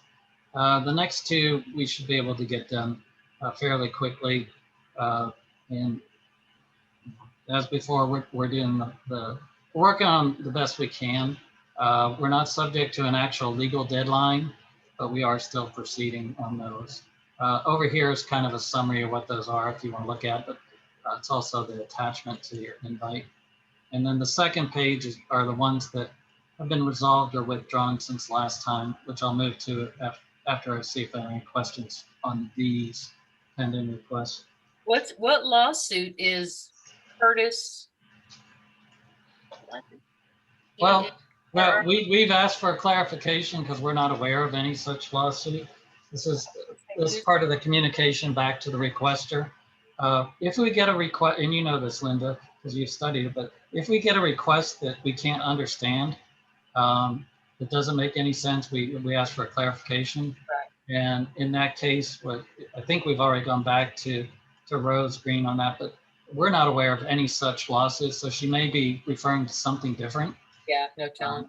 Yeah, and so some of the, her requests are a little different aspect to them because they tend to not be as clear. Handwritten. They're handwritten. Yeah, she doesn't use the internet because I'm looking at this, and so much of that information is available online. Yeah, and I don't want to get into talking too much about her personality or everything, but it's my understanding she doesn't have a computer. She doesn't use the computer. Well, doesn't have a computer, I'm saying. Yeah, she doesn't use one. I mean, I think she's just afraid of it. It's not, and I almost feel a little sorry because when we're doing virtual meetings, that she doesn't understand how to use that, and I think she's just feeling like she's missing information. Yeah. I could bring her a copy of my lawsuit really easy. I don't want to interfere in what you're doing. I think we've already, no, I think we've already provided a copy of that lawsuit. Okay. The lawsuit you're involved in. Any Okay. questions on this sheet before I go to the second one? No, go ahead. Okay.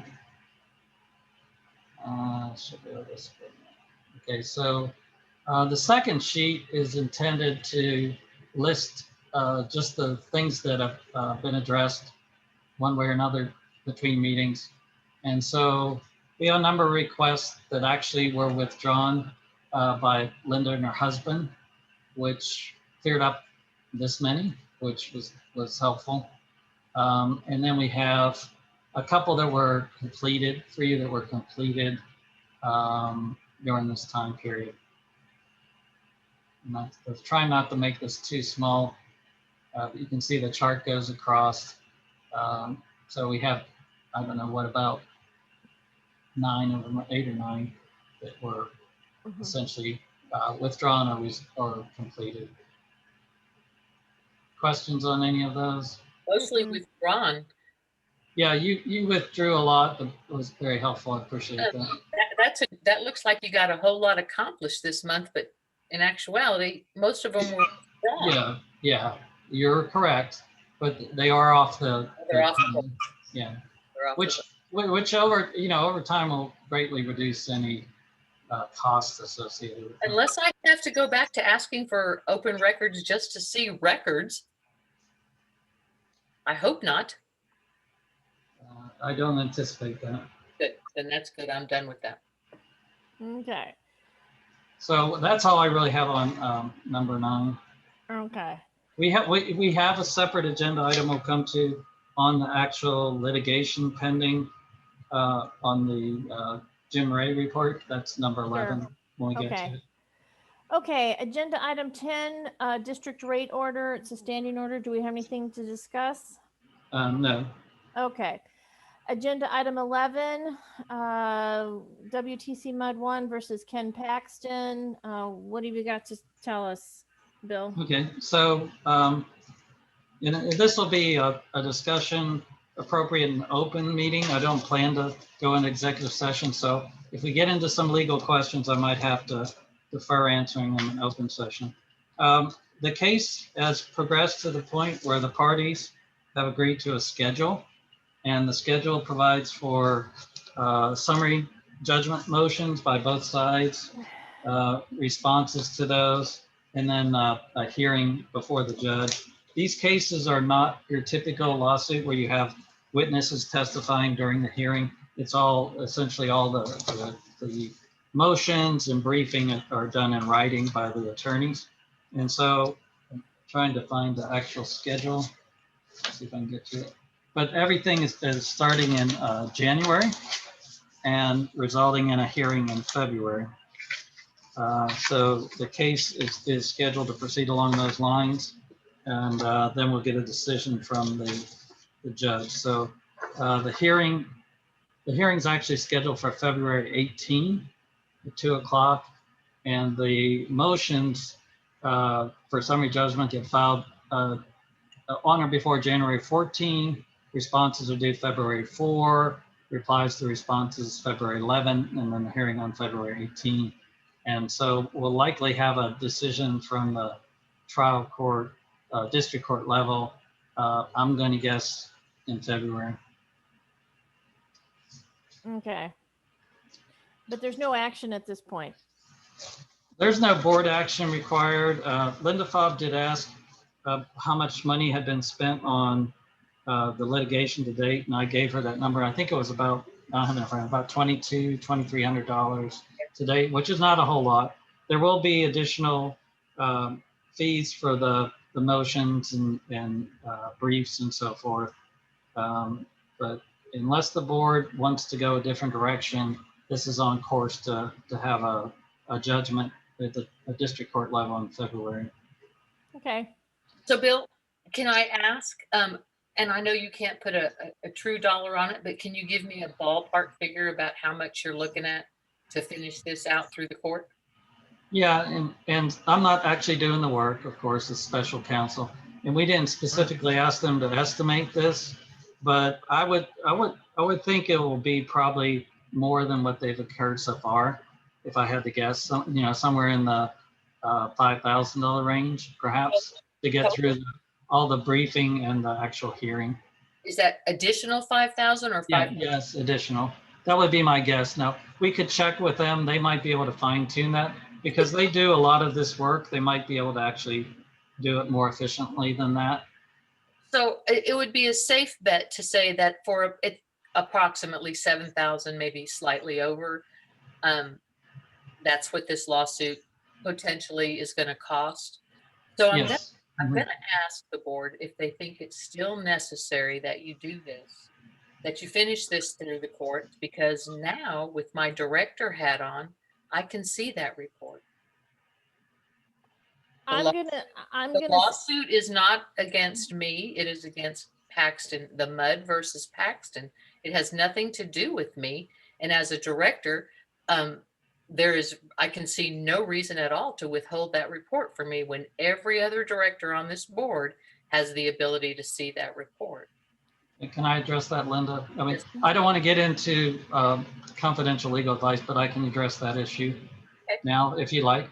Linda has requested a copy of the report, and she is correct. Each director has a right to look at that report.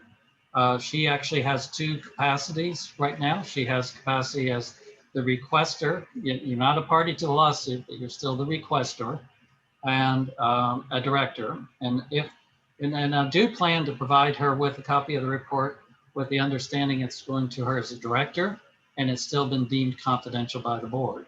So that does not entitle Linda to disclose it to the public. If indeed this case goes forward and it's determined by the courts that it is a public record, then it would be provided to Linda as a public record, which could be disclosed to the general public. And there's two, that's a distinct difference. It might seem, okay, you got to see the report, but it's not public in the sense that you can give it to other people. So at this point, yes, you're going to see the report. The board's going to see the report. The board has not approved that report, and they are not going to approve that report because that's a legal aspect to the case. But if we give the report to you with that understanding, everybody knows it's not public yet. So at that point, if we were to go to special counsel and say, Linda's got the report, still confidential. We'd like to stop the lawsuit. Let's stop. We still have the issue of if we, and I can check with the special counsel, but I'm pretty sure it's true. If we pull the lawsuit and non-suit it and don't go forward, then the decision of the Attorney General stands, which means the report is public because we still have a pending action there. And I don't know if there's a way, and I'm not saying you should, but I don't know if there's a way if you can withdraw your request as far as the public requester, if you decided to do that, whether I could make this work. I don't have that answer tonight, but that is an aspect to it. Bill, as I told you the other day when we talked, my goal is to not spend money in this district that doesn't need to be spent. If that will stop the hemorrhaging of money, then I will be more than happy to call my contact at the AG who's handling this case and tell him to let it go. I don't have any issue with that. If that fixes the problem for you, then I don't have any problem with that. Yeah, I have. Are you saying you'd be willing to withdraw your request or your open records request? Yes. Okay. So if you're willing to do that, and if I check with special counsel and there's a way to do it, then the discussion today with this board would be, is that what they want? Is that the action they want to take? And the alternative is, or follow through to the end of this lawsuit. Or follow through, or if legally I can't accomplish what I'm describing because of some technicality or whatever, then we have to go a different direction. So I guess I need some input from the other board members, whether they want to pursue this action, if it is viable to attempt to terminate the lawsuit. I don't think we have enough information yet. Okay. What would you like to know? Well, no, meaning you don't know, because you don't know if Linda withdrawing her open records request if that's going to unroll everything, unwind everything. That's what I'm saying. Right. I'll have to ask that question. Yeah, and the point that and I think it was really important to understand is the report that we're talking about has only been seen by a subcommittee. It has not been presented to the rest of the board. So it's, it was considered a work product that hadn't been submitted to the rest of the board. And that was really the reason that we had the MUD really said, wait a minute, this isn't a final product yet. That's why that's why we don't consider it we disagreed with the ruling by the AG. And that's the whole reason why we went down this road. So I'm not, and until we can get ourselves back into that place where the work product for a subcommittee that has not been presented to the board is not considered an open record, then I guess we're just going to continue down. I'm going to say we're going to see it to the end. That's one board member's opinion. Mm-hmm. I'm going to abstain because I'm involved in it, but I would like to hear from the rest of the board. Right now, the district is looking at $7,000 plus the cost of the report. An obsolete annexation report. It was written over 2 years ago. Do you think that the MUD should spend more money to try to withhold this report? And as Bill said, if it's all withdrawn and anybody else asks to see it, they may have to go this same route again. Right, I Bill? don't have enough information, so I'm going to say no. I don't have enough information. What do you need to know, Beth? What are you missing? Well, the biggest that I know about is all the money that's been spent. So I can't say anything until I've seen the reports. Well, that's what I'm saying. That's the whole thing. Okay, well, logic and reason sometimes just doesn't work. So what I want to just understand better is the reasons why it was being withheld in the first place. How important is that to us? And then, so I think fundamentally that's the one question I have outstanding, that I don't know enough about why it was being protected. Well, Megan, to your point, none of us do, because it was a subcommittee that did this. So I want to read the report too. Is it something that? Okay. So just a word of caution, we're starting to get into an area where I feel uncomfortable talking. Yeah, I don't know enough. I agree that the new board members, the three of you, have not seen the report or discussed the report, even in executive session. So, there's probably some reason to share the report. It'll be confidential. Maybe that'll guide your decision on how we handle this. We probably can't address this tonight adequately. We have a January 11th special meeting. It's close to the deadline for motion. So it probably, even if we stop then, it might not stop all the expense, but I could put it on the special agenda. I could distribute the report confidentially prior to that. And if need be, we could have an executive session on the January 11 meeting. We're going to extend the meeting to try to make a decision at that point. Linda would be part of the executive session, right? Well, I think this would require an executive session of some sort to get to the bottom of it. He was asking if I would be allowed in the session. Oh, in this case, I believe yes. Yeah, I mean, so if she's allowed in it, you can disclose what's on the report to all of us, right, including her. Well, my plan right now is to send each of you the report with the indication it's confidential, and so that will compel Linda to keep it confidential too, but you all get to see it. The executive session would be to discuss the legal aspects of the lawsuit going forward. And yes, she's the requester, but she's already indicated she's willing, if it's legal, to withdraw her request to make it go away. Okay. Correct, Linda? That is exactly correct. So can we go that way, Linda? Would you be okay with that? I'm sorry? Would you be okay with that to absolutely table this to January 11th and then to stop the hemorrhaging of money in this district. Yes, I would be very okay with that, Art. How about the other directors? Are you okay with this approach where what I'm going to do is actually check on if we can accomplish what Linda's suggesting, but put this on the January 11th agenda for more discussion? Sure. All right, I'll do that. Okay. Okay. Is there a way, Bill, that you can send us some sort of summary of why it was being protected?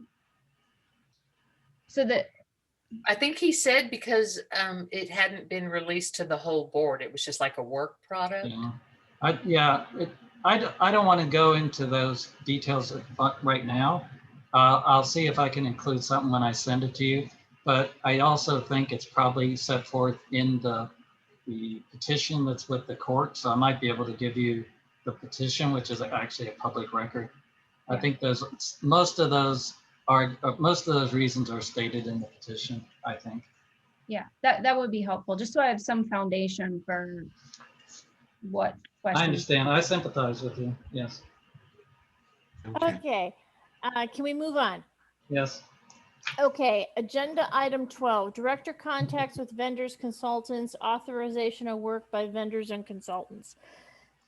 Okay, Bill, I know we talked about this. Remind me what the purpose of this agenda item was. Yeah, well, I thought it would be helpful to have a conversation with the new directors to be sure they understood. And we've already had some discussions about the need to get approval of additional work under certain contracts. I included in the attachment the prior resolutions that the board passed to allow committees to spend up to $1,000 for legal or engineering services between meetings, because we felt that was important.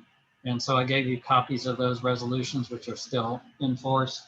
But outside of those resolutions, and unless it's already in the contract with the vendor or the consultant, there has to be board approval before you can ask them to do work. And my office, if I get a phone call from a director, I'm going to take the phone call. I'm not going to say I'm not going to do the work. But if it's any significant project, it would have to be authorized by the committee up to 1,000 of the board. Just like we did tonight on the waste management contract, I asked you to approve it. So for the new directors, I think it's important for them to understand that process. As far as contact with the vendors and consultants, again, like with my office, if every board member was calling me with different ideas at the same time, it'd be hard for me to deal with that. So typically on like the final meeting agenda and maybe just general directives, I rely on the board president primarily. I'm not saying you guys shouldn't all call me from time to time if you have questions, but if you have multiple directors giving direction to a consultant or a vendor, there might be some confusion. So I thought this was maybe a good time to discuss how the board wants to operate. Obviously, if you're on a committee and the committee deals with a particular contractor or consultant, you're going to be talking to them. That's obvious. You're going to be doing that.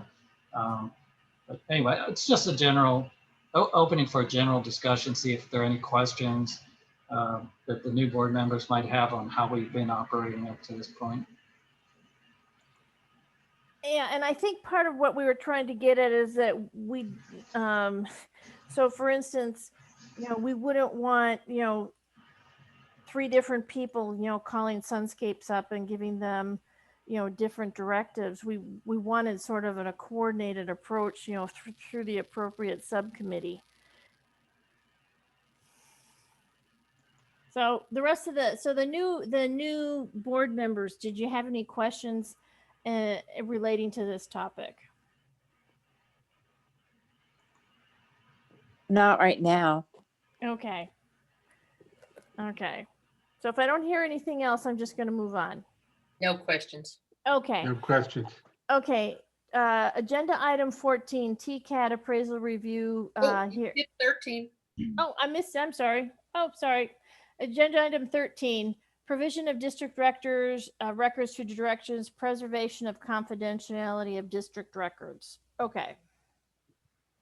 Bill? So again, this was a kind of a general topic. We touched on it when we talked about the case, the annexation report. That if a document is provided to a director and it's either required confidential, like a customer information that they've requested confidentiality was mandatory, or if it's been determined to be confidential by the board, each board member that has that has a duty to keep that confidential. And I think we all see that's very obvious. So if you get documents that haven't been redacted, need to be cautious. If I send something, I usually tell you, hey, it's confidential, keep it confidential.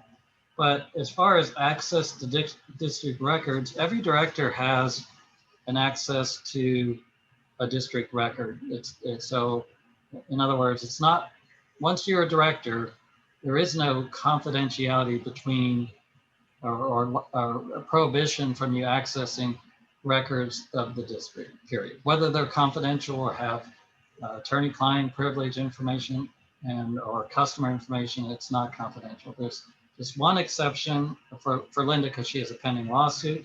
Information regarding that pending lawsuit where you're a party, Linda, we have to keep that confidential from you. But other than that, the records are not confidential from any director. So I think Linda has requested records. I've tried to get her some. I know Infomark's got her records. If Megan wants to look at something, or Beth, or any director, they have a right to those records provided they honor the confidentiality. And I know there'll be times when a committee's working on something that they might not want to share and distribute to the whole board. And that's important in the sense that if it's a draft that hasn't come to the full board, it does have a different character as far as open records. As to directors, I think you guys just have to decide how you want to operate on that. Whether, what point the committee wants to share a document or should share a draft document and so forth. For example, Megan worked on some documents and I looked at them. They're in your packet tonight. We're going to talk about them. She's going to present them. But when they were being drafted, she really didn't have something to share. She may not have wanted to, give it to people outside the committee. So that's why I put it on the agenda, so we can talk about these things, see how everybody feels, or if they have questions or objections. Okay. Do we have any other board member have any questions? I'm trying to follow this logic. So what you're saying, Bill, is that we can share stuff that subcommittees are working on with the other directors? Okay, well, that's a different aspect. Once the committee is communicating with other directors and it's an interchange, then you're going to violate the Open Meetings Act potentially as a quorum. Okay. So you do need to be very careful of that. But if there's a record, a district record that exists, and you probably should do it mostly through my office if you have a question. There's a district record that the committee has, or there's a district document the committee has. It's not prohibited from other directors seeing it, but you're right, a joint communication between a committee and another director creates a problem. I know it's a little bit complex when you talk about draft committee documents, but if you talk about records in general, things that have so it's just already been records completed. in general. Yeah, that's it. Not committee documents. Well, what I wanted to talk about was committee documents in progress and how the committees would treat those if they were asked to provide them. Okay. I have a question. Yes. And I think you really covered it, but I want to be absolutely certain that I understand. Because before the last meeting, and it was short notice, but I asked for 2 fine amounts on 2 separate customer bills. And Mackenzie asked Catherine, and then apparently they decided I didn't get to see that answer. So should she have given me that information? I mean, Short answer is yes. I didn't Short ask answer is yes. record, I just asked for an amount. Yeah. The short answer is yes. Okay. Yeah, I don't think, I don't know that if there's a real understanding with our contractors that all board directors are equal. And they don't need permission from one to give information to the other. So if you can clarify that, that would be. No, you're correct. You're correct. Okay. Right. Mackenzie, are we understood on that? Yeah. We're good. Thank you. Okay. Okay, so are we ready to move on? Yes, please. Okay, so agenda item 14, TCAT appraisal review board on hearing on 2804 Primwood Path. Okay. So I gave you the attachment, which is basically the minimal information on this appeal. The reason I put it on the agenda is we didn't have enough information to determine if it was a significant issue for the district. A homeowner is appealing the valuation from 2019. It's a late appeal, valuation on the house that they purchased. And they're looking at lowering the amount from about 341,000 appraised value down to, I think, about 312, something like that. It's not a dramatic difference. And so the appraisal review board looks at those appeals. It's a kind of a citizen volunteer board. They have a hearing and then they make a decision. The reason I put on the agenda, because we didn't have a lot of information, is I didn't know if the board would want to try to participate in this hearing, and it's Friday, so the time was really short. It was difficult to get accurate information on even what time the hearing was going to be. It's a telephone hearing. But once we got the basic information that we're only talking about 1 year evaluation, the owner claims that they have a settlement statement, so they want to adjust it to the price they purchased it. It's going to have a very insignificant effect on the district. It's just one property in the entire district and that amount. So I'm not recommending any kind of effort to participate or cost to participate, but I did have it.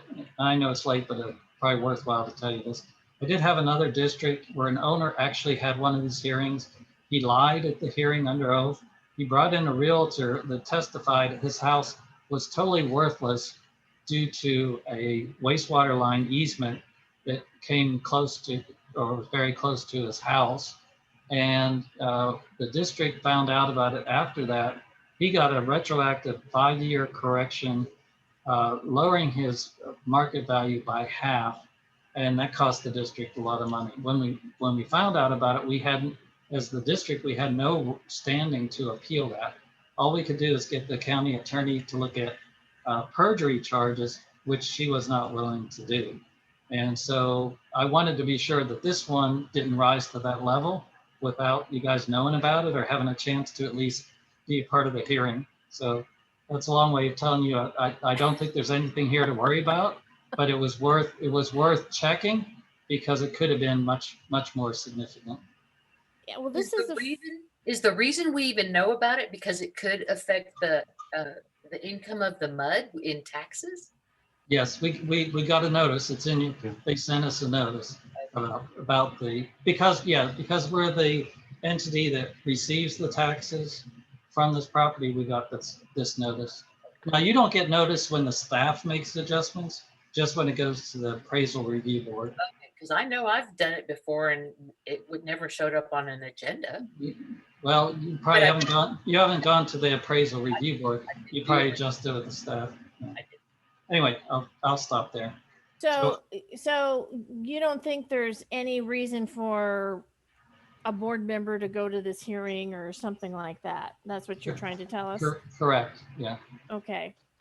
And they're only making an adjustment of what, $25,000 or something? I think it's about 30,000, but they're going to get it. If they have the settlement statement, the appraisal review board's going to give it to them. Really? So, yeah. Well, yeah, but I mean, we're such a small percentage of Williamson County, right? So what's our taxes on a $30,000? Yeah. Yeah. And I can guarantee if you did participate, you wouldn't stop the result anyway. He's going to get the adjustment. Anyway, that's all I have on that. Well, it's good to bring it up though.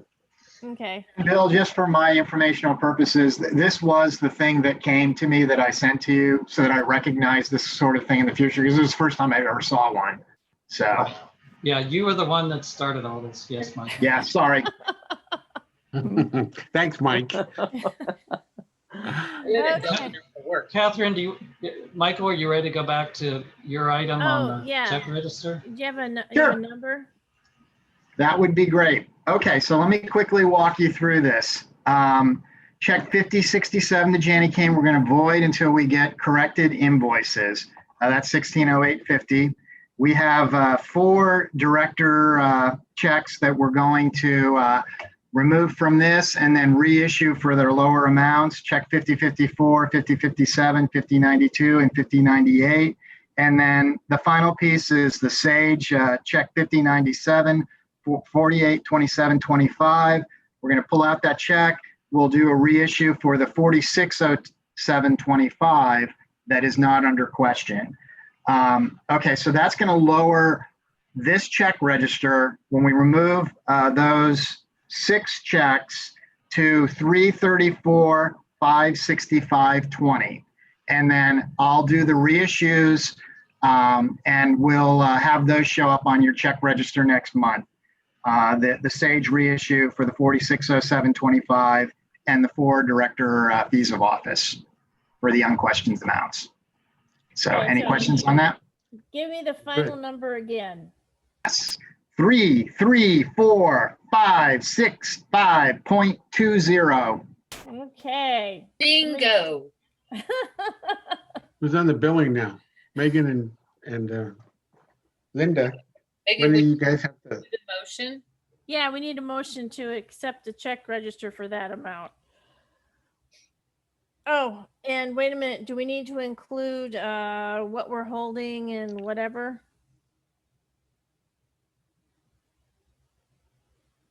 I thought we already Thought we did addressed that.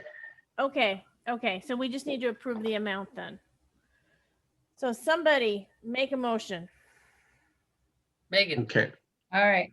A motion to approve the check register in the amount of 334565.20. Is that That's right? right. That's right. That is correct. Okay. I need Linda, a you want a second. second? I will second that. Okay. Okay, is there any discussion? Okay, I'll call the vote. Linda, Yes. Megan, Yes. Art, Yes. Beth, and I vote yes. Yes. Okay, and I vote yes too. Okay. Agenda item 15, Parks Committee. I think I'm just going to turn this over to the Parks Committee, Beth and Megan, because I know you got a number of things you need to discuss. Yes. Can I request a brief bathroom/water break? Sure. You read my mind, Megan. Okay. All right. Okay. I was about to shut me off. 5 minutes. Okay. 5 All minutes. right. You can go on to another number because she's got a lot of notes on it. So I could start on it, but she's got more of, I can't write. So she's got more of the everything written down. Yeah, I think we're all taking a break, so. Okay.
Okay.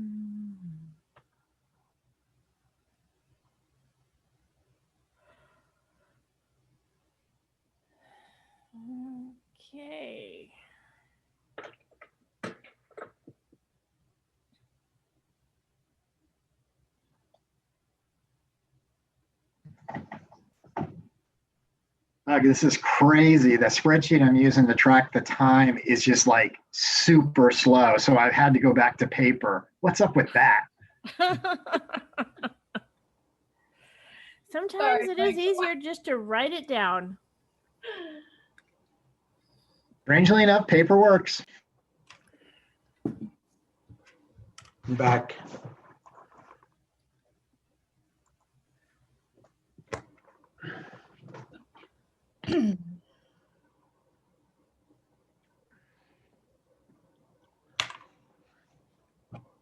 Okay. Is Beth here?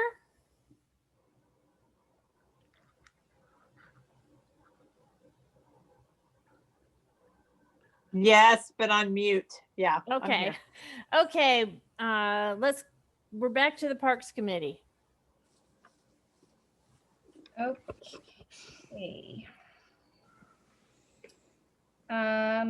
Let's see.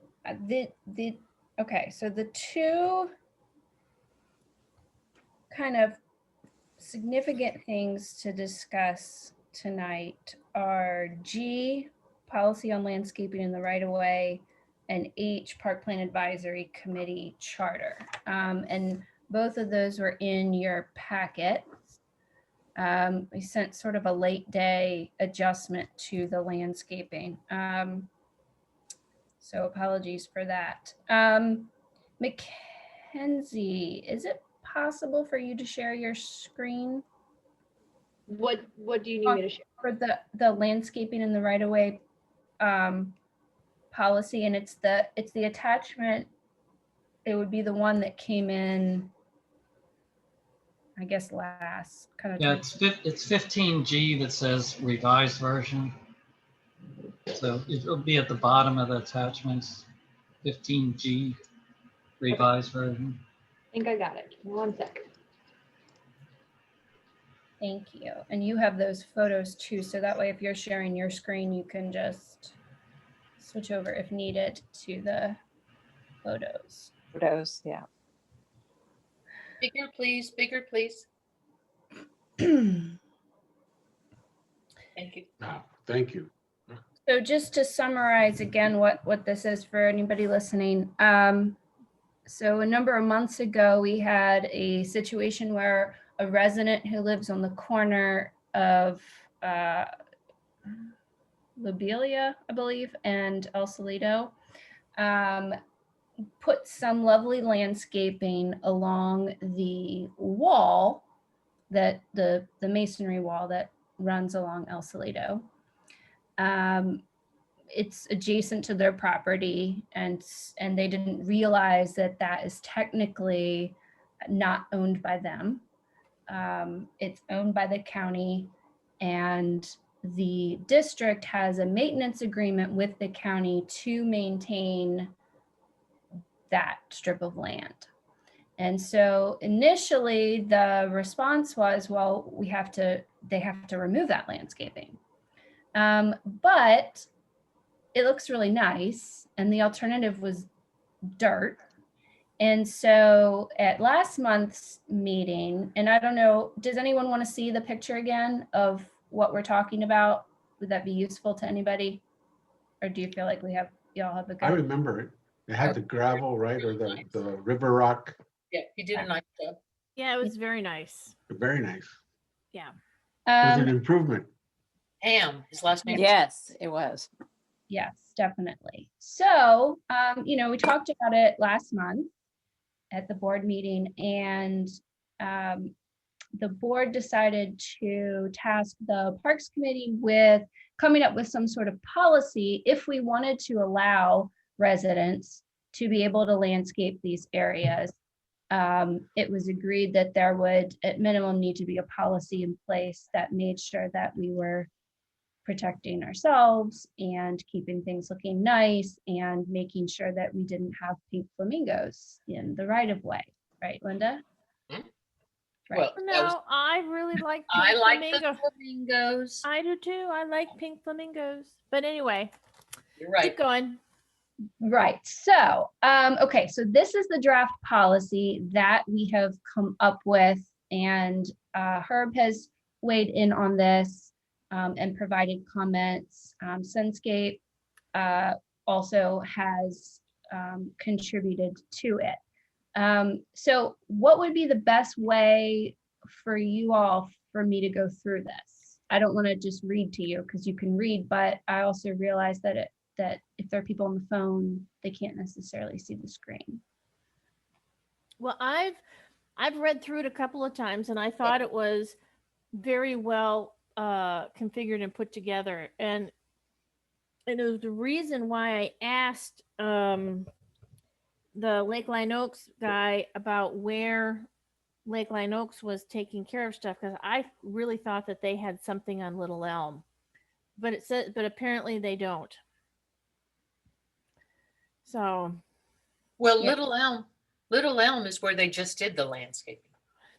Yeah, but I thought that, but I have this distinct recollection of Sunscapes and Eco having knocking heads shortly after Sunscapes took over, and they were saying you're mowing my stuff on Little Elm, and I'm going, okay, and they worked it out. So I thought that there was something that Lakeline Oaks was taking care of on Little Elm, but apparently not. Just their entryway. Yeah. So. But I thought it looked good too, Megan. I thought it read well. Yeah. I like it. I mean, you're identifying the areas of the potential right-of-ways, right? And then the goals is to allow the district to have some rules and guidelines for promoting community stewardships of the shared scapes. So that's the goal. And then rules, what are the rules? Can you scroll down, Mackenzie?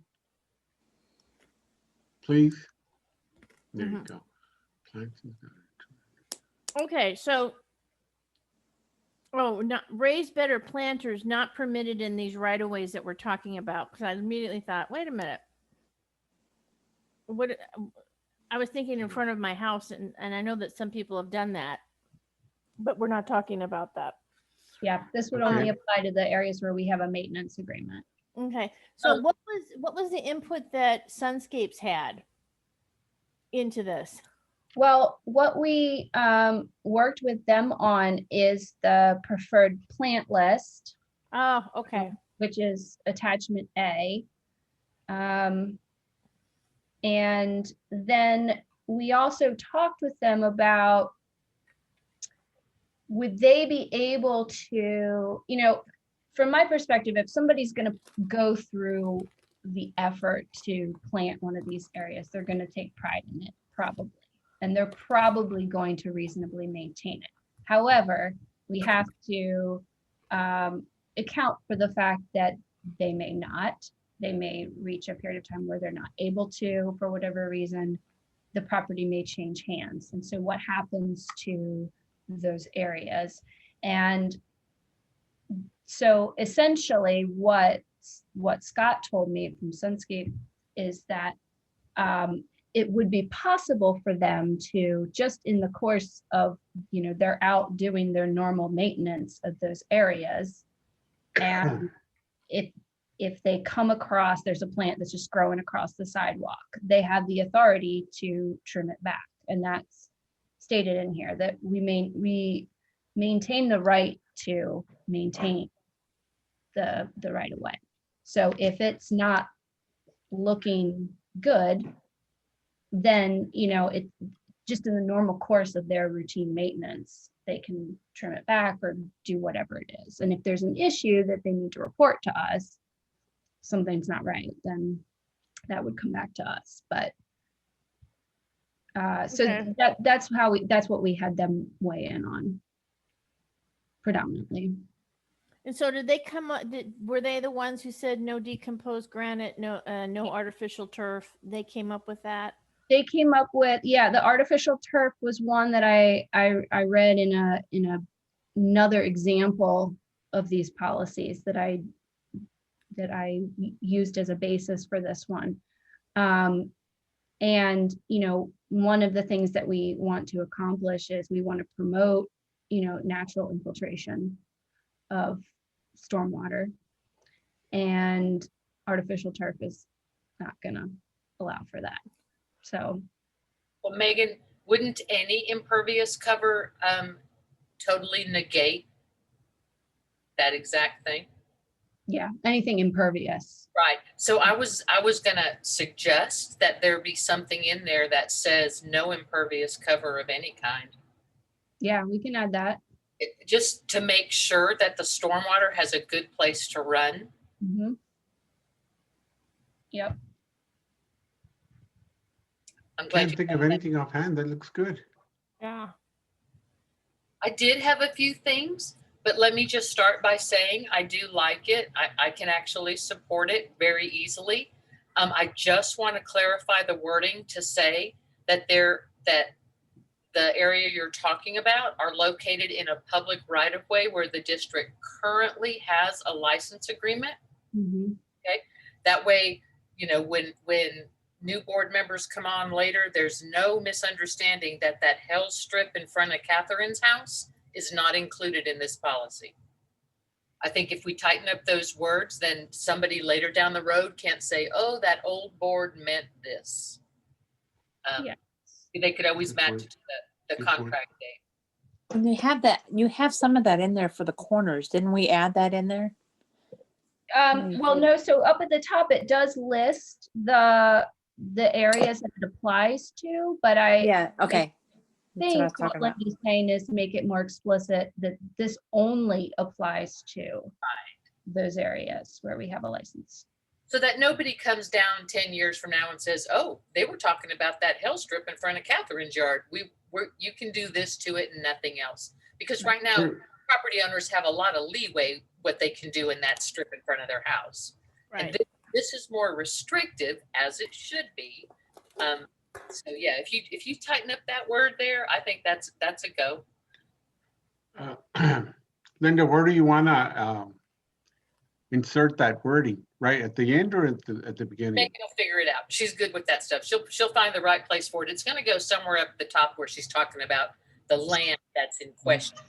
Line two, where it says that are located within the public right of way and where the district has a, and then insert current there.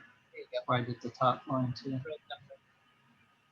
And another thing, although Megan, I truly appreciate your goals. I do, and I think they're spot on, but I think that the first goal set forward needs to be struck or reworded, because as a MUD district, we are not charged with building a community. That wording convolutes our intended purpose here. I realize and recognize that's so important to you, and I will support all the efforts to do that, but I don't think we should put it in our documents because that is not part of our charter. That's not what the water code expects of us. And I do think it sometimes confuses the difference between a social organization and a government organization. It's a suggestion. It's your policy. You can do what you want. I'm just giving you some suggestions. Linda, how would you reword it? Are you talking about the first? Yeah, I would just strike the first goal. On the first goal, allow residents to participate in the beautification of our district. That's not really the goal. Stewardship. We're just literally going to open it up for them.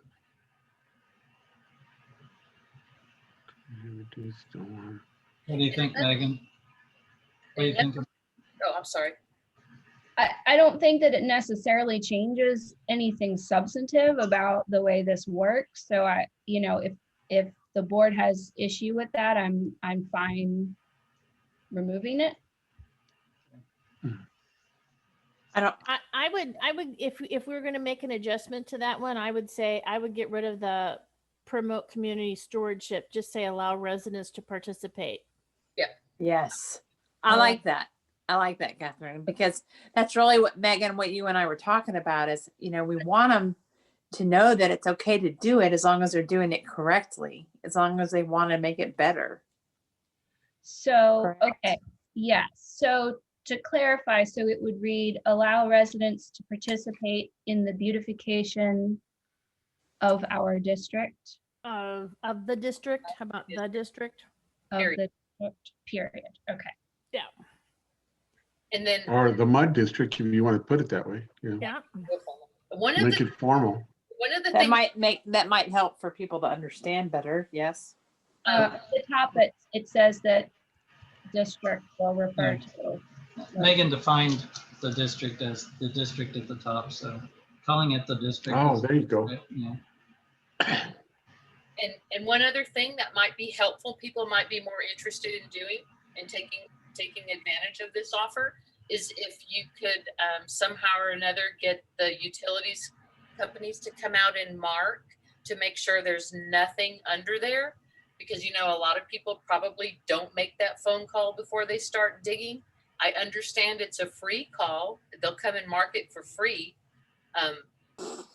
It was a suggestion because maybe if you could add something to the announcement when it goes out that utilities have been marked and so start digging, you know, maybe more people will do it. Mm-hmm. Yeah, we could do that. Do you know? Is that covered under rules of landscaping in the right of way? Call 811 before digging? Yeah, yes. Yeah, that's what she's referring to, that first bullet. So do it preemptively so that. You know, most people don't call. They just dig. Yeah. Yeah, so how would we address that, Linda? Because people are going to do what they're going to do. No, I'm saying if we could make the call to 811, they come out and mark that property that's up for grabs, and I'm gonna guess there's probably nothing in it. Then That's my feeling too. Then maybe Yes. we've had So- facilities so- out here and there's nothing in it. Yeah, so the way it's written, we're encouraging them to contact the district or call themselves. So if they call the district, then the district could help them get it marked. But if they just go out and start doing their project and don't call, we're not even gonna know about it. Except we're gonna see nice landscaping and wonder, well, see that, I just think it would be beneficial to us to know if there's anything, any utilities in those spots where we're gonna open it up for people to dig. Right, so if they contact us and say, hey, I want to do one of these projects, then I think it would be appropriate for the district to go ahead and make sure it gets marked ahead of time. What if they don't call us? What if they just do it? Then we're not gonna know, to call either, so. The I think biggest is that we just have to be careful what they're planting and how much they're planting. And is it still something that's clean?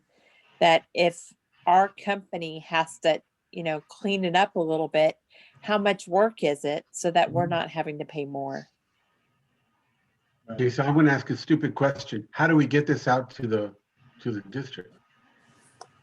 I had suggested to Megan that we just send out letters to those homes because it doesn't need to go In out those to areas? everybody. It That's just needs to right. go out to the people that live in those certain homes. Okay, Yeah. that's a That good was my idea. idea. So We could do So if you that. live on both sides of Hash Road or on both sides of El Solito Parkway, you would get a letter, essentially. Or correct. Elm Or or, Little Elm, yeah. and or the then corner of Lakeline Oaks Drive and Woodbridge. Like, okay. Oh, It's not a lot of No. it, actually. no. And what we need to decide is, do we include the houses that back up to a wall? Or do we assume that those people are much less likely to feel some sense of ownership over that? I don't know that the agreement extent, like I'm thinking the properties that surround Hatch Pond. Is that what you're thinking? No, I'm thinking, so you go down, let's take El Solito, for example, you go down El Solito, there are houses that are on the corners. Yep. That it seems like, Mackenzie, would you mind putting up just a couple of those photos? I took a couple photos of properties that I thought would probably be the most likely to care about this. And those are the ones that are more or less on the corner. So the wall comes up and their yard sweeps around, and they probably, so the bottom, the top right there and the bottom right, for example. So, So the people that live on the other side of those community walls, right? Right. So, okay, so here's an example, the one that Mackenzie's on right now, where these are the apartment buildings, actually, these aren't homes, but it's just the wall, and whatever's behind it is behind it. So if that were a home, for example, and this is all down El Salito, you can see this where it's a wall and then it's the back side of the house. Yeah. And those people probably don't have a real sense of ownership over what happened along the wall there. I understand what you're saying now. You're right. You're absolutely right. It's the people who live on the corners where it's their side, where it's like part of their side yard. Yeah. Yeah. Right. Yeah. But I have a question, Mackenzie. Wait, stop right there. So, okay, I'm pointing to my screen again. The wall and then that little strip. Okay, and then the sidewalk and the bigger hill strip. Yeah. Is your policy covering both of those grassy areas? Right now, the way it's written, I think it does, because it doesn't make any distinction between the part against the wall or the part against the curb. The one thing that they said though is that they won't be, our company isn't going to be able to go out and water these plants. No. So the person that did do theirs actually put in a little water deal so that it will get watered. But not all of them are going to do this. So that's where we have to be careful what they're planning. Is it going to make it? Because we don't have the hoses to go out there and water everything. Well, Make sense? how is that going to work if people, imagine if you're driving down El Salito, and this house right here on the corner is a perfect example. And let's say they decide to do something in the little piece close to the wall and the big piece close to the road. And then that's all that's done up and down El Salito. That's It'll look nice right there. Exactly. Yeah, and I guess my feeling is some diversity is never a bad thing.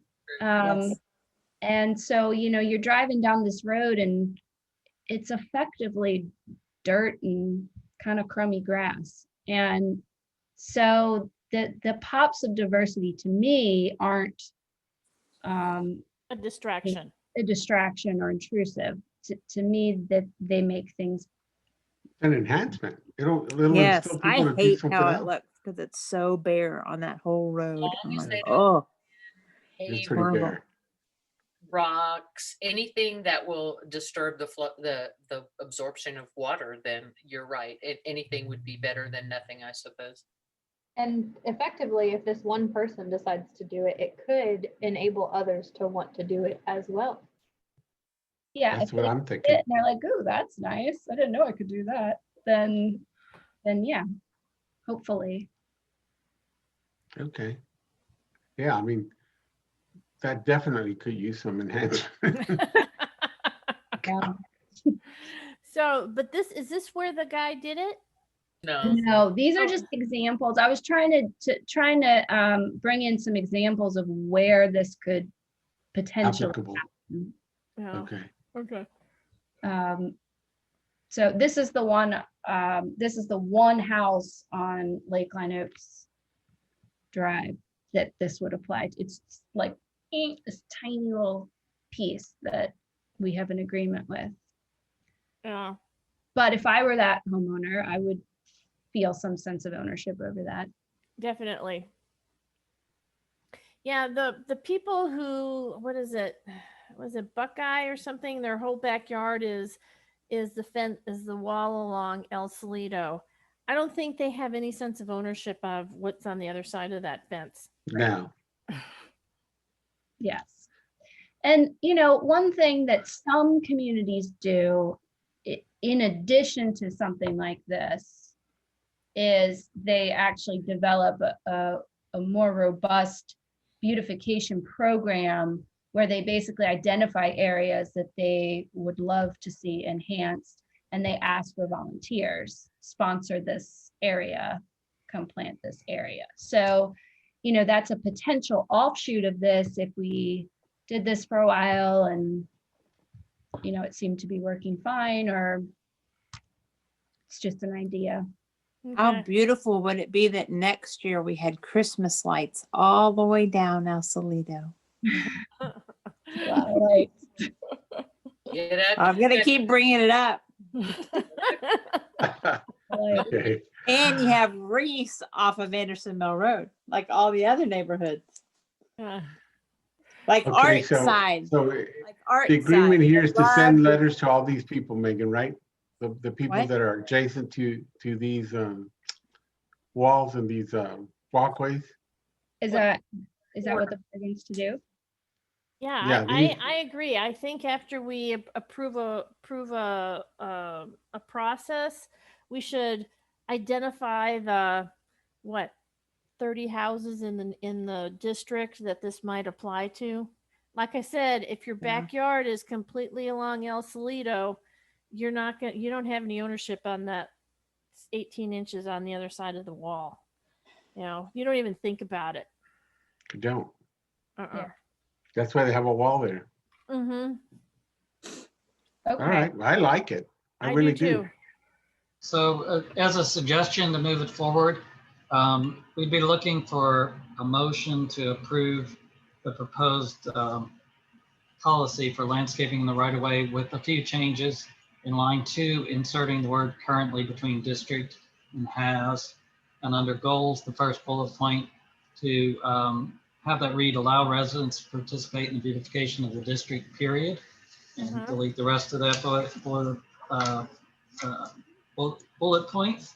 And then adding another bullet point under rules for landscaping in the right of way in page 2, it says no impervious cover. So, or just any impervious cover is prohibited.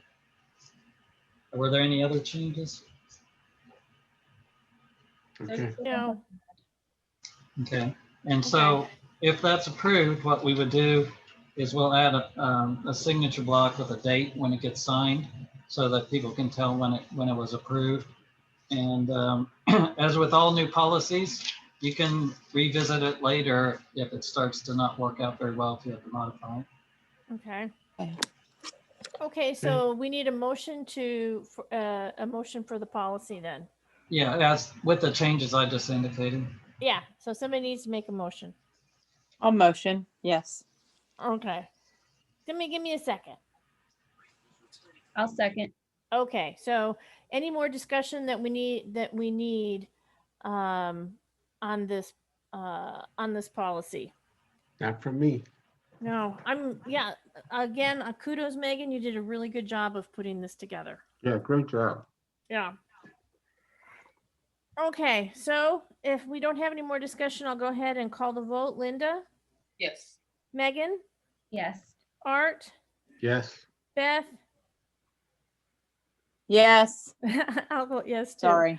Okay. I don't know, Christopher. I don't know where they are. Okay, so let's see if we can't move this around. So do we have, let's just go through 15A. Do we have anything on park improvements? I don't think so. Mackenzie, is that right? We're looking at putting an off switch on the fans in Anderson Park because kids like to turn them on and then they're just on for like an hour. Okay. Even in the winter. So yeah, I think that's really the only thing to cover there. Okay, B, parks and ponds. I don't think we have anything there. Okay. Boy, all matters related to district parks, fields, and office buildings. Nothing. Okay. We have park and pond improvements, tree plant replacing, plant corners, right of ways, new picket fence at Garden of the Wild things, I'm assuming. Yeah, I don't know why that's on there. That's really old. Yeah. So I think that this really kind of just covered what Megan was going through with her new plan as far as plantings and stuff. But no, we don't really have anything else here. I'm going on a dead tree tour tomorrow with Scott from Sunset. Oh, okay. Okay. It'll be awesome. Okay.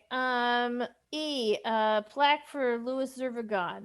We don't have any current updates on that, but we are actively working on it. Okay. Okay. F, contract with park plan vendor. Bill, do you have any update on that? But yeah, and maybe a little bit of explanation as to the process be appropriate.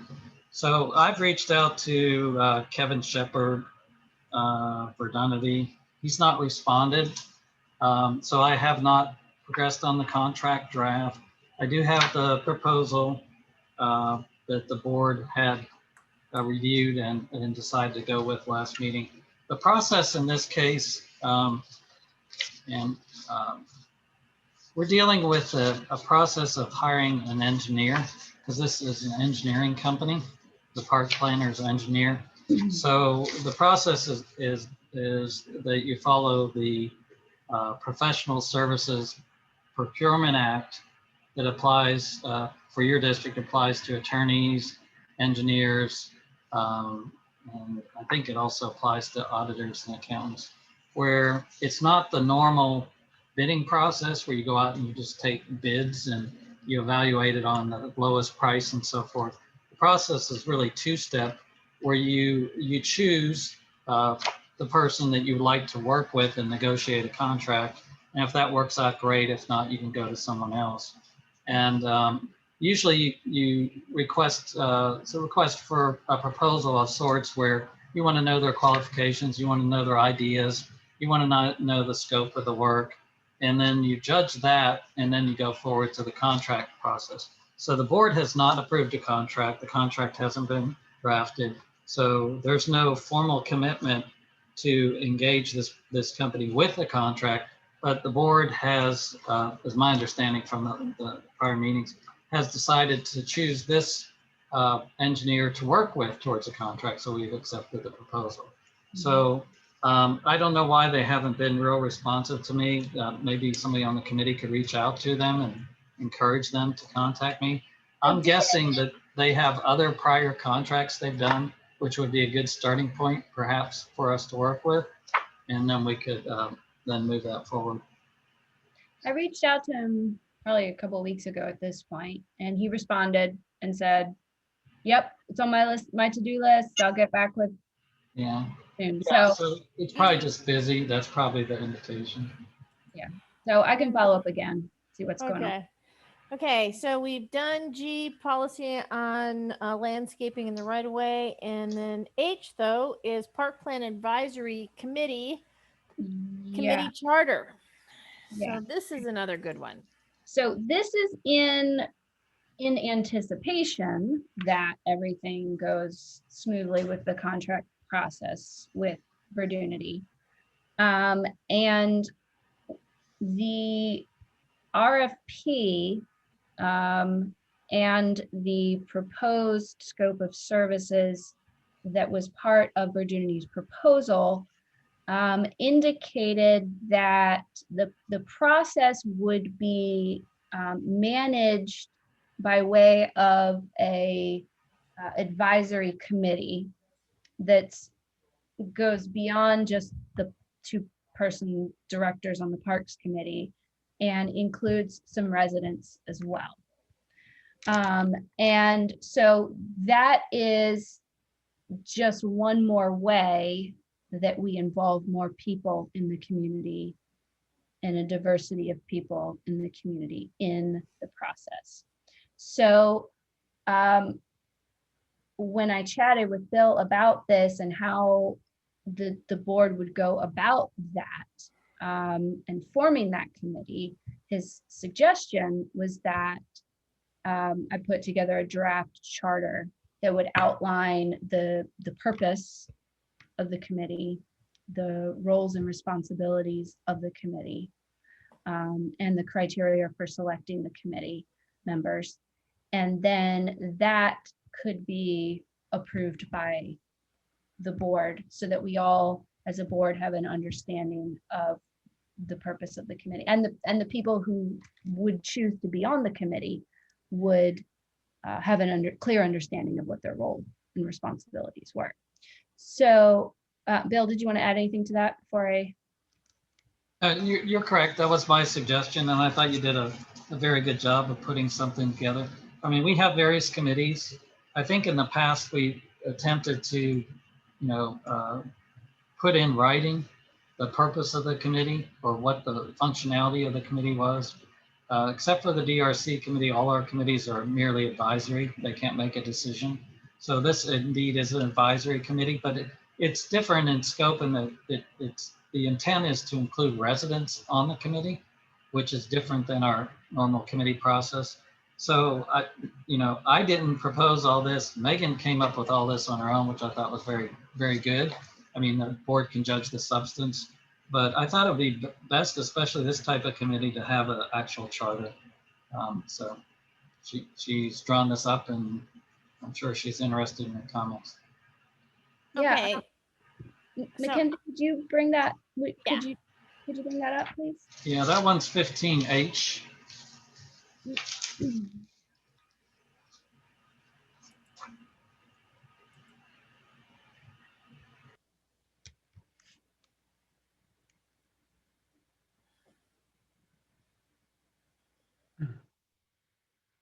Bigger, please. Thank you.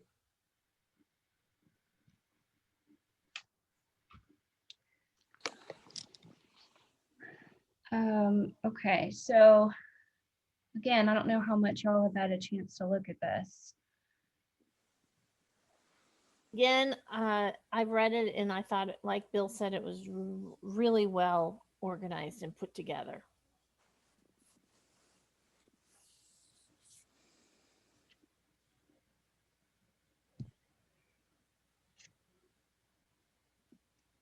I keep trying to scroll it and it's like, it doesn't work.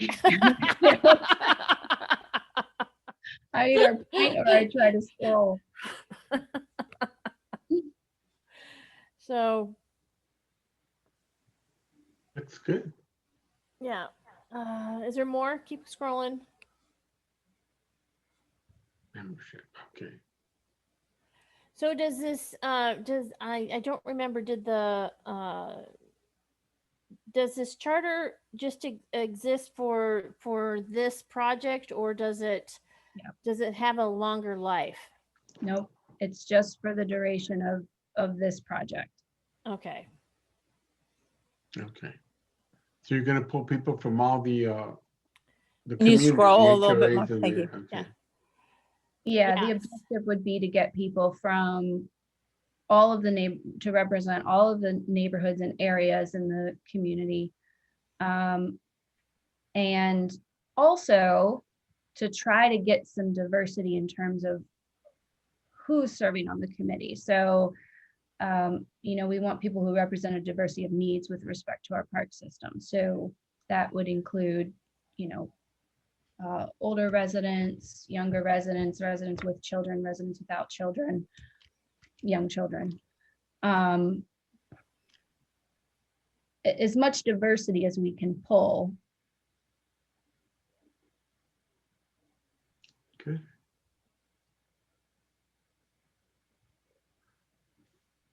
I'm sure you can find all those disciplines in this community, engineering, landscaping, architecture, planning. Yes.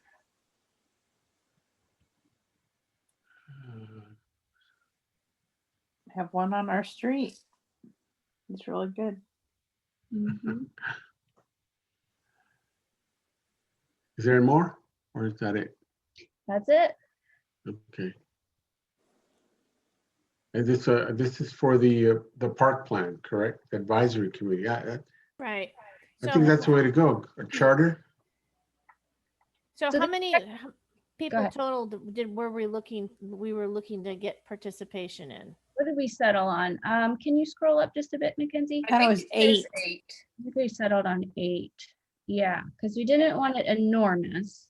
No. Well, 8 But is you do want people we wanted people from all over. right. Well, it's going to be interesting because, you know, 8 can become unwieldy. It can. Yeah. So we were careful to say up to 8. So if what we end up with, it's hard to get volunteers sometimes to commit to stuff. People are busy. So, you know, that gave us a little flexibility. If we can only get 6, then Yeah. Well, hey, if you get one from every neighborhood, that's going to be what, 5? Yes. So- I grouped the Hunter's Glen sections together, but Yeah. and you know, Anderson the West is really big, so ideally we'd have more than one. You know, we've got vast area there. Right. Well, I think it's really important that we get somebody from every single neighborhood because the purpose is to have ownership, you know, from those neighborhoods. Yes. And each of the neighborhoods actually has their own parks. You know, Valente Hills has got its own separate park. You know, Lakeline Oaks has got a number of public spaces. Hunter's Glen is extremely possessive of the Sun Chase Park. So it makes sense that we get we get people from all the different neighborhoods. All right. Okay. So what's the vehicle for this policy, for this charter, Bill? We would just need a motion to adopt the charter as presented. Okay. What do y'all think? I didn't see anything that jumped out at me that said, hey, we need to make an adjustment to the charter. Okay. So does somebody want to make a motion to? I'll make a motion. I'll make a motion to approve the advisory committee charter for the district. What else, Bill? What else do I need to say? It's the Park Plan Advisory Committee charter. The Park Plan Advisory Committee. And I will second that. Okay. Okay. So do we have any more discussion? Yes, please. I'd like to discuss. Sure. First, Bill, the first thing I'd like to add is that when you go out on the street for a public service, that you don't bid because they're professional services, engineers, architects, lawyers, etc. Right. It's a request for qualifications is the process you use, not a request for proposal, because you're evaluating qualifications of the person. I think you need to look at that again and see that the difference in how you, I'm not sure the word I want to use here. I'm going to use the word bid, but I don't mean bid, how you advertise and get people to respond to your need. You ask for their qualifications, RFQ. Okay, just, you don't need to look that up now, but that's something I do want you to consider. Sure. Okay. Now my comments for Megan, if we can clear the screen, and Mackenzie, if you would bring up my slide 1. I'm not going to be able to support this or any initiative that does not appear to be grounded in neighborhood input or employ methods that are not completely transparent. This is the platform that I ran on, that I was elected on, and that I intend to stand behind. Make that a little bigger, please, Mackenzie. And then I want to show this board. The district, keep scrolling, has spent in excess of $170,000 in 4 years on parks and pond planning, including design work. Right there, stop right there. An excess of $1.5 million has been spent to implement these designs. We are still being billed by the landscape architecture firm that has done all of this work, including which they did a parks master plan that is not even 2 full years old.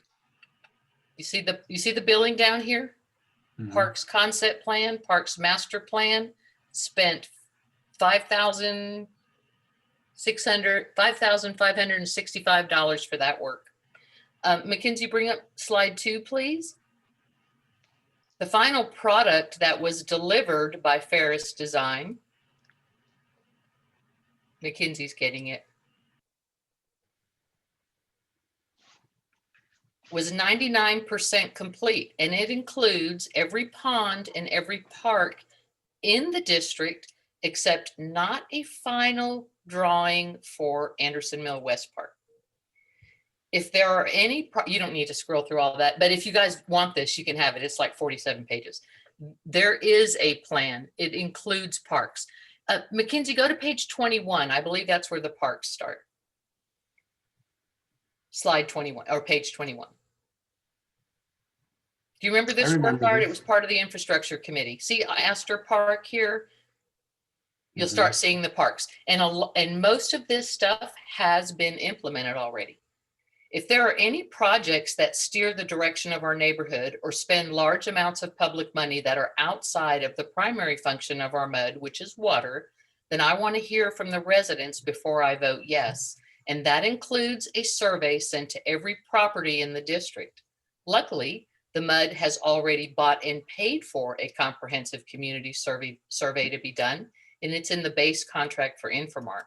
What I would like to propose is that prior to taking any more steps for a very costly project, because it's not going to be just planning, but ultimately the construction that will follow, that we first use the resources that are already available to us without additional cost to see if our neighborhood as a whole want their tax dollars used for this purpose. If they do, Megan, I will be 100% on board. While we are at it, we should probably ask them a lot of questions about what direction they want to see our district going and how they hope to see their public funds allotted. It is the perfect time, now that we have a new board and are heading into a new year, to set out a path of inclusivity and transparency. The neighborhood as a whole cannot get the work done, but they can say what they want to see happen, so a smaller group can then work to bring that to fruition. So I just want to bring to this board's attention that we have already spent over $2 million on parks and ponds in a very short window of time. And if this is necessary, and I'm not here to tell you it isn't, but I want to hear from every resident willing to fill out the survey whether or not they want their money spent on yet another park plan, because that has already been done. That's my comment. Okay. So am I understanding that you're not supportive of the charter for the advisory committee at all? I don't think the charter, I think the charter was beautifully written. I'm not knocking that at all. I think a charter way to go, if that's what the community decides that we need to have another parks plan, then absolutely doing the charter way, all that, I have no objection to any of that. The only thing I'm not liking about this is that we're pushing forward with a parks plan when we have already spent $170,000 to have one. I don't see, I just cannot see investing more money when we have something to work with. I'm not understanding where you're coming up with $170,000. Mackenzie, can you bring up slide 1 again, please? What else? So if she's trying to not do that and then 2 people said yes, what happens? 3 people is the vote. Right. Oh, right. So okay, you got Megan.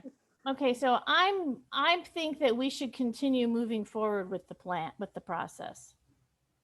You know, I'm going to be supportive of that. Let me ask this question. When I was on the infrastructure committee, I saw this design, and part of the concept was going to include a lot of this. It had already been done. Remember that, Catherine? It's right here. Art, look, here's what you're talking about. Can you blow that up just a little bit, Mackenzie? This is plan and design. Go to the very bottom. And Michael, there was no plan. That was all about completing, creating that all those pretty pictures to document the as-built. Isn't that what that is about? Yeah, that was the as-built. Yes. Mackenzie, go back to slide 2 so you can show them the park plan designs that were implemented. Astor Park. Right. Yes. They're not as-built. No, these are not as-built plans. Mackenzie, if you can get slide 2, start at page 21. The plan though, that I think you're talking about exists, but is very old. It's 2 years old. No, No. those were as-built. What are- what the foundation for those as-built was a plan that was done many, many years ago. And that's why, and so what they did in 2018 was to update the as-built documents, Correct. show what things had been implemented. Right. So So you're So- telling me, what you're telling me is we spent $170,000. This is Astor Park plan Oh, implemented. yeah, but you have to understand that Astor Park was done in 2014. Like Yeah. I It was said, before I yeah, came on board. yeah. Way- It was actually it was being done right when we were elected, Art. This Right. this sheet Right, they says were just build finishing it up. conditions. The bottom of this sheet down here says built conditions. Mackenzie, scroll again. Can I make a recommendation? The Certainly. one who knows all about this and has all the history on this is Herb. Yeah. Herb. Yeah. And he has everything. He has what we did, the as-built, the whole precursor to all this. And I See, think I we know the have to get dog him park's been involved here for a first while. and then make a Look at decision. this. It says final schematic master plan. See that right there at the bottom? Yeah, That's just I'm not doubting you. I know that. This I one know. also includes the footbridge or the pedestrian bridge that you built.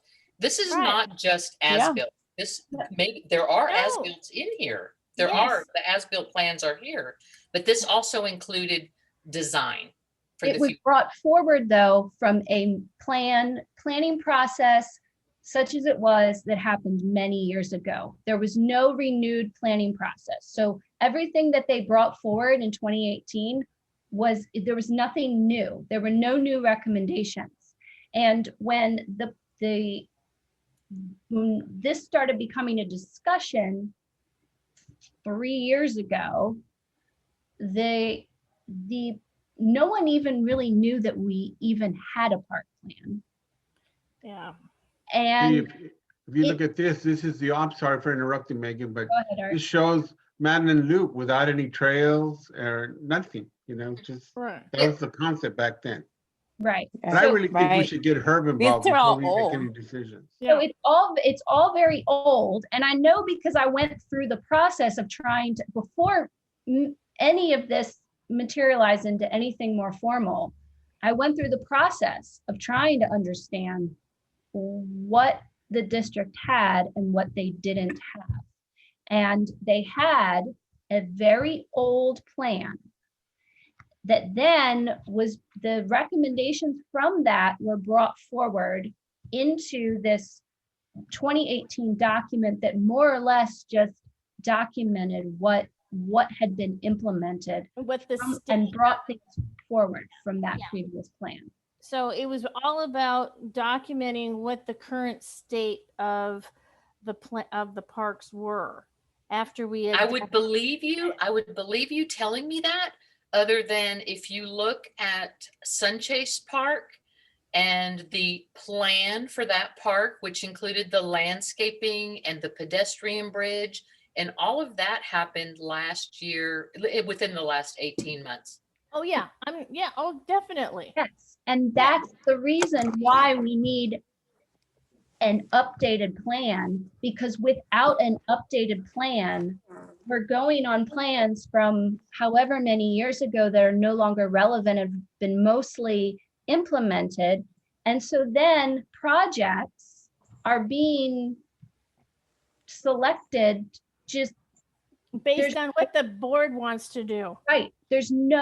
So if what you want is transparency and decision-making, if what you want is community involvement, if what you want is responsible spending and a prioritization of goals, then that is the whole purpose of the plan. And Megan, I'm serious when I tell you, I will be 110% behind you if you will ask the people in this community if they want to invest in more park plans.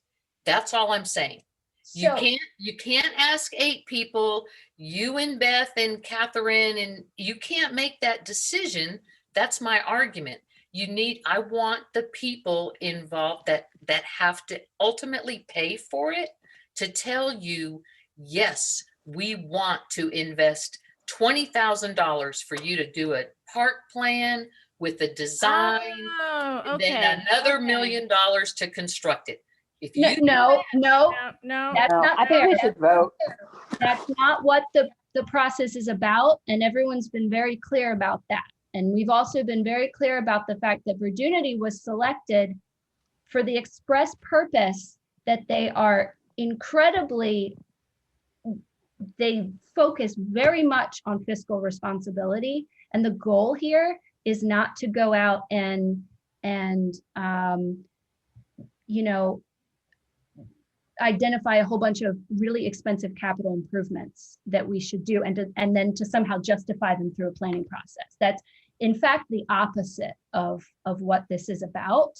And in my experience as a planner, a community plans because it's being responsible. It doesn't typically go out and say to the community, should we plan? The planning is the responsible thing that a community does to make sure that it is making responsible decisions that are in line with the public, what the public wants.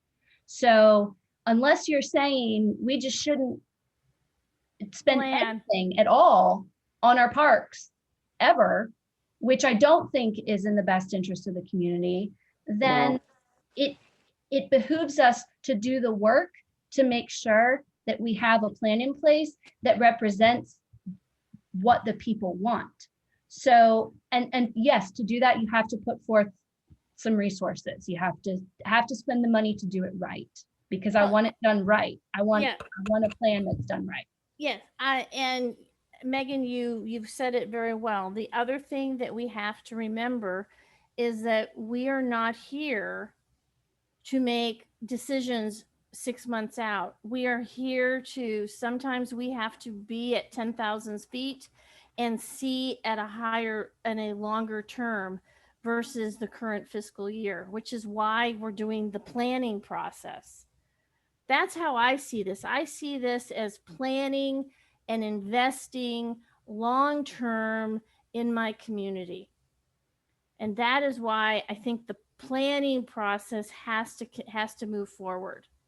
I don't deny that a planning process is important, but I think an infrastructure plan is far more important than a parks plan that has been implemented in less than the last 2 years, where you've already spent $170,000.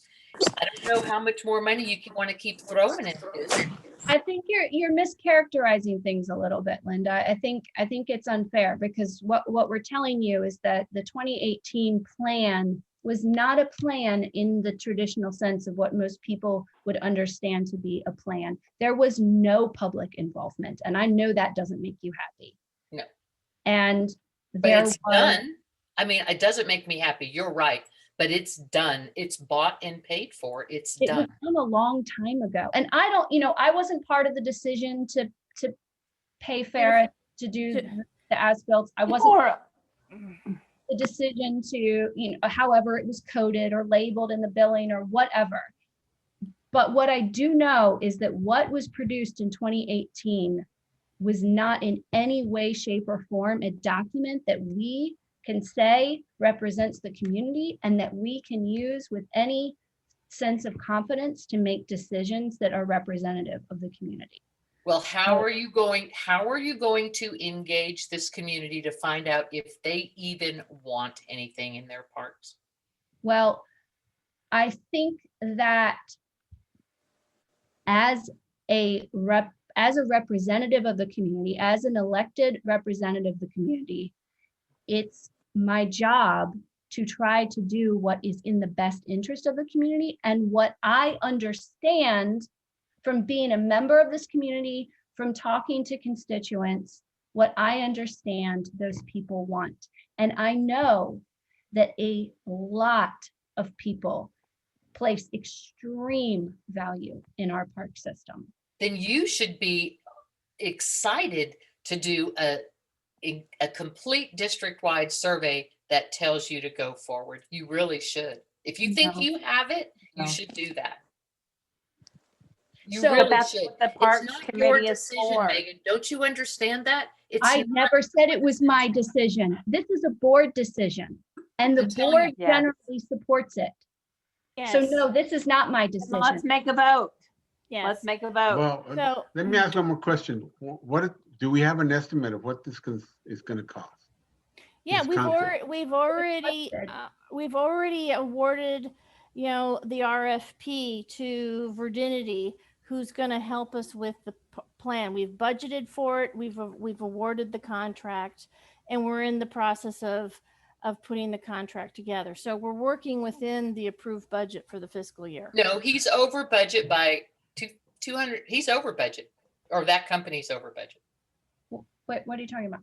We budgeted for the park planning process, not this year, but Yeah. last year. So it's been sitting $20,000 for this park planning process, and that is And the proposal was over 20,000, and No. Herb just charged $804 and change to sit in on the meetings. That's against your project. You realize that, right? That's a nothing to do cost with- to your project. That has nothing to do with that. Those were Parks Committee meetings, Linda.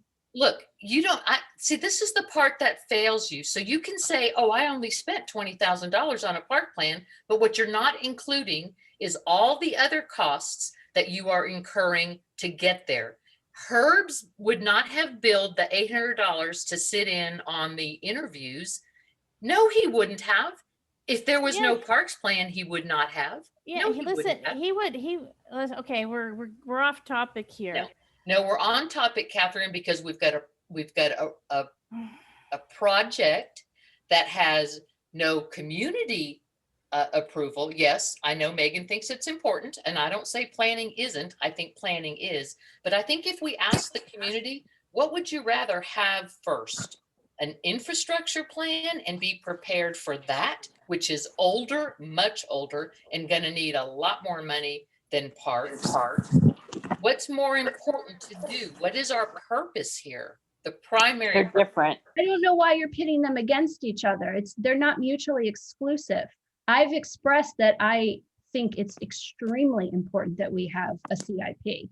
That does not preclude a park planning process, but you're insisting on pitting them against one another, and I don't understand that.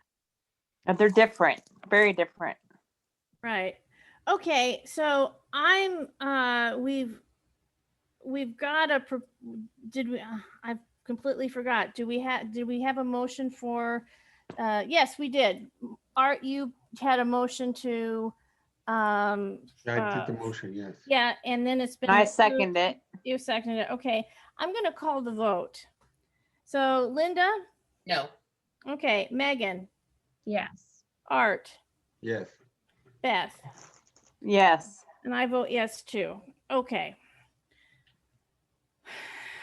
Okay.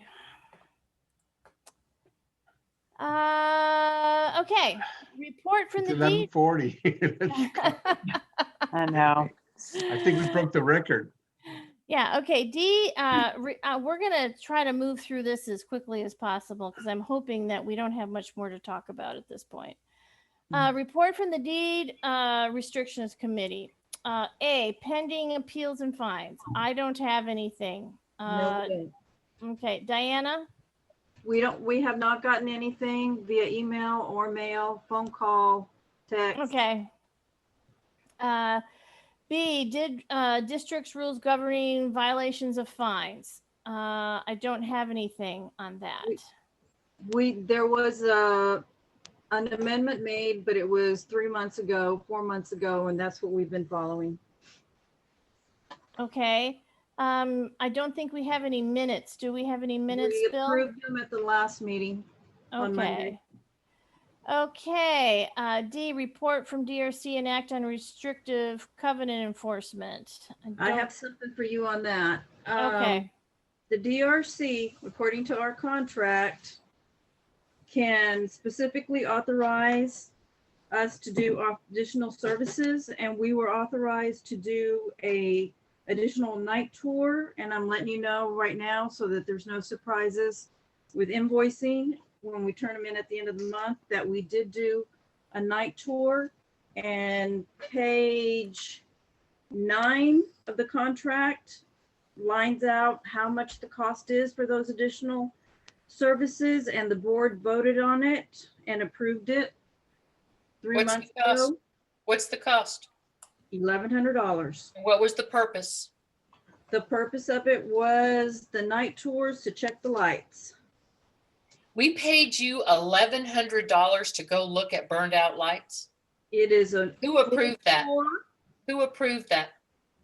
The DRC has the right to approve it, and they gave us the Diana, papers and you've they already did it. read that to me. I said who? Give me, who was on the DRC? when you got DRC committee at the time when it was approved. Who was the committee? First one was, well, are you going to let me answer? I'm trying. Okay. The first time that it was approved, it was Luis and Catherine. The second time that it was approved, it was Beth and Catherine. So they've both been approved. Catherine and Beth, will you please explain to me that why you are spending taxpayers' money, $1,100 to get your deed enforcement contractor out there to look at burned out lights? Really, you owe the neighborhood an explanation for that. It makes sense from an efficiency point of view when they're already out there to be doing this additional documentation for us. They did an additional service, an additional run. It was unbelievable. I could not believe when I saw the report how many lights were out in our district. It was The safety issue. It was really mind-boggling because Don't make stuff up. no, I'm not making One it of them up. was at 1708 Palmetto. Okay, let's move on. That is irresponsible. That is completely irresponsible. Let's move on to The E. other thing, Catherine, I wanted to clarify.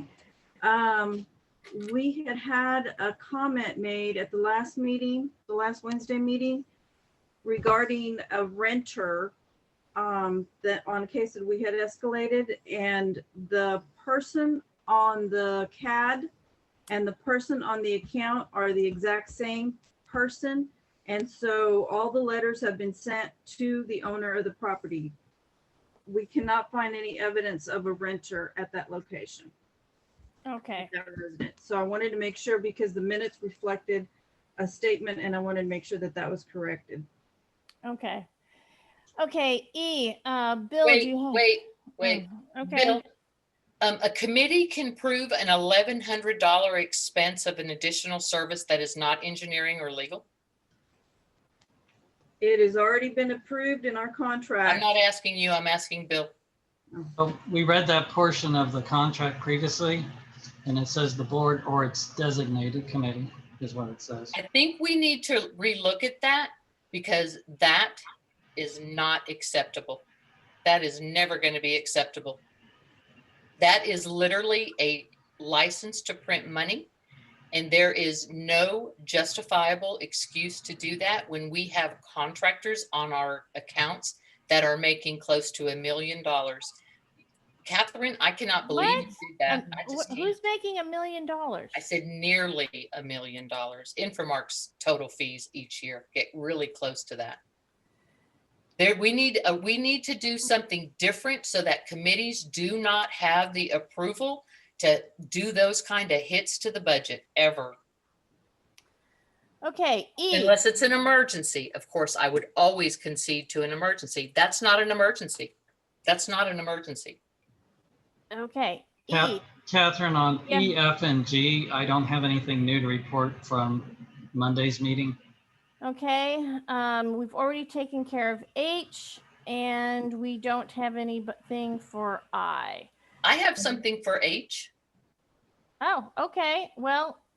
Oh, no, we covered it when that guy was here, when the Lakeline Oaks guy was here. Yeah. And we have it on the agenda? Yeah. Okay. To refund the entire account, we're going to discuss. We're going to put that on the special agenda, I believe. And please put on the special agenda I'm sorry, I think we said we'd do that on the next regular agenda on Lakeline Oaks. Which But is yes, fine. go ahead. Which You is had a fine. comment?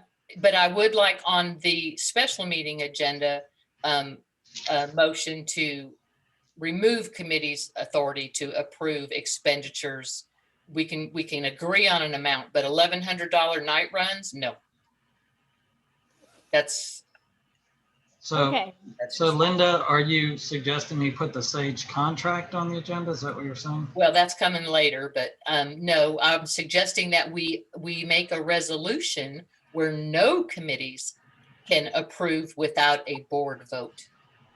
To Expend funds in excess of $500. How about that?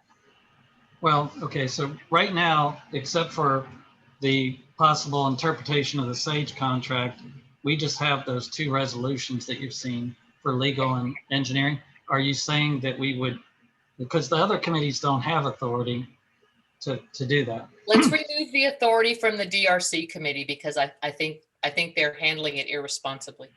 Okay, the authority with respect to the Sage contract? Yes, to approve additional services for the Sage contract. Right, so you're not talking about an amendment, you're just talking about reversing the designated committee that can do that? Yes, make it a board vote.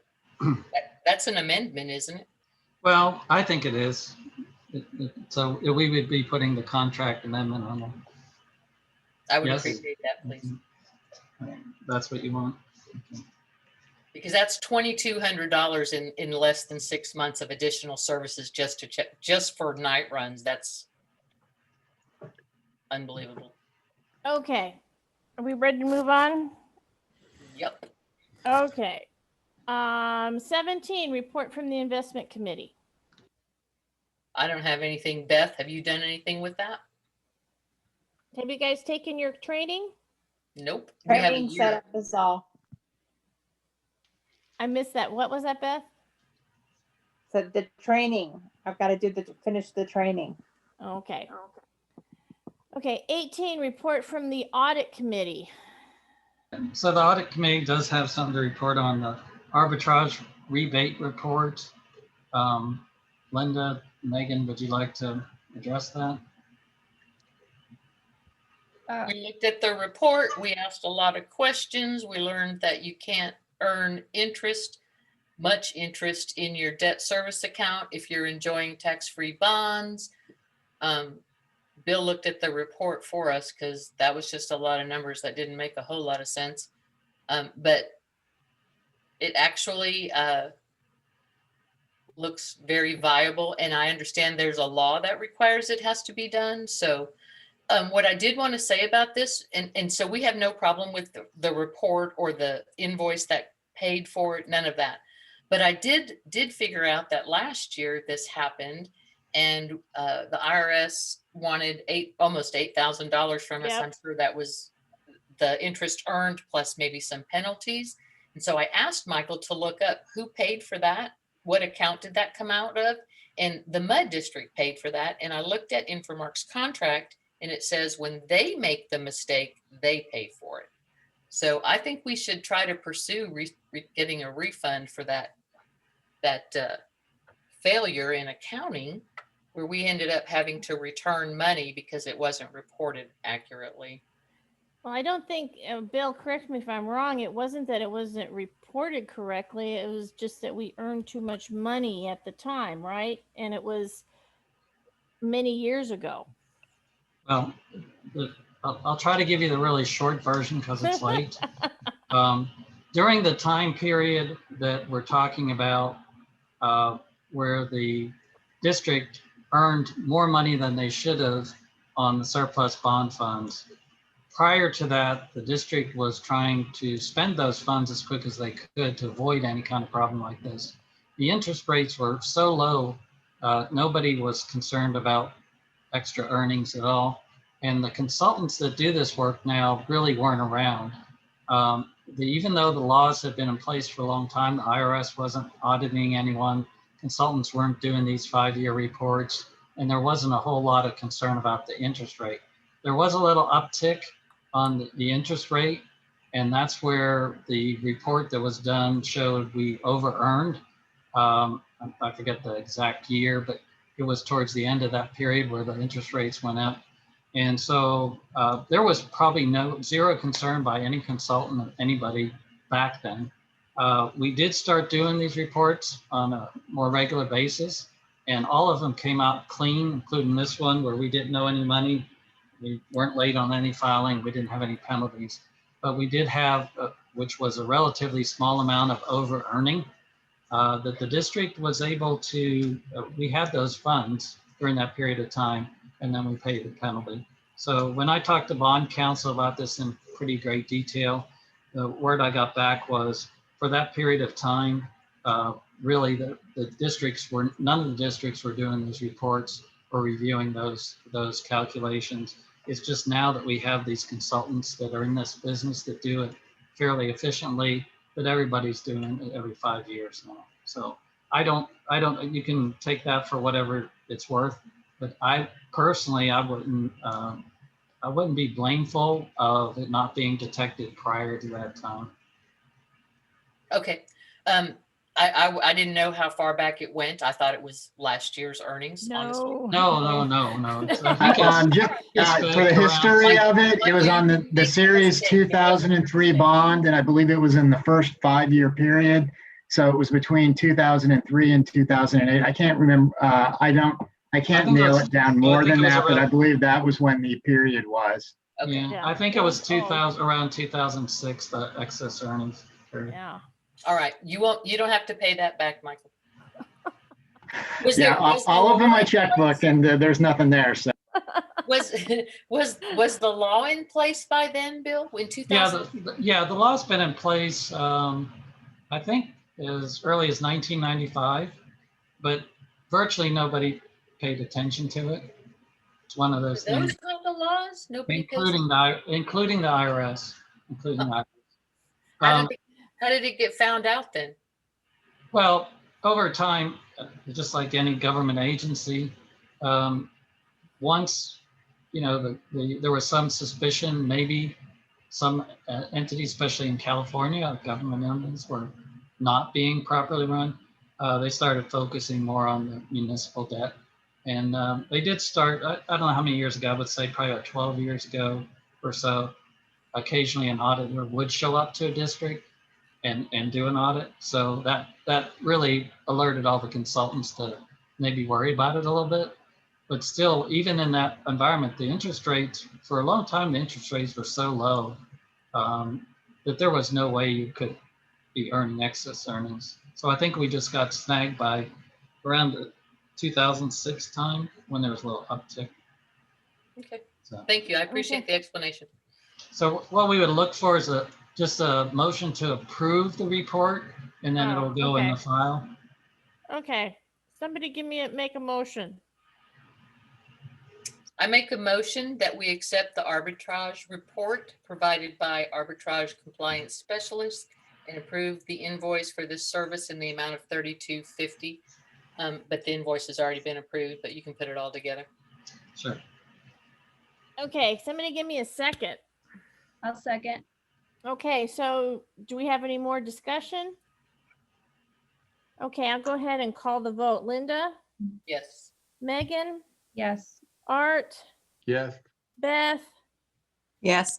I vote yes too. Okay. 19, bills and invoice. We already covered that. Everything? I believe so.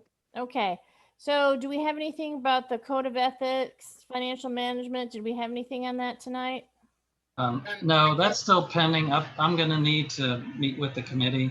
Okay. But I do have a question.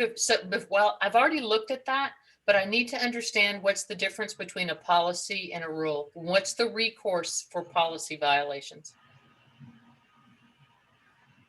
The recourse? Is there like a punishment, a penalty, timeout? What do you get? I mean, It's closer to timeout. So, it's more akin to censure. It's more akin to censure. In other words, if you violate the policy and you're a board member, we can't impeach you or kick you off the board or put you in jail or anything like that. So a policy like that is something, it's more like censure where you bring it before the court. It's to recognize our honor. This is what it is. Well, you know? there's little very there's a few things in that policy.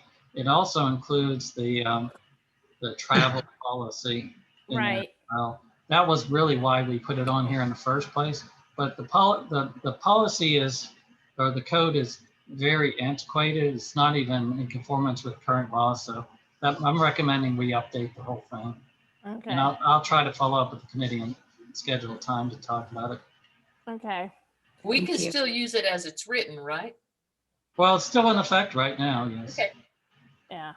And we are on mileage and things like that. Right, Remember, right. there are several issues with that aspect of it, but also the other parts of the policy are very old and really don't match current law very closely. Okay. Okay, 20, report from the budget committee. I don't have anything to report. Nor do I. Yeah, okay. 21, report from the customer care committee. I don't have anything to report, and I don't have any questions from residents, and I don't have anything to report on online postings, etc. Beth, did you have anything to discuss? No. Okay. Okay, we've already done 22 and 23, and we've already gone through 24, report from the infrastructure committee. Okay, 25, report from the management committee. I don't have anything. We've got a couple of different sub committees. We really talked about them. We talked about security. We talked Right. a little bit about insurance and fire. Right. Right. I don't think we have anything new though. That's what I'm trying to say. No. Okay, 26, report from the solid waste committee. We do have a report for you. Really? Yep. Okay. Last meeting, I asked Mackenzie for her spreadsheet. Okay. And she shared it with me. Mackenzie wait, before you do that, hold on. You may have this out of order. And the purpose for looking at the data was to determine if there was a problem with the waste management trash service, to determine if there was a genuine need for trash oversight, and to determine if it was a good use of public funds to pay 2 contractors for the same service. So Mackenzie sent me her data. Mackenzie, could you please pull up for me slide.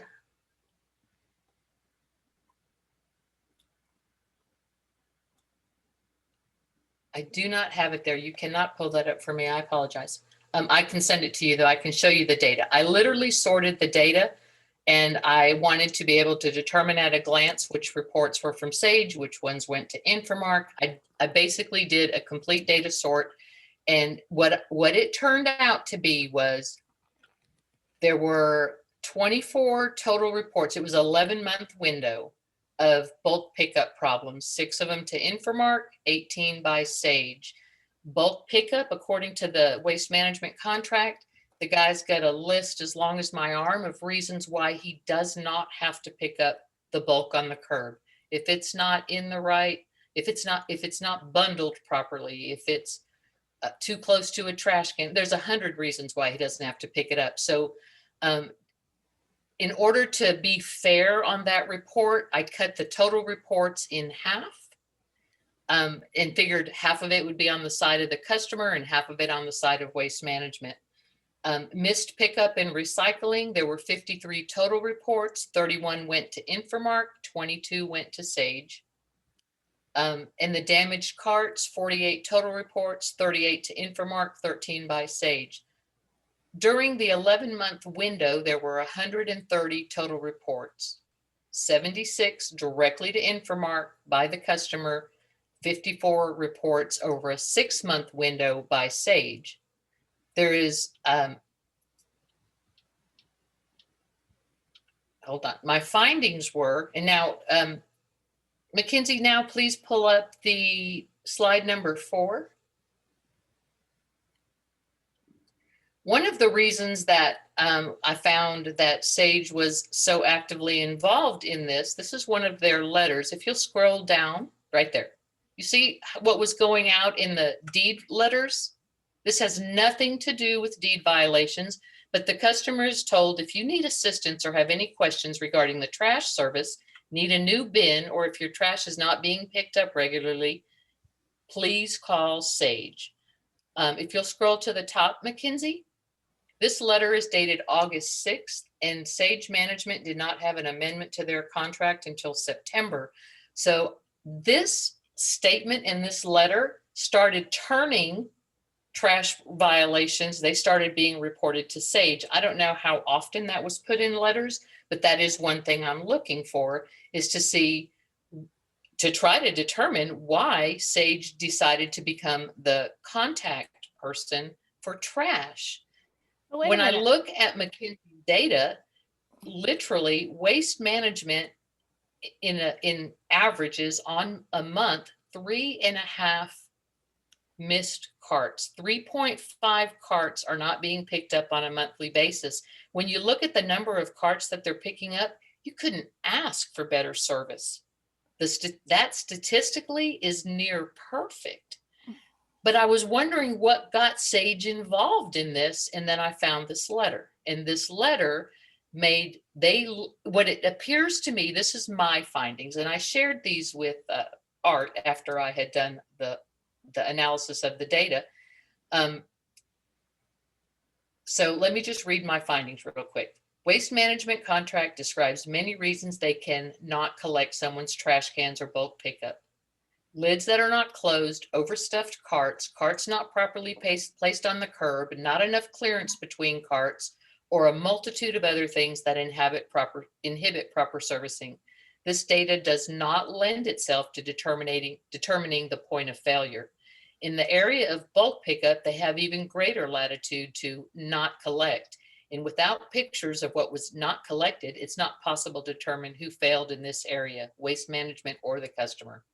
Without photos, the responsible thing to do is apply benefit of the doubt, good judgment, and fairness.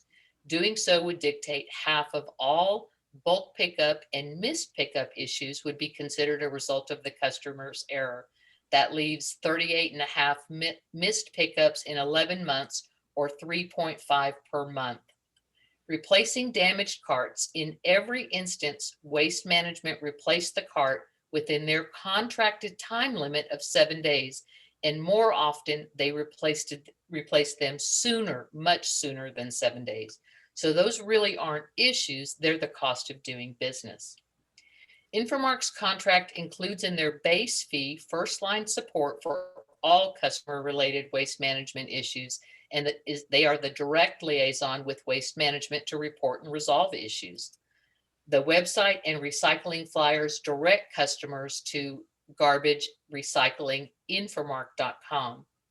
Infomark's contract also includes managing our contracts, and with this one, they have failed to ensure the deliverables have been met. Even though this has been corrected since I wrote this, at the time they had not collected or given to me the contractor's log, and as a result, now we are paying a second contractor, Sage, to be the service provider for waste management issues. Sage has billed, and with this month included, it's over $2,000 for service that is outside of deed enforcement and performed by Infomark. And let me be clear, they've billed this on 3 separate invoices, and they back billed all the way back, I think, to May before they ever had an amended contract that even allowed them to do the service. The conclusion I've come to is that Sage made themselves the contact for assistance with trash service, new carts, and missed pickups prior to having any board approval or authority to do so. The letter example I'm sharing was sent prior to their contract amendment that gave them latitude to create their own billable service. The data and the records revealed that Save Management created a problem for them to solve and then billed the district to solve it by making themselves the contact for all trash services. I would like your support to end this flow of money that is proven unnecessary and has created a situation where we now need to re-educate the community to call the service provider for waste management issues, which is Infomart. And I do have a spreadsheet. I will be happy to send it to all of you so that you can look at the data that I looked at to come to this conclusion. You can clear the screen, Mackenzie. Thank you. Is Art here still here? Yeah. Art, are you still here? Hold on, sorry, I was on mute. Okay, so it was my understanding that you, and where is it, Chris, at the time, you came up with a process to engaged Jimmy, Right. the Sagnuses to help solve the problems that we were having with waste Yeah. management. Let me just give you a little history. We were getting, I guess through you and through Sage, I was getting information that a lot of the residents were unhappy with their waste management service. So I called Lee. Lee told me that wasn't really an issue, that it happens so infrequently. So I addressed it to you guys and everybody else, and I said, I don't see a problem. From my personal standpoint, if I had a problem with my trash, I called customer service and they come and they fix it. So I didn't see an issue at the time, but Lewis wanted to investigate the reporting, and I couldn't disagree with that because we had some conflicting information. So we got involved, I got them together, and I wanted an accurate report. Now, Linda, in your mind, is that report accurate? I mean, does it have all the instances? Because a lot of the information we were getting was, McKinsey's dare I report? say, hearsay, Right. Art, if you're asking me if McKinsey's log is accurate, I believe it is definitely more thorough than Waste Management's log. She actually has way more incidents reported than Waste Management does. And I think we should talk to Paul on Friday to see if he's obviously not keeping as detailed a record as McKinsey is. But her log is really, really detailed, very easy to understand, and she is keeping really good track. So, maybe there was a problem. Maybe when Lewis thought it needed Sage Management's involvement, maybe there was a problem. I'm here to tell you today, there is no problem. That problem is resolved. Right. It is gone. It doesn't need to happen anymore. It doesn't need oversight anymore. And what sincerely needs to happen is no deed violation letters need to tell customers to call Sage Management for trash issues. They need to call Infomart for trash issues. That at a minimum needs to happen. And again, we don't need oversight of trash cans. It's not necessary. Again, my feeling is that it's a non-event. It's a non-event. But we had to prove that. And well, you did. At the last month when I argued with you and told you there was value in the reporting, that's what I was trying to get across. That okay, well, we had to make sure that we had accurate information. I'm sorry? I don't know what the problem was that had Lewis so upset with you and Chris about Waste Management Committee when he made that decision to put Jimmy and Diana on this. But I'm telling you now, I've looked at it. I've looked at it very objectively. Mackenzie's explained her report in detail to me. I've looked at Paul's report, and you don't get better service. So I think it's time to quit double paying our vendors or contractors for the same service. We don't need the deed enforcement contractor involved in any trash services. They don't need to call in anything. Let the customer do that. We need to train the people in this district, teach them, educate them that they are their best resources to take care of problems. They shouldn't be making phone calls to people to take care of problems when they can make a phone call and fix it themselves. Well, along those lines, though, I'm really big on if you're a resident here and you have problems with your trash, just call the trash people. There's No, a you customer can't. The service contract number. for waste management says that they liaison with Infomark. They don't want 6,000 people calling them. And we don't either, Art, because we like McKinsey to keep track of it for us. That way we can Well, measure. now I do, but I mean, I'm giving you a personal experience. When I had 3 instances with waste management. One was a trash that wasn't picked up. The other was a broken container. I had all 3 elements in there. And then once I don't know what, but they're all resolved within 3 days. Did you call them yourself? I called them myself. Well, you're not supposed to do that. You're supposed to let McKinsey and Lee handle that because they keep track of it and then we can measure waste management. This was prior to all this happening. This was prior to me being on the board. Yeah. I forgive you. So anyway, I've only had one. so what I'm trying to get across is there's some value here, but I would have to agree. I don't think we need oversight for trash cans anymore. No, we don't need it anymore. No. So who's gonna take care of when people don't pick up the trash cans during the week, or if the trash man leaves the trash on the road, which is happening before? The customer will call McKinsey or Lee. It's garbage underscore recycling at infomark.com. I believe they can go online. The support number's online.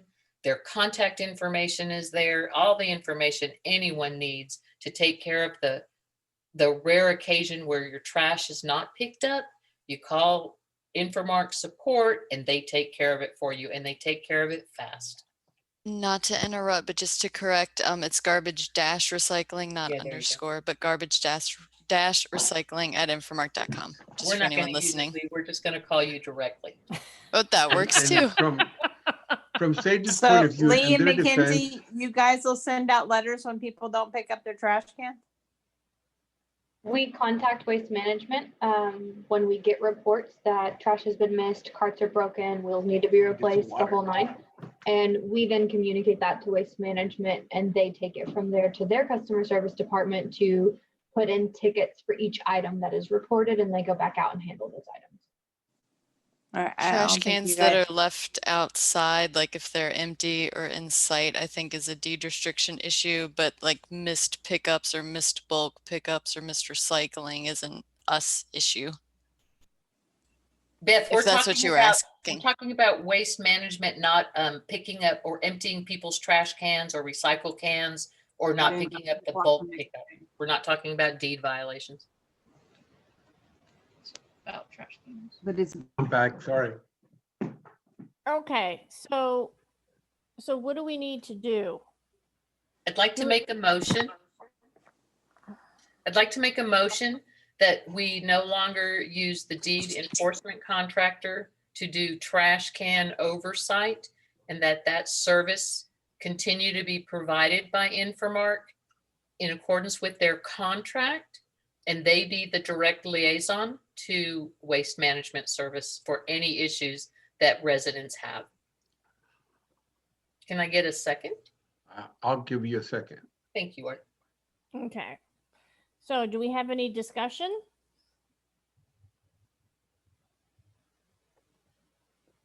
No discussion? It's only 12:10, guys. 12:10. Okay, I'll go ahead. And honestly, I'm not trying to rush this along. I just don't feel that that's a value service anymore. Really, that's my conviction. I think, listen, I agree with you, Art, in the sense that I felt that we had this lingering problem in the district, and you're coming up with the spreadsheet and the process where you connected all the moving pieces to collect the data has solved the problem.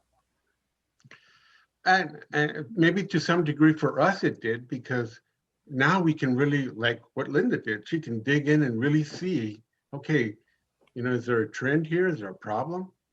Obviously there's not, we solved it. There you go. Well, let me just put this. I had been hearing such problems with waste management. I was thinking that we were actually going to kick them to the curb. I really thought that, but the process that you introduced, really solved a lot of the problems. Right. Well, I was there with you. Remember, we interviewed that other contractor, that other vendor. Yeah. We were going to switch. Right. But we made the decision that we didn't have a choice. We had to see if we could allow, give the Well, yeah, vendor. that came across in a meeting because we Yeah. all met. They told us their process. I was very satisfied with how they handled different situations.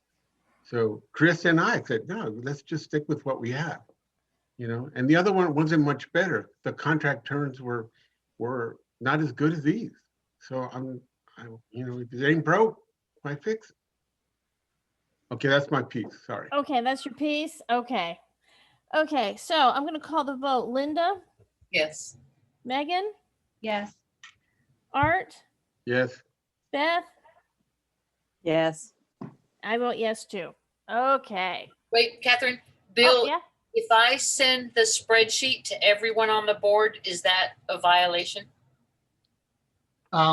No, but it'd be safer just to give it to my office and I'll send it to them. I'll do it. Okay. I never can tell. I mean, because we've already talked about it, so it's not a discussion. I just want to share what I saw. Okay. I'll send it to you or Allison. Okay, agenda item 27, report from the Records Modernization Committee. This hasn't been assigned yet, Catherine. I know. Yeah, I was bring that up because that was what was missed. We need this desperately here. We do. And I tell you what, I will make the announcement at the meeting on the 11th, okay? Okay. And can I add to this, because I know Linda's going to bring this up. So Linda's pushed very hard for the Google Drive. And yes, the board does have one with their Google Suite setup that they have. No, there's been no committee involvement to set that drive up for you guys. So that's basically where we're sitting right now, is just getting the Records Modernization Committee involved with making the setup for that, dictating the folders, so on and so forth.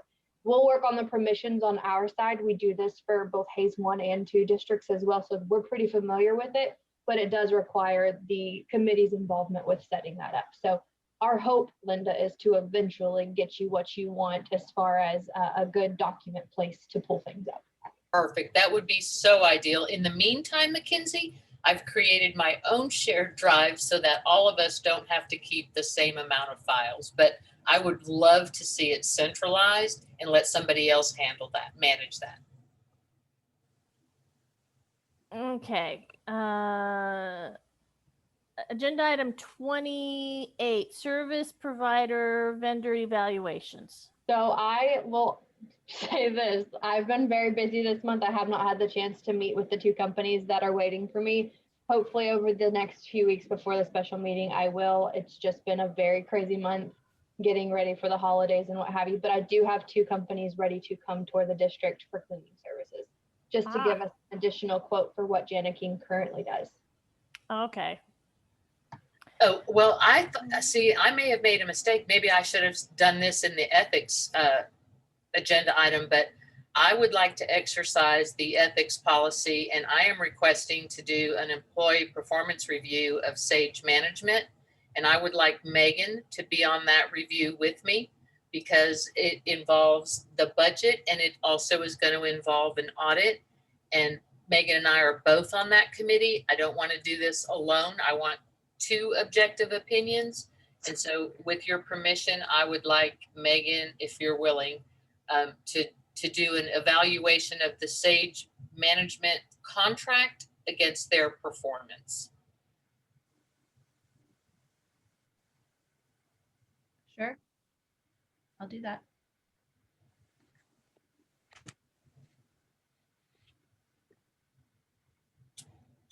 Okay, so what do we need to do, Bill? I guess just a motion to appoint Megan and Linda to conduct that evaluation. Okay. It'll be an evaluation that will bring back, presumably back to the board for review. We need to ask Megan first if she's willing to do it because I didn't have a chance to talk to her about it first. Megan, are you okay with that? Yeah, I'm willing to do it. Is there, what's the timeline for it? It doesn't have to be right away because I know all of us are super busy. Sometime end of January, okay, early February, maybe. Okay. Okay. Sure. Thank you. Okay. Do you want me to make that motion? Oh, yeah, I guess we need a motion. I'd like to make a motion that Megan and I do a performance evaluation of the Sage Management employees against their contract sometime at the end of January or early February.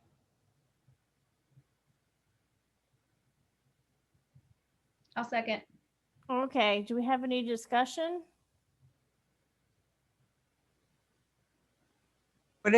What's the purpose? An evaluation, a performance evaluation. They should be done regularly, according to the Code of Ethics, and they can be done at any time at the request of a director. Okay. Okay, I'm gonna go ahead and call the vote. Oh, I'm sorry, Linda. Yes, I know, yes. Megan. Did you fall asleep? I know it's late. Fell asleep in between those sentences. Yeah. Art. Hey, me? Art? Yeah, Art. Oh, yes. Beth. Sure. Yes. And I'll say yes too. Okay, agenda item 29, traffic hazards and district request to county to restrict. standing foot item. traffic. Yeah, it's a standing item. Can we remove it? Yeah, that's what I was wondering too. Didn't you recommend that last time, Catherine? Let's remove it. Yeah, let's write that down, Bill. I'm removing it. Yes. Okay, agenda item 30, agreements with Williamson and Travis County for solar speed signs. Where do we stand on that? Right. Bill? So it's still processing through the county. We've had two different people involved in the process, and the person that's involved right now is, I won't say his name or anything, but he's a little bit irregular. So we were last told that everything was in order, but the city attorney had to review it. And now he's coming back and saying that he thinks we might have to have, for the system, for their processing system, we may have to actually have a permit on file in their system. And then that permit triggers them approving the license agreement, none of which makes any sense at all. But we're still trying to plod through and get it approved. Linda Fobb had requested at the last meeting tally on what we spent on this effort to date. And I gave you that number today, Linda. I think it was about $3,200 that we spent on this effort.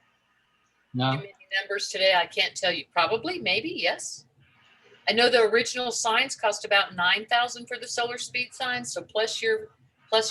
All I gave you was the legal. I didn't. Yeah, I'm adding in my head. I know the original ones were 9, 10, 11, 12. So we're like 12,000 in.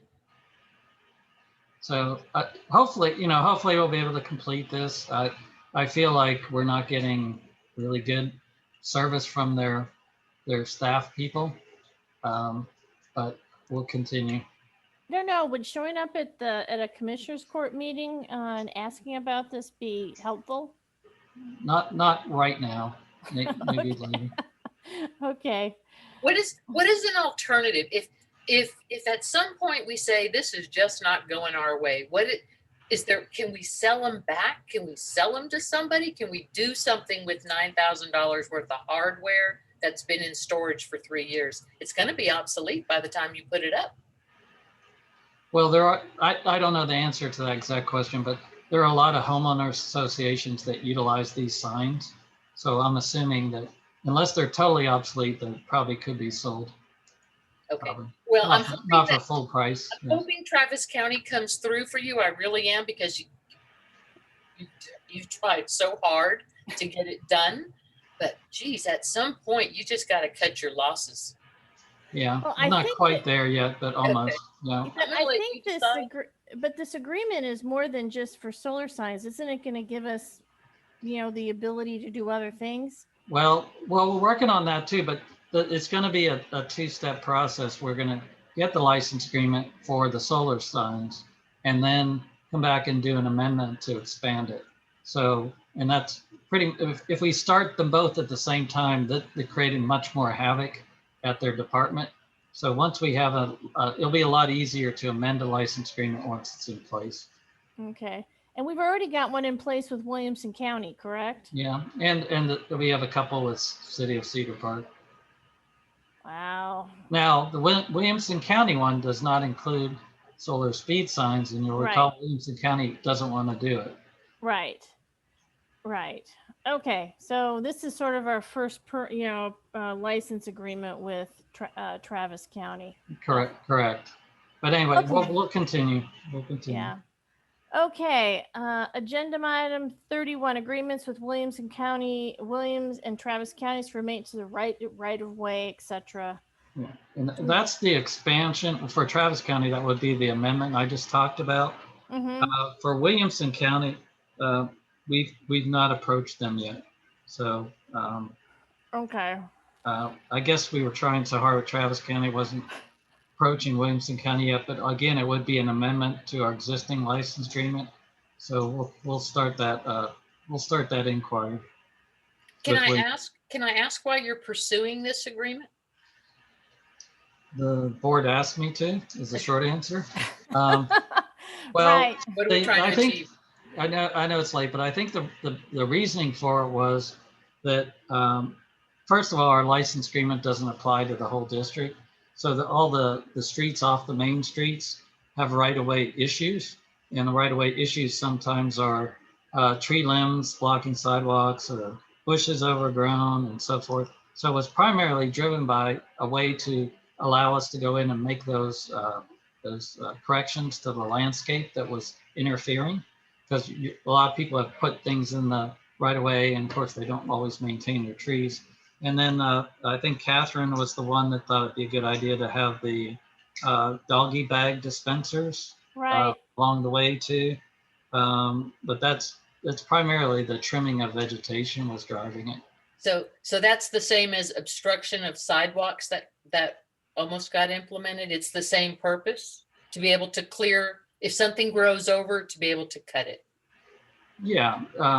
Yes. And primarily the sidewalks. Right. So here's and I'll make it quick. If you have the agreement in place that you can now maintain the right of way, does that mean you have to maintain everything about the right of way, or just the trimming of limbs? Well, in the case of this expanded, it would be optional. Right. Yeah. Do we now, know?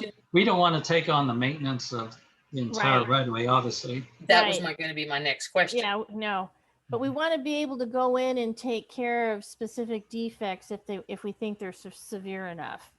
Yeah, and so I mean, as long as they're not in the homeowners' residence, right? Yes. Right. We wouldn't go on we wouldn't go on private property. It would be in the right of way. Anyway, that's the reason it was on. That's what I wanted to know. Thank you. Yeah. Okay, 32 minutes from prior board meetings, and I think there was one in our. Catherine, I think there's 3, and I think Lee probably spent hundreds of hours on them, so you probably do need to get them approved tonight. There are the October regular minutes, the November special meeting minutes, and the November minutes. So there are 3 sets. Oh, I only read one of them. Hold on. Were they all in the board packet? Yes, and they might all kind of blend together after a few pages. At the end of item 6, part 1, the last part of that are 3 minutes. Okay. Because I did, hold on. I did see something that didn't look right, and it's like now it's like, oh my gosh, which one was it? Oh my gosh, you're right.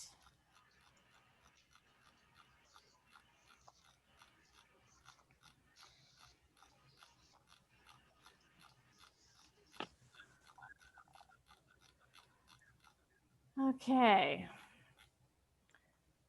All I remember seeing was it said that Director Frankie would come back to the board with 3 proposals, and I'm going, I don't think that was worded exactly correctly.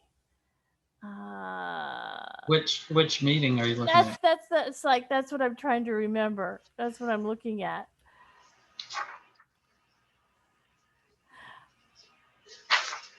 It said, oh, here we are. It's Director Frankie will submit 2 RFPs for repairs and clean out.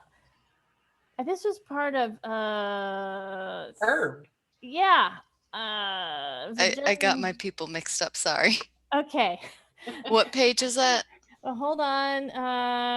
Let me tell you. I think it's the first agenda. That's one from October 21st. And it was under the it was under the engineer's report. So what was that? Yeah, so it's on page 25. I found it. Okay. I'll fix that. Okay. Okay.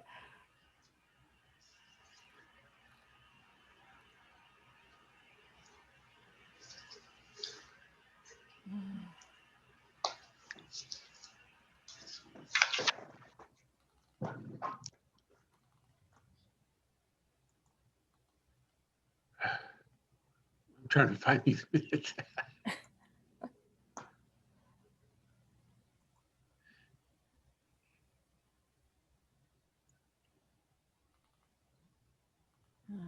Okay.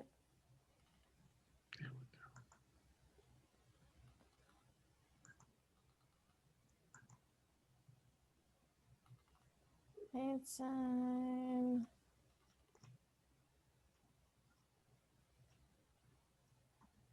as I'm reading this, reviewing this, Art, remember you're going to talk with your neighbor about the sign, because I'm seeing it in the minutes.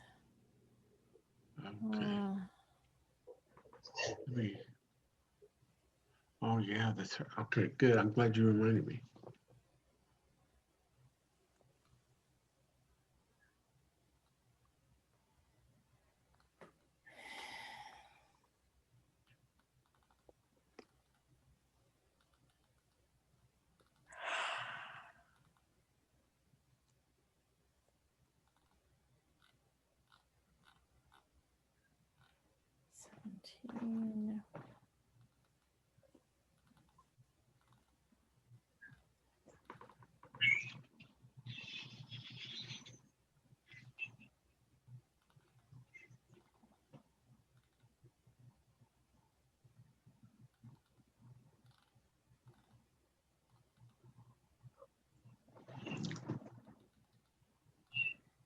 Secretary. Okay, Bush. Okay.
Okay, is anybody seeing anything other than what I found that needed to be corrected?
Okay, anybody have any other corrections? I don't see anything that's concerning. I think it's all.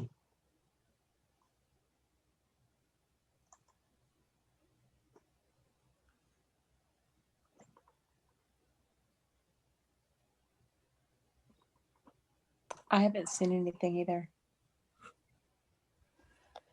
Okay, so can we have one big motion, Bill, to approve all the minutes with the one correction I noted, or do we have to do it separately? Now you can do one motion, see if it passed. See if it will pass. Yeah, if we have to separate it, we will, but I think you can do one motion. Okay.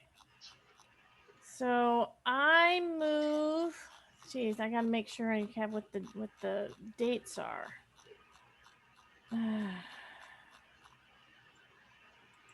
I move that we accept the November 18th, 2020 minutes as presented. And the November 17 minutes as presented. You did put you had a one change, right? I haven't gotten there yet. I Oh, think okay. those, I think that was the 21st. Am I correct, Lee? Yes. Those are And both, are those the both November ones? no, it's Yeah. the one it was the one in October was the one that had the wrong person. Had Herbs was going to do it, not me. If you, Catherine, if you do October separately, then I can vote on November, but I can't vote on October. Oh, okay. So I'll do those two. We'll start there. And okay, I approve the 2 November minutes as presented. Somebody give me a second. I second. I'll second. Okay. I'm gonna call the vote. Linda, Yes. Megan, Yes. Art, Yes. Beth,